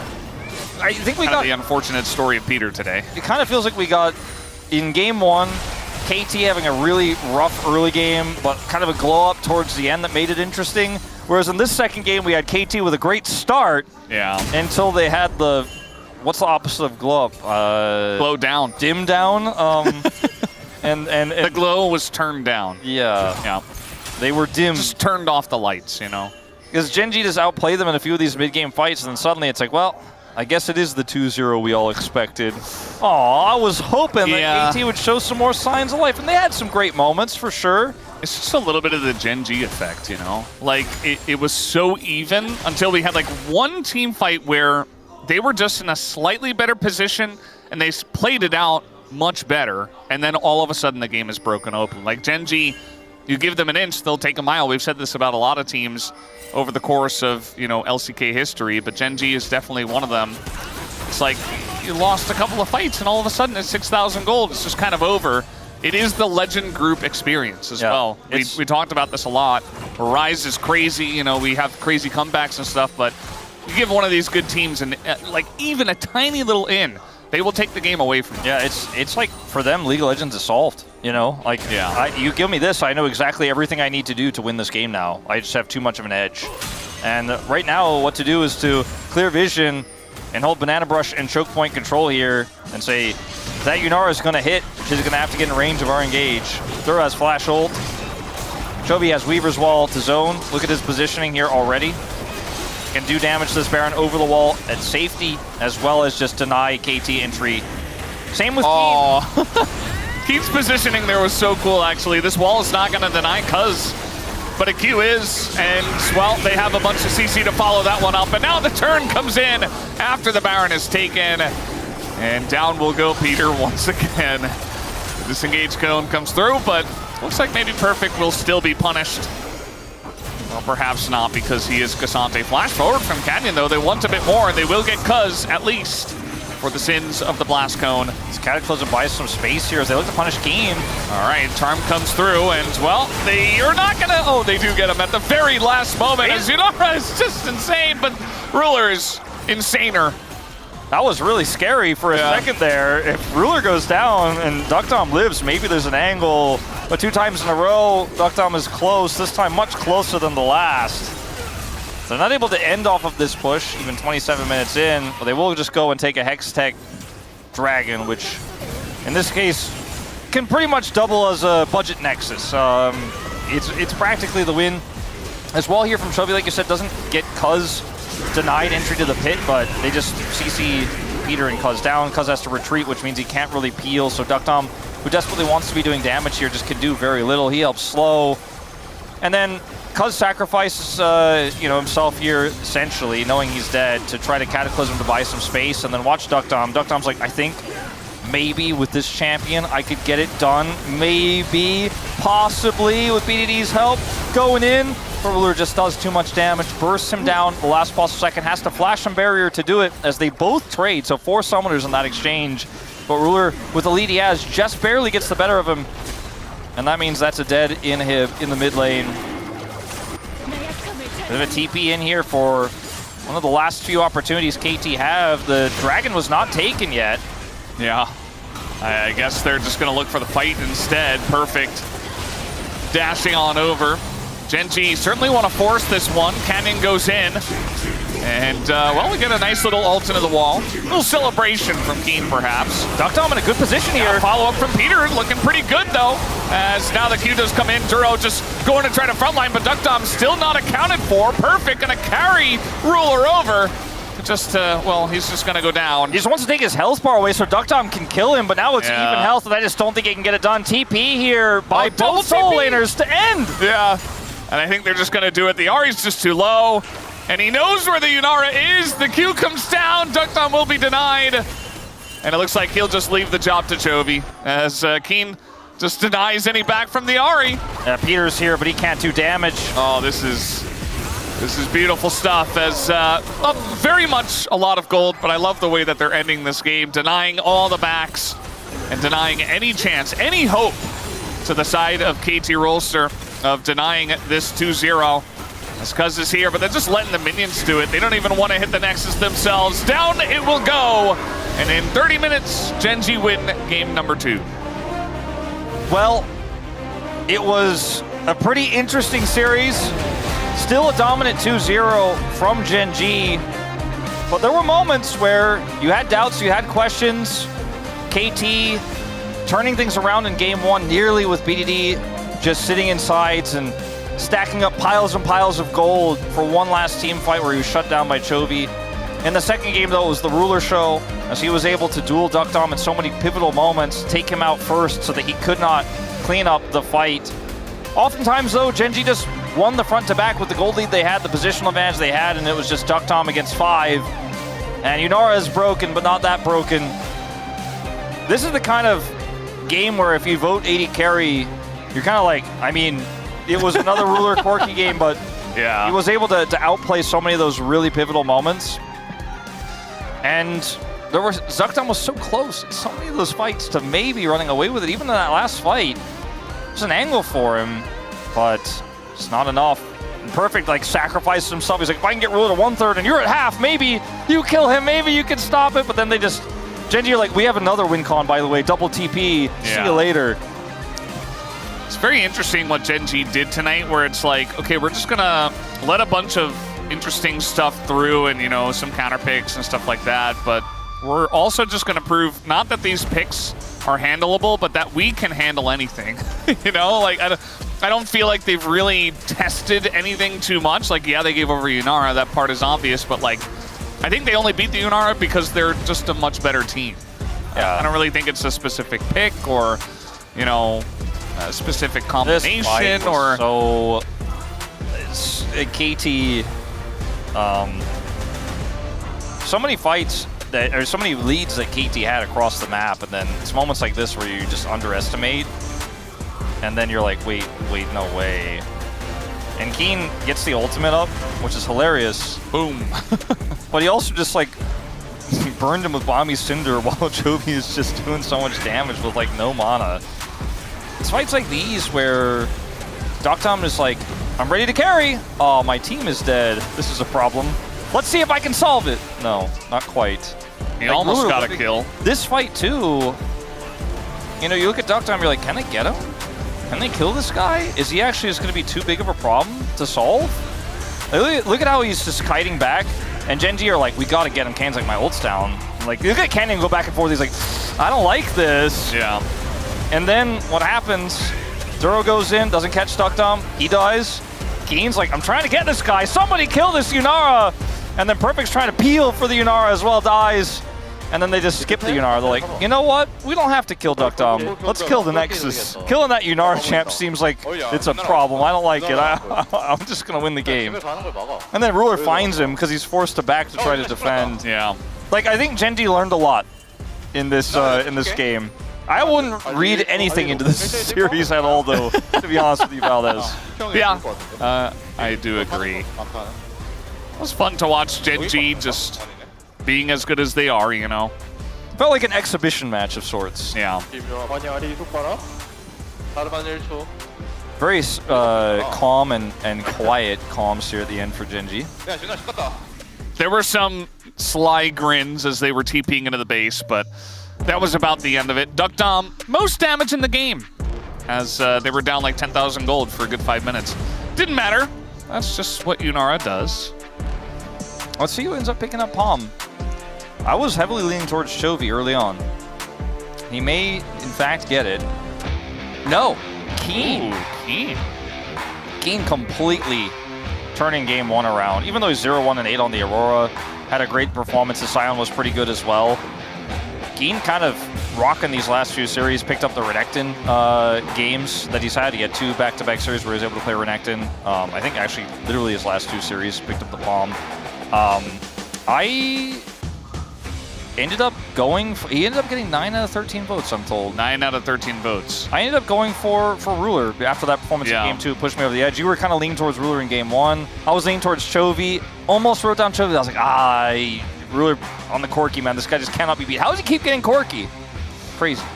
I mean, Corki is one of those picks that it's very much on the edge. Like, it's never going to get banned. Like, we're not going to ban Corki unless it becomes a big problem for Ruler or something like that.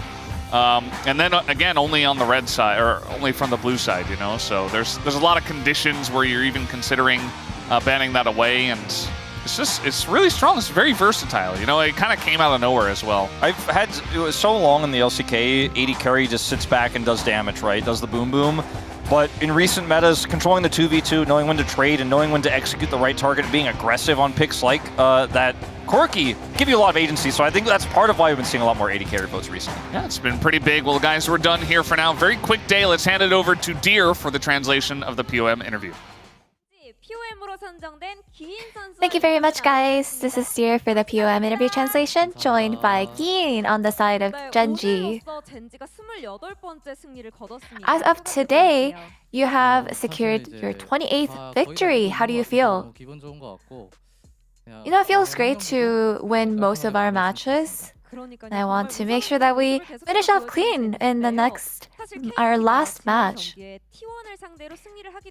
KT actually had defeated T1 recently and had brought that momentum as seen today. So what mindset did you come with? Before the match, I think I just went through my usual routine before any match starts, and I think most of us actually were feeling pretty good. We were in a good condition, so I think it was really nothing different from usual. And in prep for the playoffs, you guys mentioned that you'll test a variety of things. And from game 1, we got to see Duro's Pike, and we caught Coach, Helper, and Ruler smile with this pick. So what led you down to this path? I think during the practice process, Pike isn't actually a champion that we use or utilize very often, but I think Duro just happened to be pretty good mechanically with Pike, so that's probably why we were able to win. And so how was using Pike? Yeah, it's been a while since we played Pike, but you really need to snowball early. And I think winning the early game had really paid off and contributed to our victory today. And in game 2, even after giving Yunara away, would it be safe to say that Benji got the usual prio picks? The enemy went for a Yunara blind pick, and after that, I think we were able to get our own good picks. And I think just splitting the really good priority OP picks actually led down the right path that we wanted to intend to go.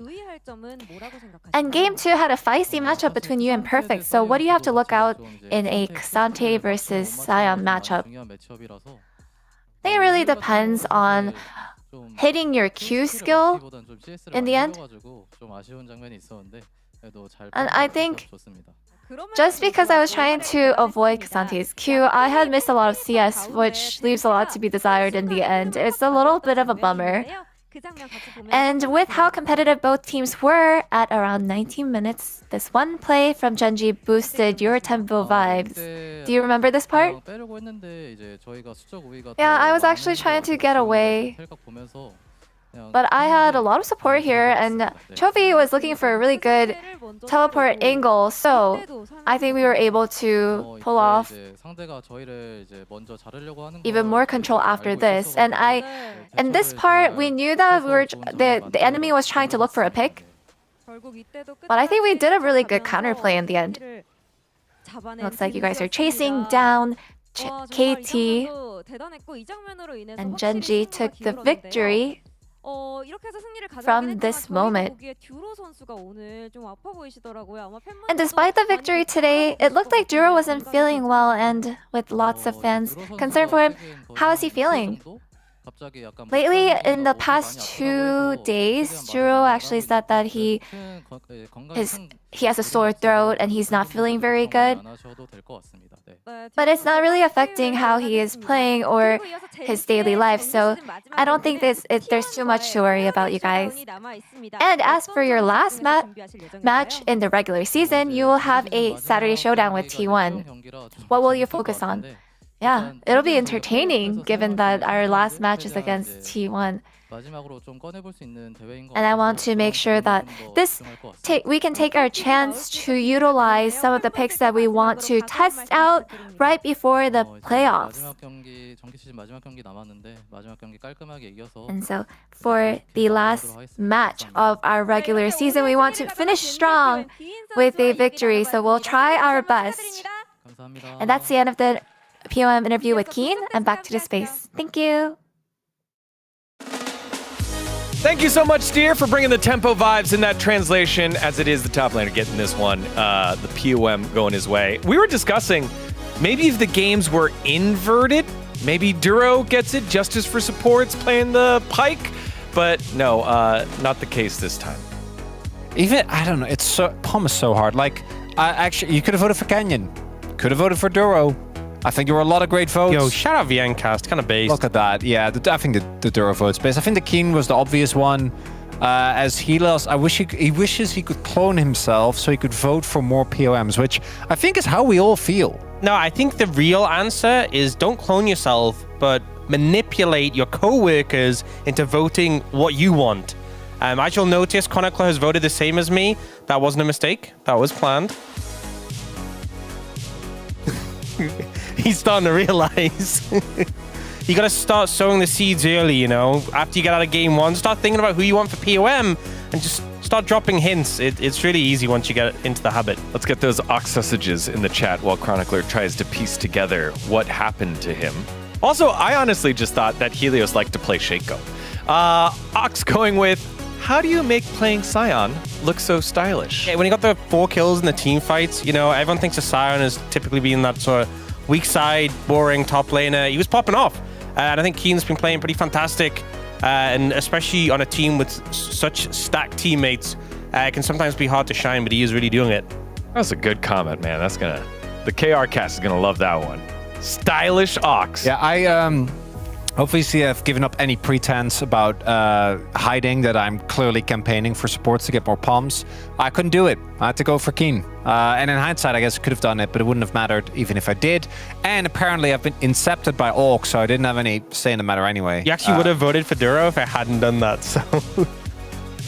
That's why you mentioned it here, because you were thinking of Duro, and then I manipulated. So what you're saying is you're actually the reason supports not getting votes. He is. Is this about you feeling you not getting enough credit on the broadcast for being the best support? Is that? No, I just like messing with you. Okay. He's the obstruction to justice. The obstruction of justice. And I'm not justice. The law. No, but the support vote is. Okay, I'm just making that sure. As he put a cork in it in this series. Did Wolf say about Ruler? It's a corky joke. Yeah, it's fine. Yeah. As an ADC myself, Keen's play is downright disgusting. He's like. That play from Keen is kind of what AD carries complain about when they're like, see, my role's underpowered! I can't do anything! I think my favorite bit was when he had an end in despair on bot lane and he was kind of just aura farming, just walking forwards. You see the heal trigger and he's stepping forward like, and what? Yeah. Unlucky. That's what you get for not playing a good role, AD carries. That's what you get. I mean, that long fight on the top side of the map, too, that the Ahri wasn't able to kill him. That one also was pretty disgusting fight there. Cloud Templar going, Keen, every day I learn from you. All right, deep. Cloud Templar. Yeah. Every day. Even days the LCK isn't on? Oh, when Genji's not playing? And Pony going, I have a proposal. Perfect. Will you play Cassante? I wouldn't. The only interpretation I can have here is just Keen being like, doing the same thing that Orcs did to me, and then being like, it was all part of my plan, and I just dunked on you. Which, you know, Pony, I could see him do that. Sometimes Pony comments. It probably they come from him. It probably is a reference that we don't get. I don't know. We're too dumb. He was just role playing. I understand it, but I don't want to explain it because, you know. It's a Demon Slayer quote reference. Told you. Thank you, Cayenne. I have to be very careful. You're a resident weeb. You're supposed to know this. Guess what? I don't know the full Demon Slayer monologue, but if what it's is the one point of character, having you? we might get murdered backstage. If it's one of our producing team's favorite characters and we didn't recognize it, I think we're in deep trouble. But I don't think it is, so I think we're okay. I have a proposal. Why not become a demon, Rengoku? Oh yeah, I remember that. Okay, yeah, that's. I'm pretty sure that's from Mugen Train. Yes. Right, look at this guy. Yes. Slacking. I watched that too. It's good. It was good. Good stuff. It's the one before the entertainment. He should know this. You should circuit. You should be able to. You know, when we have like Korean references and wolves on the desk.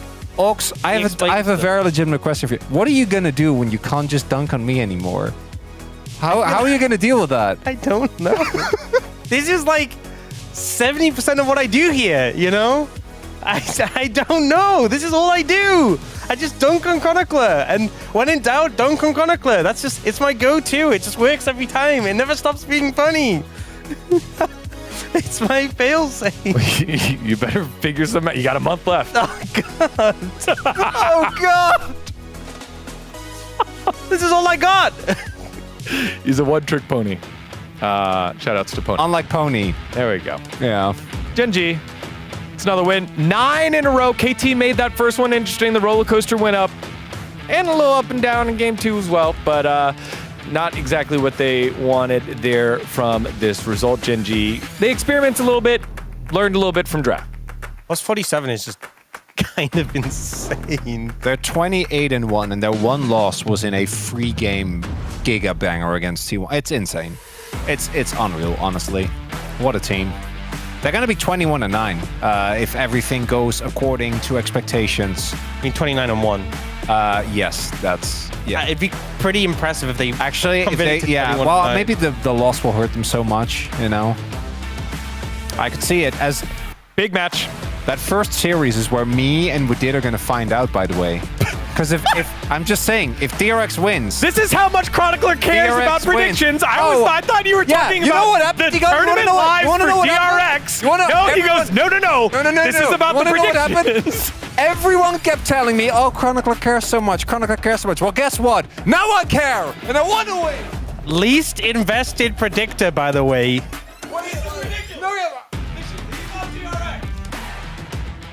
Wow, this is a little intense, guys. I think we should just all mellow out. You know, take a deep breath, have a good time. We've had a fun day, and we'll have more fun days. So thank you for tuning in, and thank you for watching. And we'll see you back here tomorrow after hopefully some people have just calmed down a little bit.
MSI EP 챔피언을 무너뜨린 건 월드 디펜딩 챔피언입니다.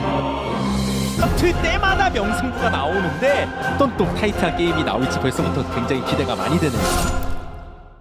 What doesn't kill me makes me stronger.